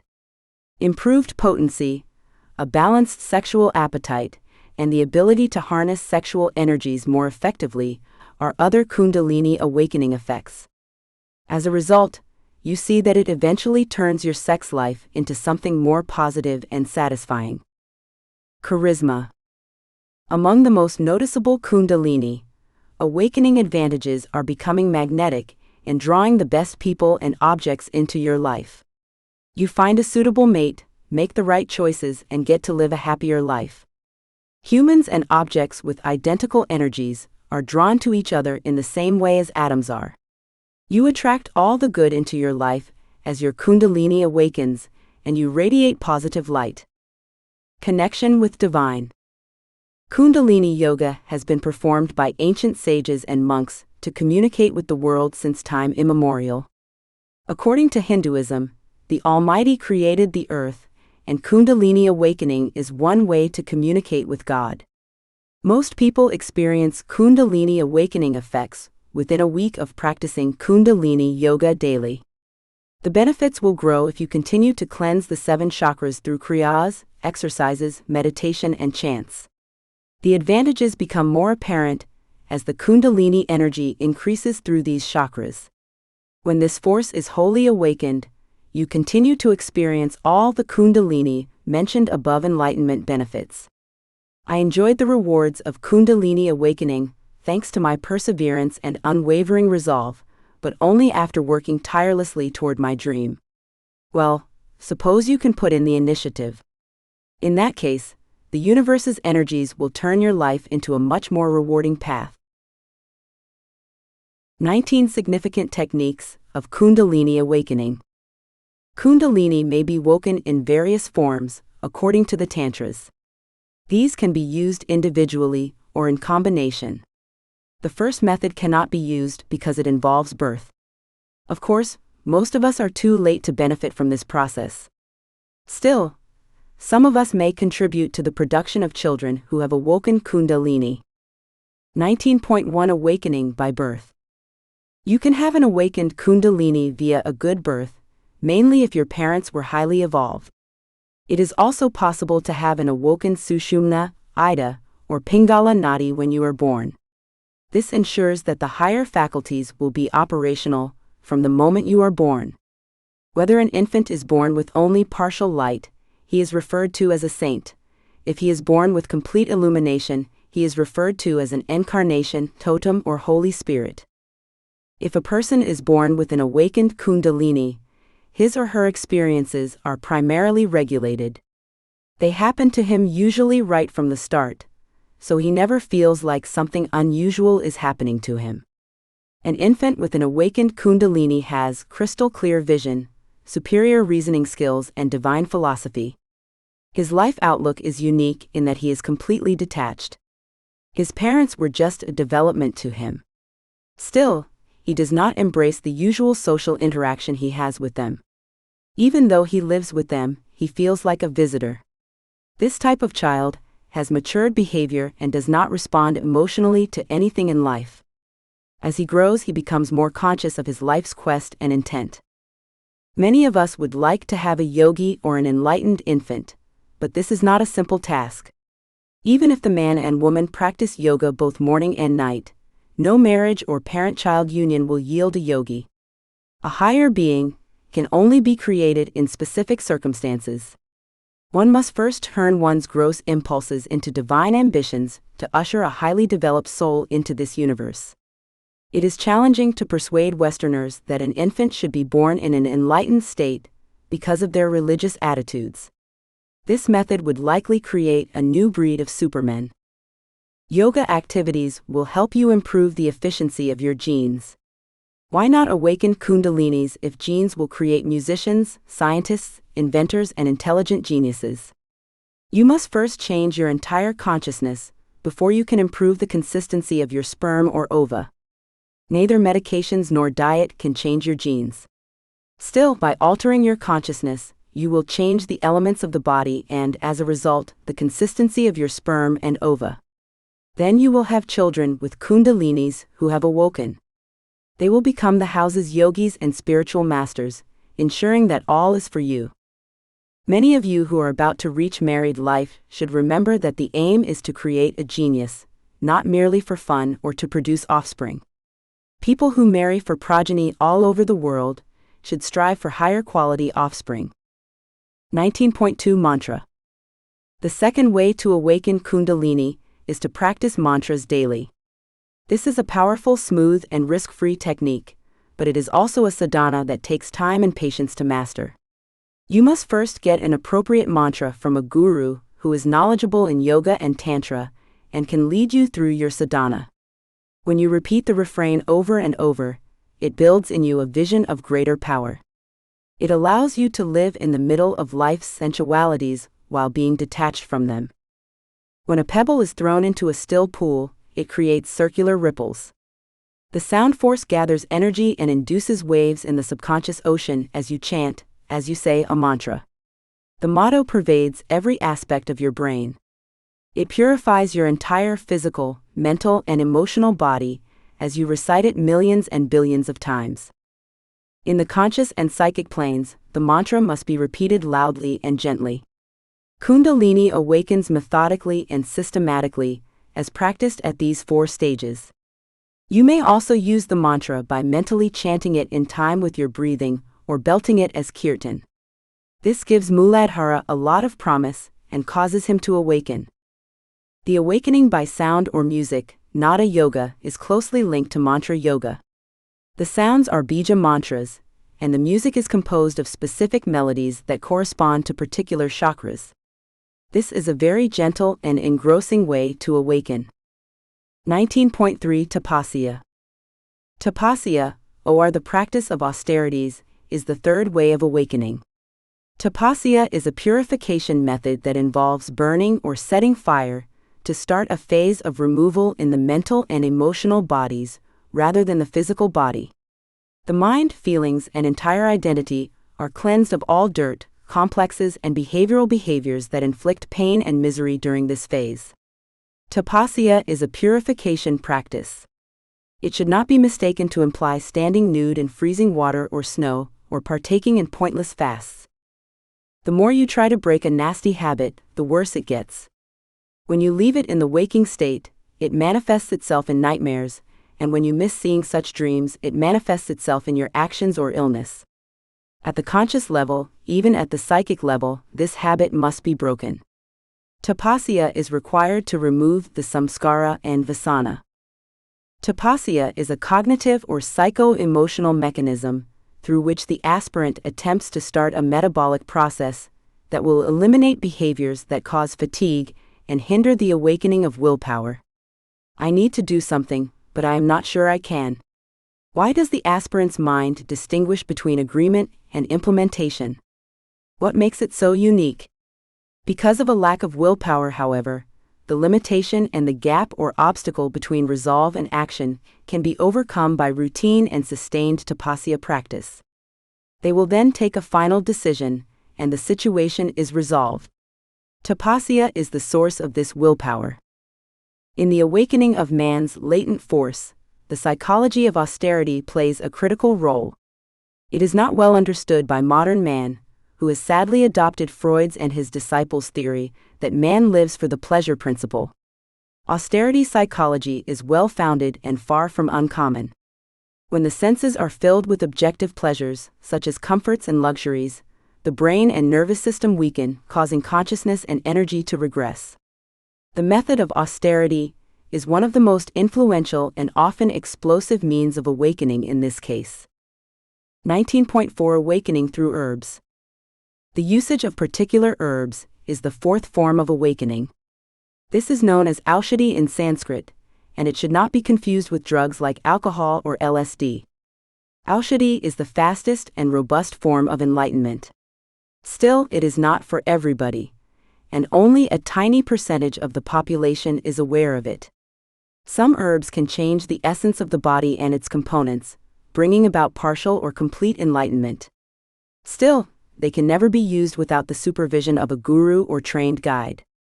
Some herbs selectively awaken the Ida or Pingala nadis. In contrast, others block all nadis and efficiently contribute to a mental institution. As a result, aushadhi is a hazardous and unstable process. There are references to a material called soma in India's ancient Vedic texts. Soma was a juice made from a creeper harvested on specific days during the dark lunar fortnight.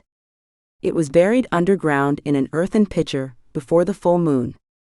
The fluid was drained and taken after it was collected. This resulted in dreams, sensations, and a shift in consciousness. Another drink known to the Persians was homa, which was perhaps the same as soma. People in Brazil and several African countries used hallucinogenic mushrooms. In the Himalayan regions, opium or hashish is used, hoping to speed up the process of spiritual enlightenment. Other things were observed and used from time to time in various parts of the world, some of which were very mild in impact and some which were very concentrated. Purified aspirants could imagine celestial spirits, holy waters, mountains, holiest sites, holy ones, and so on with the aid of the right herbs. They could isolate the self from the body and fly astrally while the effects of the herbs became more concentrated. For instance, it was frequently illusory, but it may also be a genuine feeling. People could awaken their kundalini and enter a state of samadhi.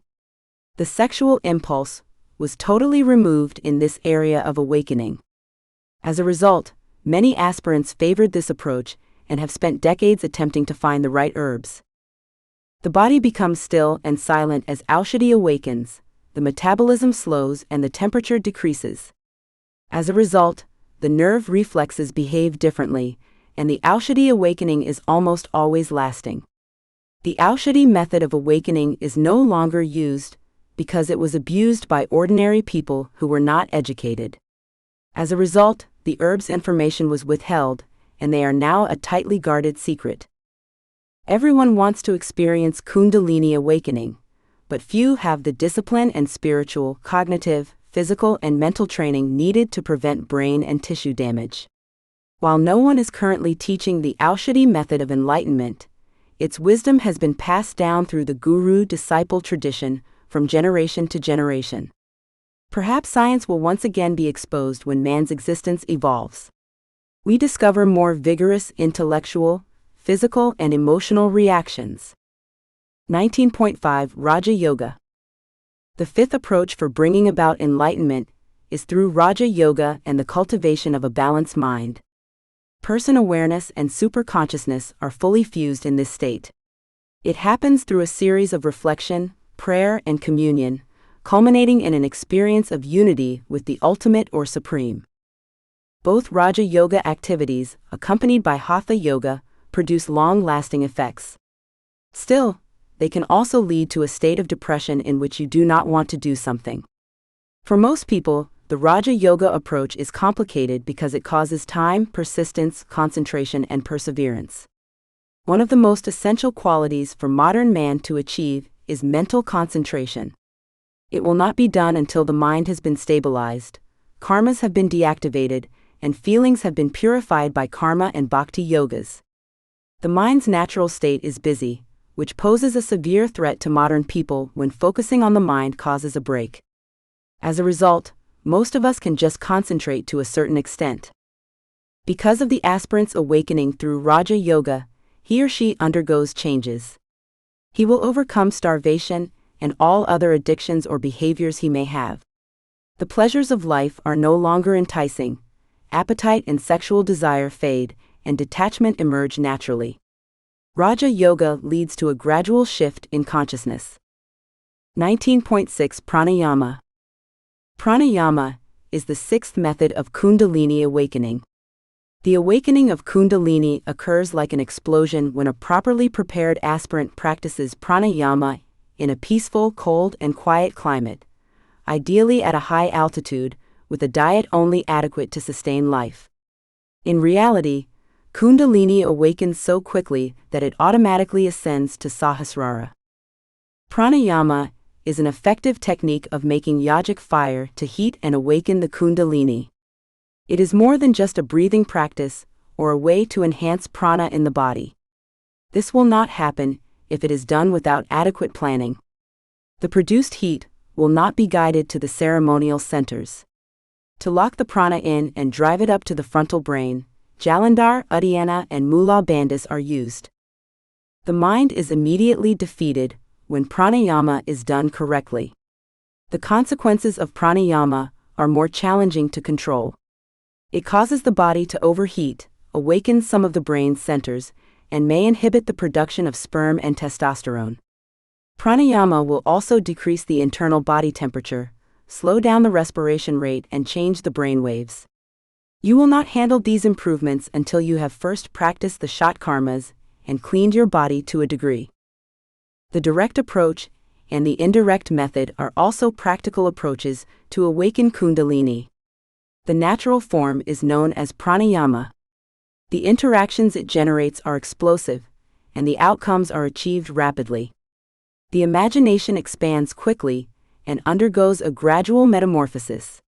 However, this form of Kundalini awakening is often followed by such encounters, frightening those who are not intellectually, philosophically, physically, or emotionally prepared. As a result, while pranayama is a jet-set form, it is drastic and considered a very complex one that not everyone can handle. 19.7 Kriya Yoga. Kriya Yoga is the seventh form for bringing about awakening. It is the most straightforward and most practical method for modern man because it does not involve mental conflict. Raja Yoga may awaken the Kundalini in sattvic beings. Still, it would not work for those with a tumultuous, chaotic, rajasic mind. They can only experience more tensions, remorse, and complexes, and may also develop schizophrenic symptoms.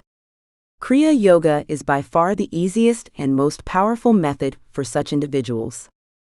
Kundalini does not awaken with energy, nor does it awaken as a satellite view or perception when you practice Kriya Yoga. It awakens in the manner of a noble queen. She would open her eyes before getting up, then shut them again for a moment. Shell then reopened her eyes, looked up, turned to the right and left, drew the sheet up over her head and dozed. She will stretch her body and open her eyes for a moment, then rest for a while. She says as she stretches and looks about.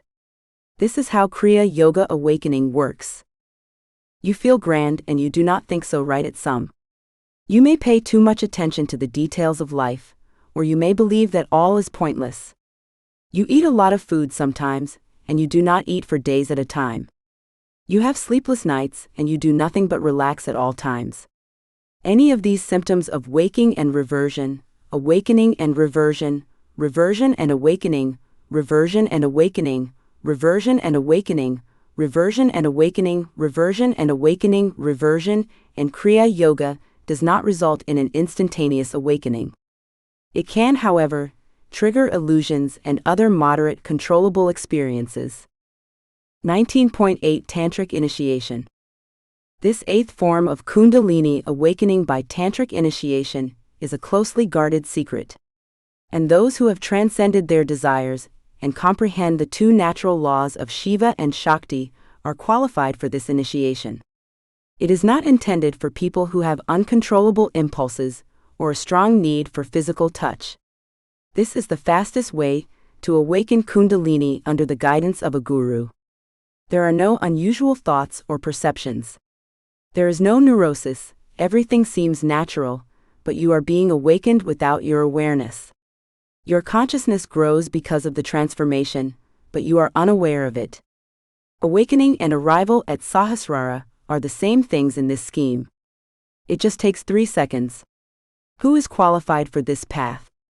Few people in the world have genuinely conquered their sexual desires and passions. 19.9 Shaktipat.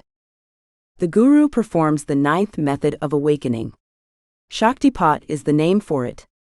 The awakening happens in a heartbeat, but it is just a fleeting moment, not a lasting occurrence. You experience samadhi as the Guru causes this awakening. Both kinds of pranayama and all asanas, mudras, and bandhas can be done without having studied for them. Many of the mantras have been revealed to you, and you have a deep understanding of the scriptures. Instantaneous changes occur in the human body.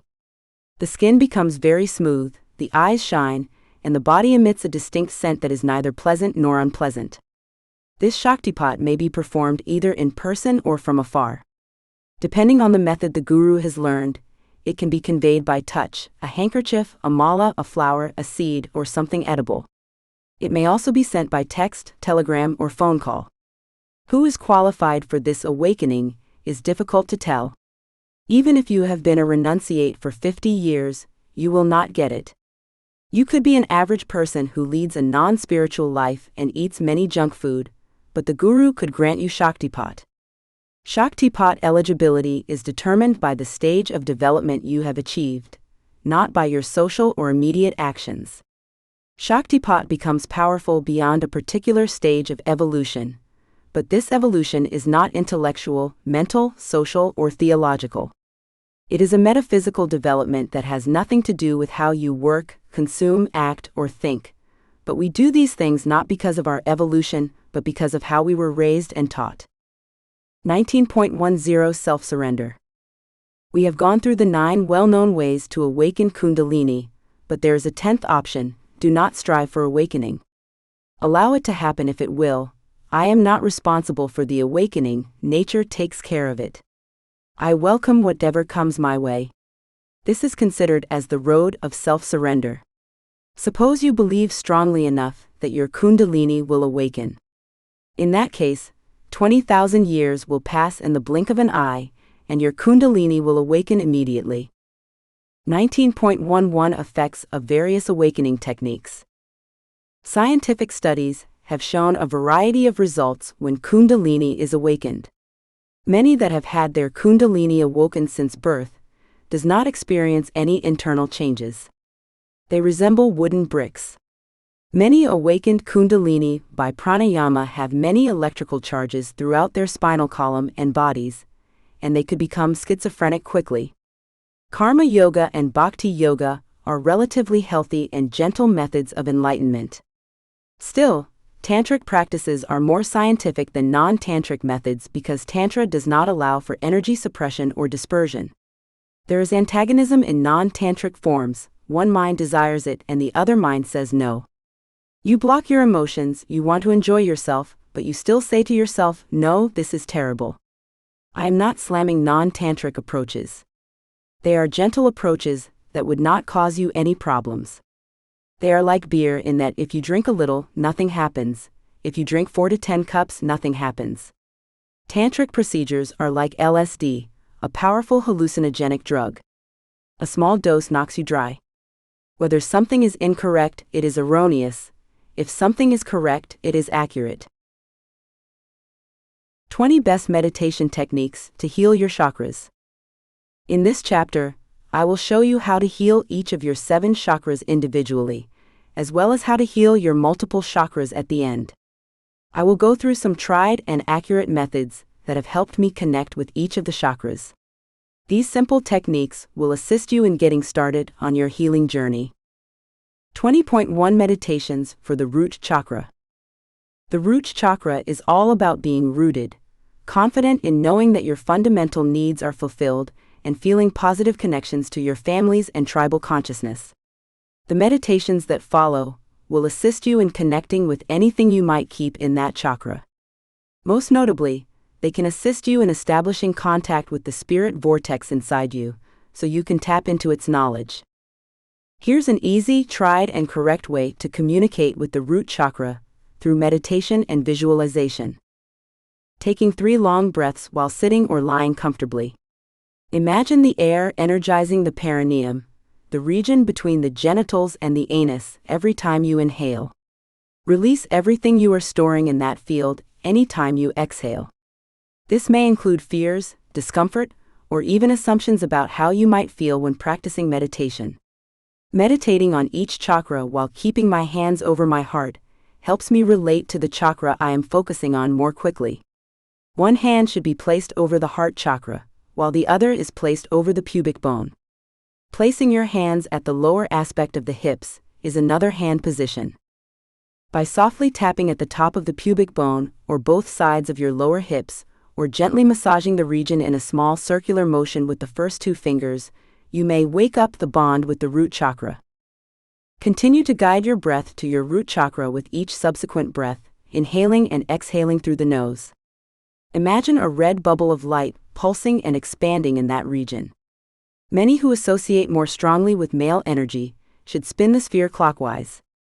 Those who identify most strongly with female power should rotate it counterclockwise. Ask your root chakra what it wants right now as you sink further and deeper into a calmer state. Allow yourself a few more breaths to see if any input comes in. It may be a name, a sound, music, a picture, a color, a feeling, or intuition. Then take action based on the reviews you get. Do not hesitate if you do not have any yet. When you learn to practice, it will come to you. You have connected with your root chakra if you do not get any of the intuitive clues mentioned above, but feel an awareness in that region, close to a pulsing somewhere at your lower hips and even down to your feet.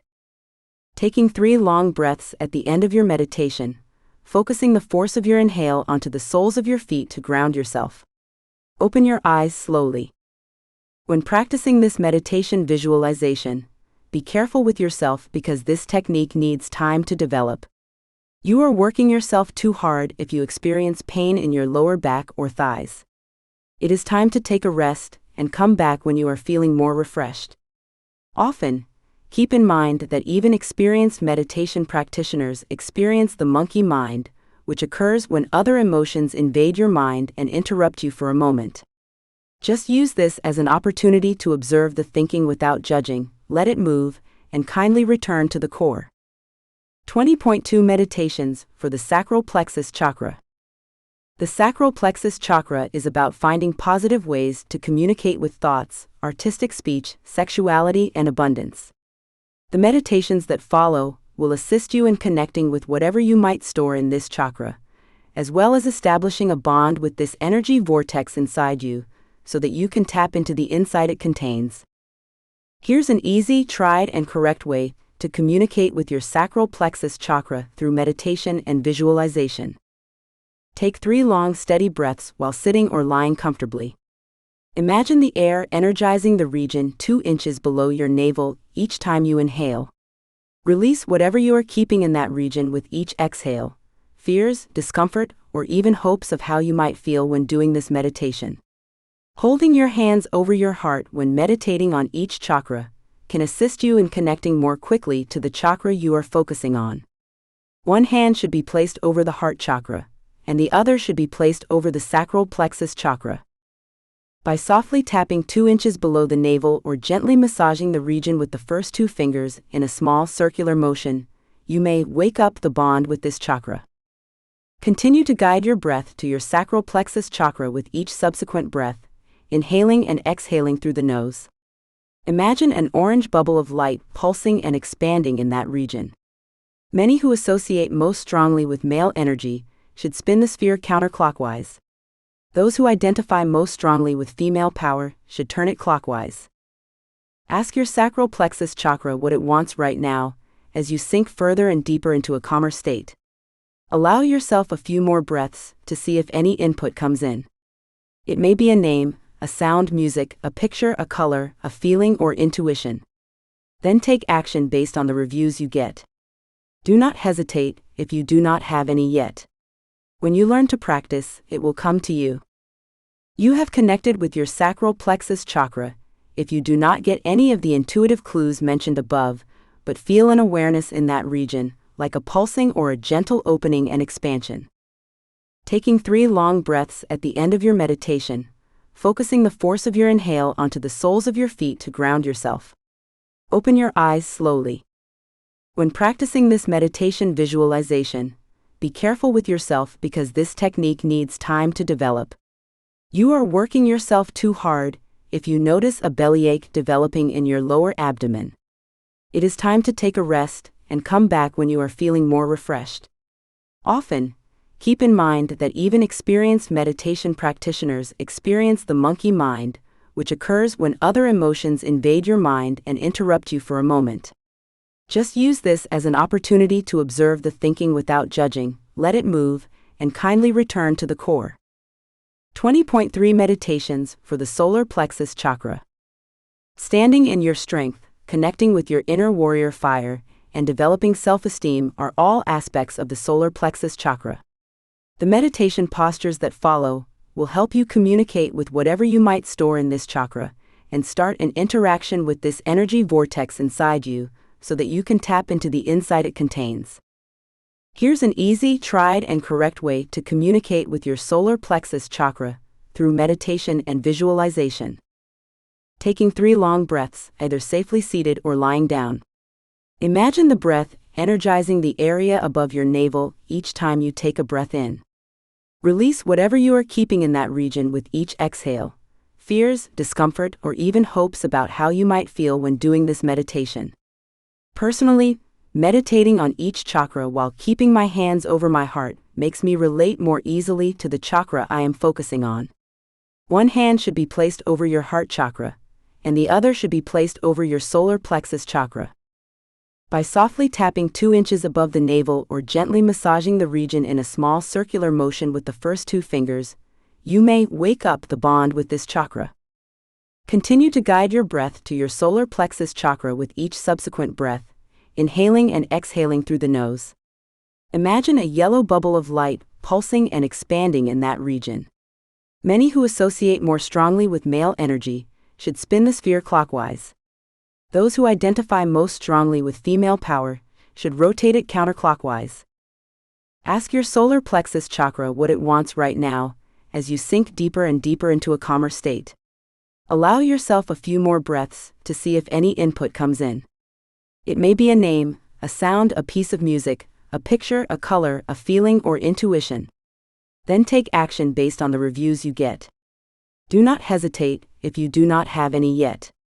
When you learn to practice, it will come to you. You have connected with your solar plexus chakra if you do not get any of the intuitive clues mentioned above, but experience awareness in that region like a pulsing or a gentle ache that feels like spreading and improving.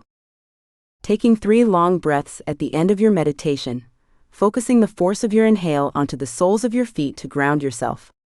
Open your eyes slowly. When practicing this meditation visualization, be careful with yourself because this technique needs time to develop. You are working yourself too hard if you get a stomachache. It is time to take a rest and come back when you are feeling more refreshed. Often, keep in mind that even experienced meditation practitioners experience the monkey mind, which occurs when other emotions invade your mind and interrupt you for a moment. Just use this as an opportunity to observe the thinking without judging, let it move, and kindly return to the core. 20.4 Meditations for the Heart Chakra.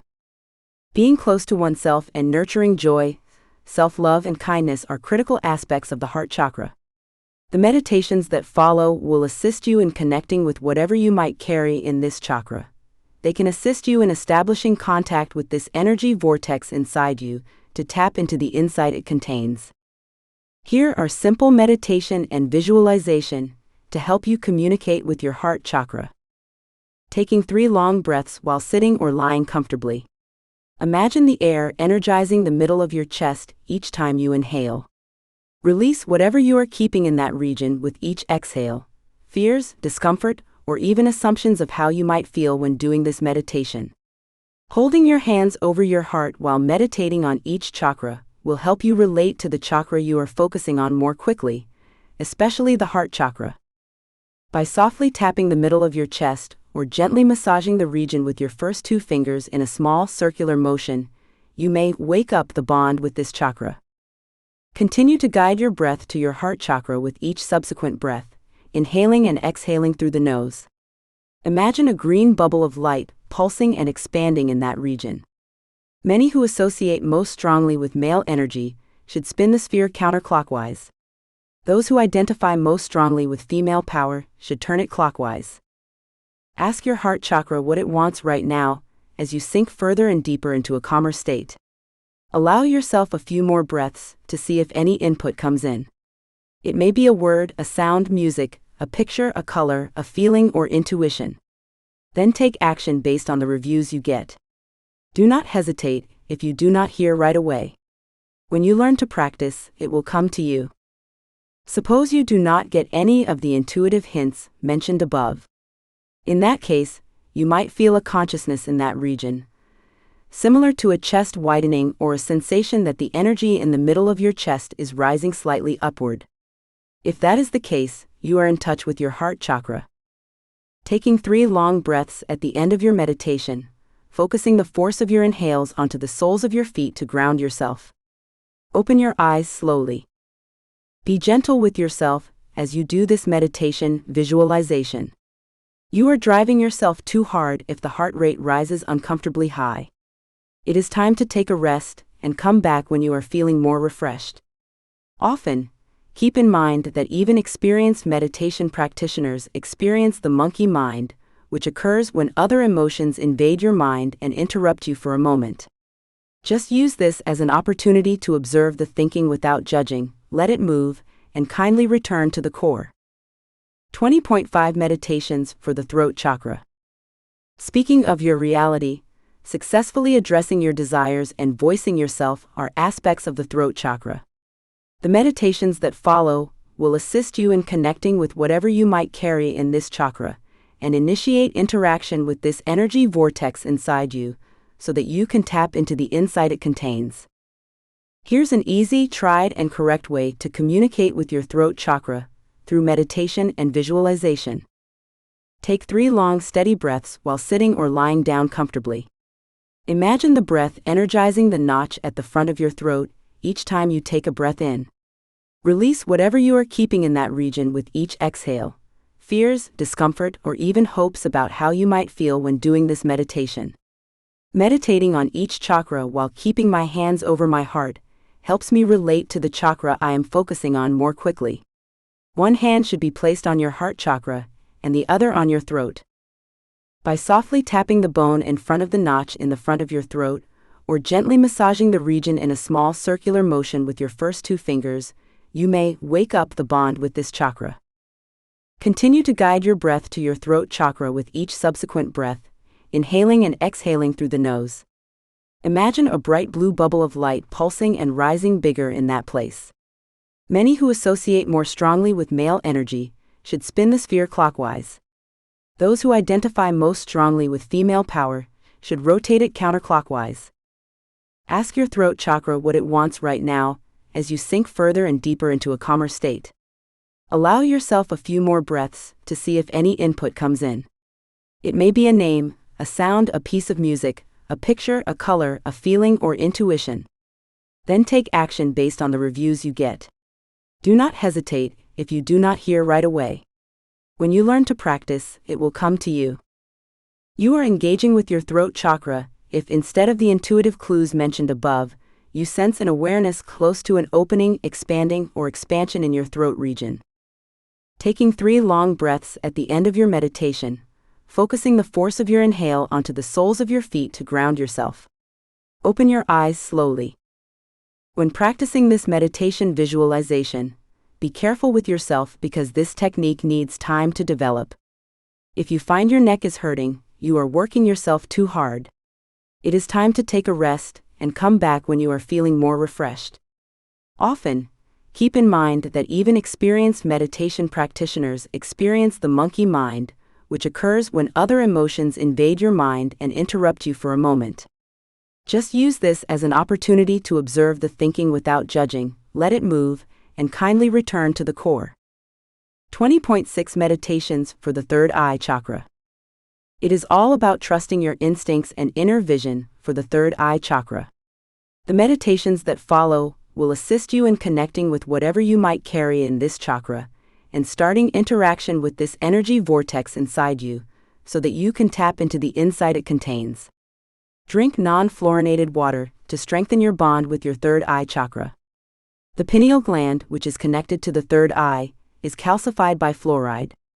This is where a suitable water purification device comes in handy. To communicate with your third eye chakra, try this easy, tried and true meditation and visualization. Taking 3 long breaths, either safely seated or lying down. Imagine the air energizing the region under your brows each time you take a breath in. Release whatever you are keeping in that region with each exhale, fears, discomfort, or even hopes of how you might feel when doing this meditation. Personally, meditating on each chakra while keeping my hands over my heart makes me relate more easily to the chakra I am focusing on. Alternatively, place one hand over your heart chakra and the other over the space between your brows. By softly tapping between your brows or gently massaging the region with your first 2 fingers in a small circular motion, you may wake up the bond with this chakra. Continue to guide your breath to your third eye chakra with each subsequent breath, inhaling and exhaling through the nose. Imagine an indigo bubble of light pulsing and becoming more prominent in that place. Many who associate most strongly with male energy should spin the sphere counterclockwise. Those who identify most strongly with female energy should rotate it clockwise. Ask your third eye chakra what it wants right now as you sink further and deeper into a calmer state. Allow yourself a few more breaths to see if any input comes in. It may be a name, a sound, music, a picture, a color, a feeling, or intuition. Then take action based on the reviews you get. Do not hesitate if you do not have any yet. When you learn to practice, it will come to you.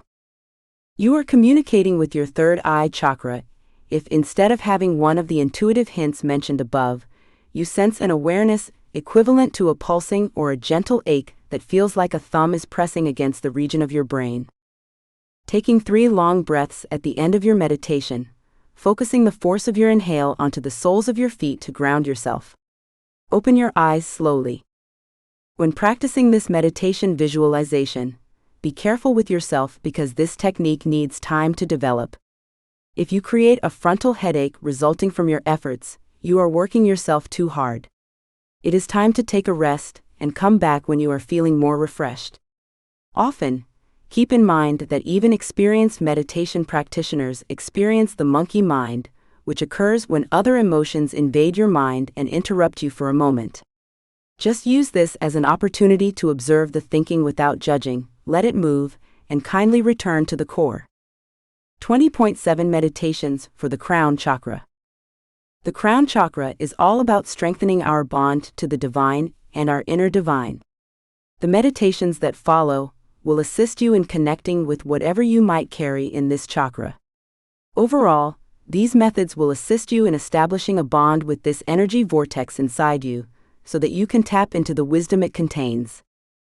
Here are simple meditation and visualization to help you communicate with your crown chakra. Taking 3 long breaths, either safely seated or lying down. Imagine the air energizing the top middle of your head each time you take a breath in.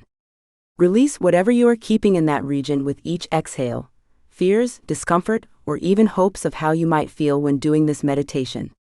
Personally, meditating on each chakra while keeping my hands over my heart makes me relate more easily to the chakra I am focusing on.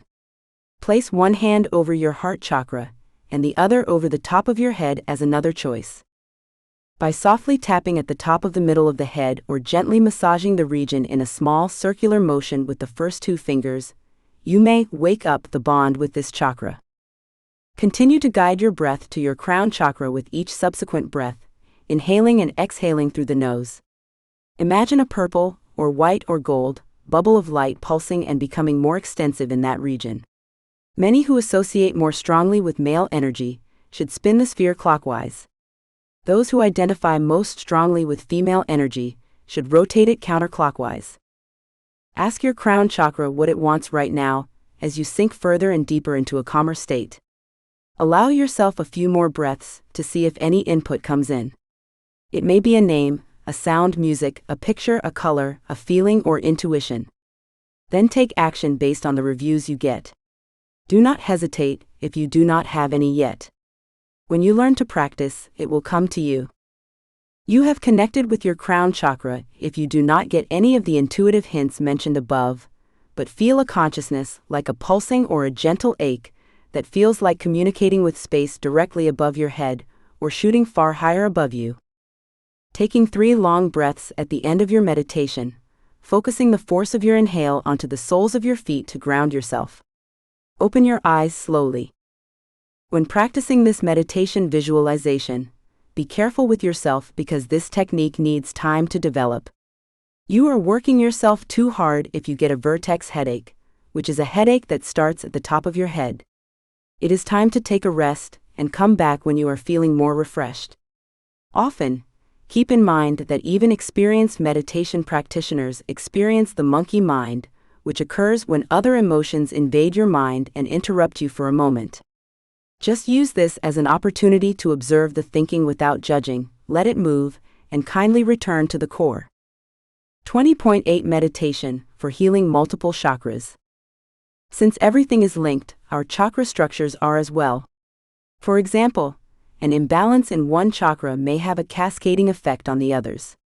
Though multiple healing chakras at the same time will take some time, it is possible. Here is the meditation technique to approach different chakras simultaneously. To begin, lie down. When you relax, take a deep inhale and slowly exhale the energy of your root chakra through your lips. Repeat this breathing procedure 3 times, allowing each exhales to expel the stored energy in the chakra. You can do this exercise with your hands on the lower part of your hips if you like. Allow yourself to connect with any feelings that are kept in that chakra. Perhaps you are experiencing physical pain. Simply pay attention to what you are feeling. Then imagine a red bubble of light whirling and pulsing at the chakra. Imagine it rising and expanding, radiating soothing light into your root chakra. Check to see how the feeling you had there before the breathwork and visualizations have improved. Repeat for each chakra, finishing at the crown chakra with their corresponding position and hue.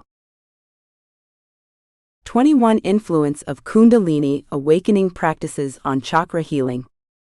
In the final chapter, I will talk about the influence of Kundalini awakening practices on chakra healing.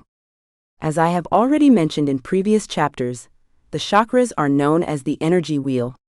Kundalini is the raw energy that lives in the Muladhara chakra or root chakra. From the base of the spine to the top of the head, it can be found.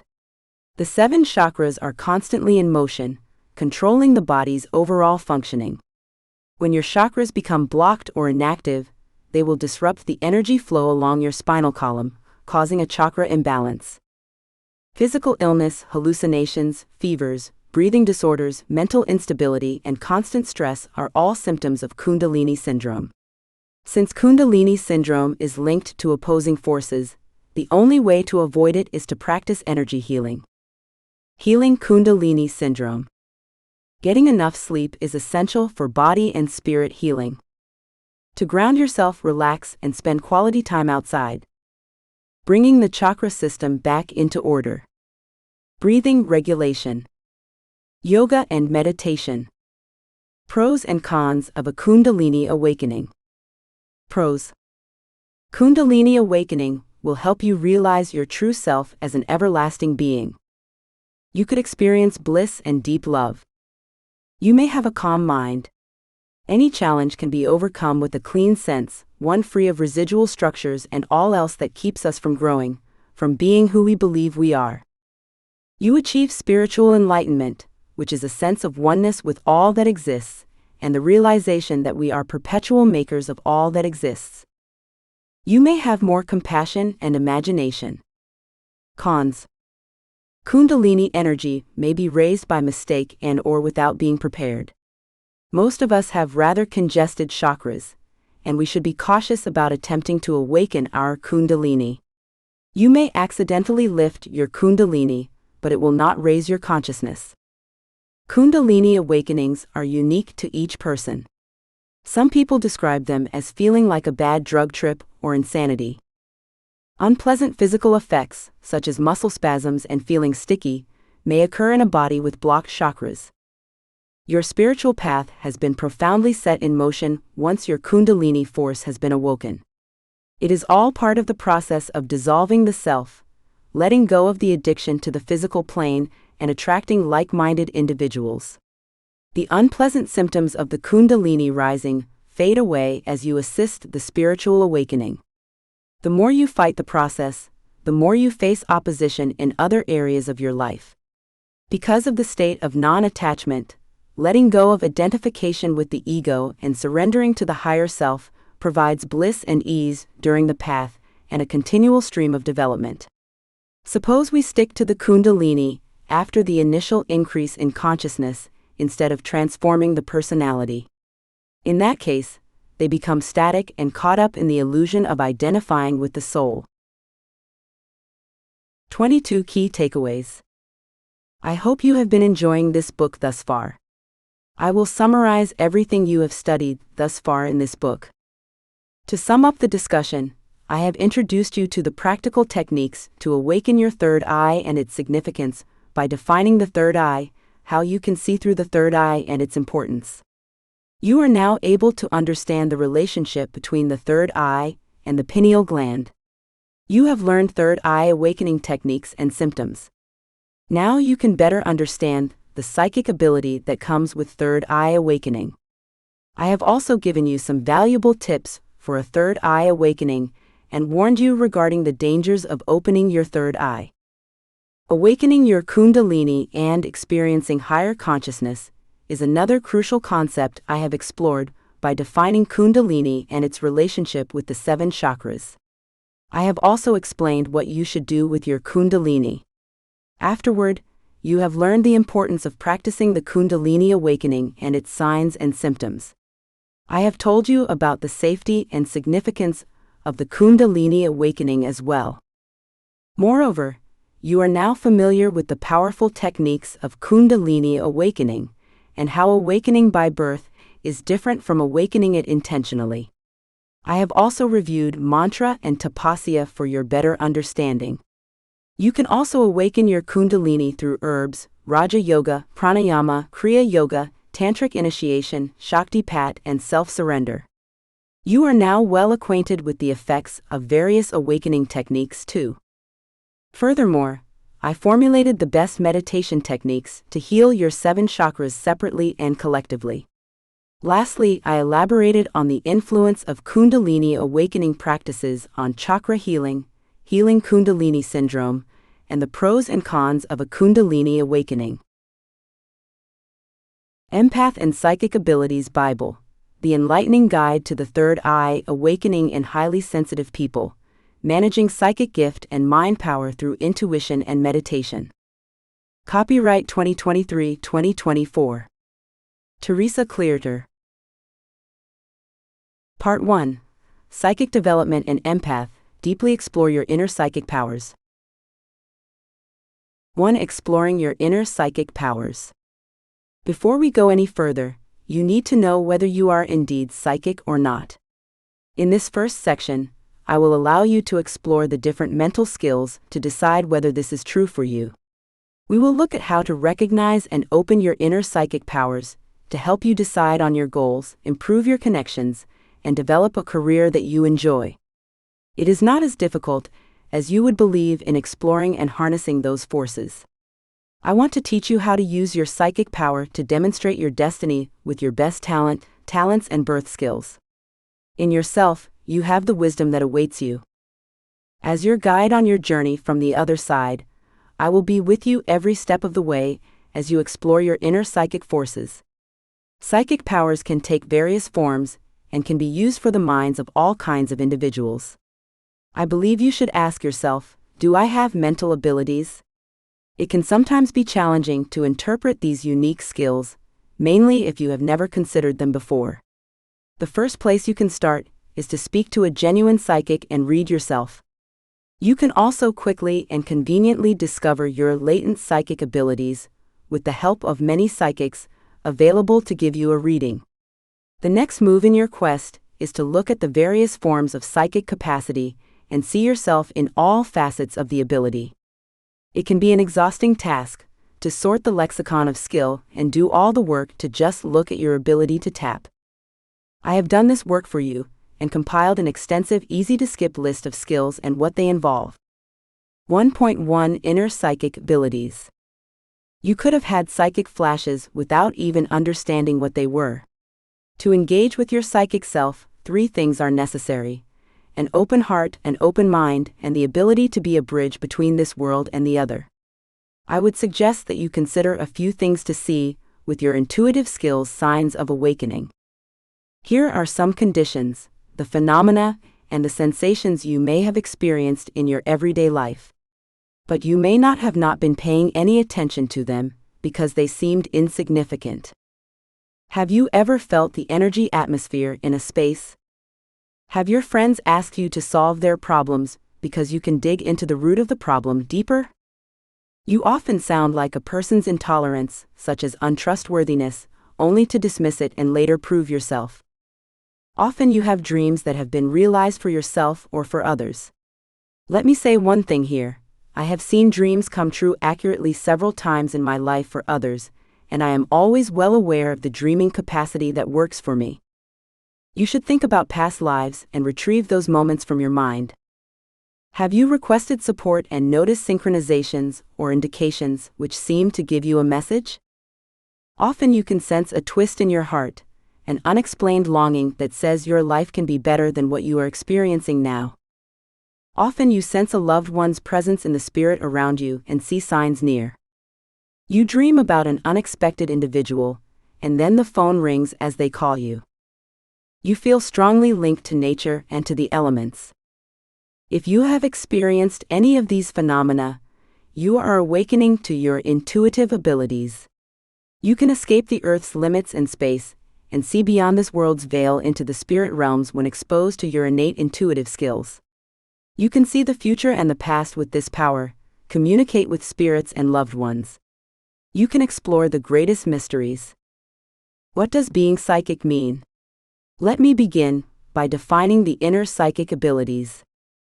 1.2 Types of Inner Psychic Powers. I have listed down the 9 significant psychic abilities you can identify in yourself. Clairvoyance. The ability to see clearly or have transparent dreams is a clear vision. The mind or third eye allows you to see objects presented to you. You are clairvoyant if you see visions like mind flashes that involve photos of individuals, scenes, locations, things, spirits, symbols, and colors. People with clear sight skills are often described as psychic in modern times and with the gift of precognition intuitive. It means to see future events until they occur in what we call real time or earth time in the third dimension. It may also appear as an aura around a person not revealed to anyone else. Clairaudience. Clairaudience is the capacity to hear spiritual messages. Messages are sent to your mind directly. You can often hear a voice that does not describe your name, or a combination of voices like hearing a radio. Clairaudient people can listen to voices from the realm of the spirits. Suppose you are usually more receptive to sound vibration, and your hearing is adapted to subtle frequencies. In that case, you have the psychic capacity of clairaudience. Low-level and high-level vibrations, hums and tones from humans, animals, and the earth world, and the celestial planes can be detected. Working with crystal bowls and bells for sound therapy is something you excel at. With clairaudient ability, music has a profound empathic effect because it also activates your empathic skills. As a result, you will tune your psychic ability to astral sound frequencies and vibrations. Because hearing voices is also a symptom of schizophrenia. Having clairaudient capacity can be one of the most perplexing and terrifying of all psychic abilities. Although auditory hallucinations triggered by schizophrenia are frequently uncontrollable without medical intervention, clairaudients may actively turn off and block the sounds and voices they hear. Unlike those who suffer from schizophrenia, clairaudients do not listen to voices in their heads carrying entire conversations. A clairaudient receives a telepathic communication upload, which is also preceded by a sound. Clairsentience. This is also known as gut instinct, sensing emotion, or intuition. You can perceive and experience feelings from spirit, both positive and negative. Your guides are transmitting emotions that are distinct from your own feelings. You may get reminders in this way, such as a sinking feeling that something is wrong or a euphoric feeling when something good is about to happen. People who have clairsentient abilities are sensitive to the energy waves generated by other people's auras because of their thoughts and emotions. A clairsentient knows precisely what people are thinking and feeling as if they were speaking aloud. Clairsentients are also good animal psychics, medical intuitive, and energy healers because they can sense when vibrations malfunction, whether in the physical, emotional, mental, or spiritual auric region. Since the feelings of others wash over them, people with clairsentience sometimes experience things empathically. They are typically empaths or sensitive people, and they understand how others feel emotionally. They can genuinely walk a mile in another's shoes. Another exciting feature of clairsentience is how well it integrates with other skills. Clairvoyants also experience clairsentience when they sense a sense of fear or excitement being transmitted to them, which may cause them to shiver or develop goosebumps on their arms. Clairaudients are aware of the communication's vibration. Clairgustance. The sense of taste is clairgustance. Essences transmitted by spirit may be tasted. Spirit can impart a personality trait or a behavioral effect on us, taking the form of a flavor. This is typically something they enjoyed when in their physical condition. You can taste anything without actually putting it in your mouth if you have clairgustance. When you think of your favorite food, your mouth can salivate, creating a precognitive moment in which you expect how this food will taste. Clairgustants can taste a variety of things without actually putting them in their mouths. It is an intriguing skill with some positive outcomes, such as tasting colors emitted by objects. Clairalience. Clairalience works similarly, using the sense of smell to provide knowledge about an event or interaction. People with this ability can smell physical disease in the body because their sense of smell is so acute. If you have responsive clairalience, you have been able to identify the degree to which a body is degrading in an environment where there is an infection, cancer, or another severe illness. You may also smell natural imbalances, such as pollution, until they become visible. Many animals possess this skill. Clairalients have been said to detect death in a human, but the smell is a subjective sensation that is not experienced through the actual nose. Claircognizance. Precognition and retrocognition are also forms of claircognizance. The most significant distinction between clairvoyance and claircognizance is that many clairvoyants see a vision of the situation, while many claircognizants interpret their capacity as knowing or having knowledge unexpectedly uploaded into their minds. Almost everybody has experienced claircognizance in his or her life. This is often referred to as a first impression. When you consider your first impressions of people, you notice you were mostly right. We have been taught not to judge people based on their first impressions, but we look beyond them, often because we really want to like them and give them the benefit of the doubt. Becoming inviting is a good thing, but it is also a good idea to pay attention when you get a clear first feeling that something is not quite right. Clairtangency. Psychometry is another name for clairtangency or the sense of contact. By touching or holding an object in your hands, you will get a message. The item is personal and contains the owner's vibration in its composition or substance. To engross their abilities and communicate with what is going on inside the energy vibrations surrounding the body or entity, most clairtangent people need to contact the individual, location, or item. For psychometry, keeping an item that has been worn for a long time is usually the best. You can also feel and read the energy of a house, car, plane, ships, or anything else where humans have spent time. Clairtangents can find it challenging to wear second-hand clothing or jewelry, or to have second-hand or antique furniture in their homes, unless these objects have been cleared of energy or have been filled with positive energy from the previous owner. A clairtangent would be irritated by having an object in the house that resonates with negative energy. They will usually avoid the thing, or if the power is intense, the entire room. They can also struggle in a crowded setting, such as a concert hall or a shopping mall. Clairempathy. Empathic mediums detect or experience emotions from individuals or ghosts, while clairempathy can sense feeling. You can feel other people's happiness, excitement, elation, pride, sorrow, rage, and fear by tapping into their emotions. Training should teach and develop all skills. However, empathy is not something that can be taught. An empath is born an empath, and it is distinct from feeling empathy and compassion for people in their situation. Still, not everyone can feel empathy and sympathy for people in their situation. Being an empath differs from feeling empathy. Empaths are submerged in the emotional fields of others, and it can often feel like they are floating in a sea of emotions in a crowded space. Many empaths take some time to understand that this is not something they have lived with their entire lives. You may deduce the owner's attitude and possibly see, hear, or experience things occurring around him or her in the past or present.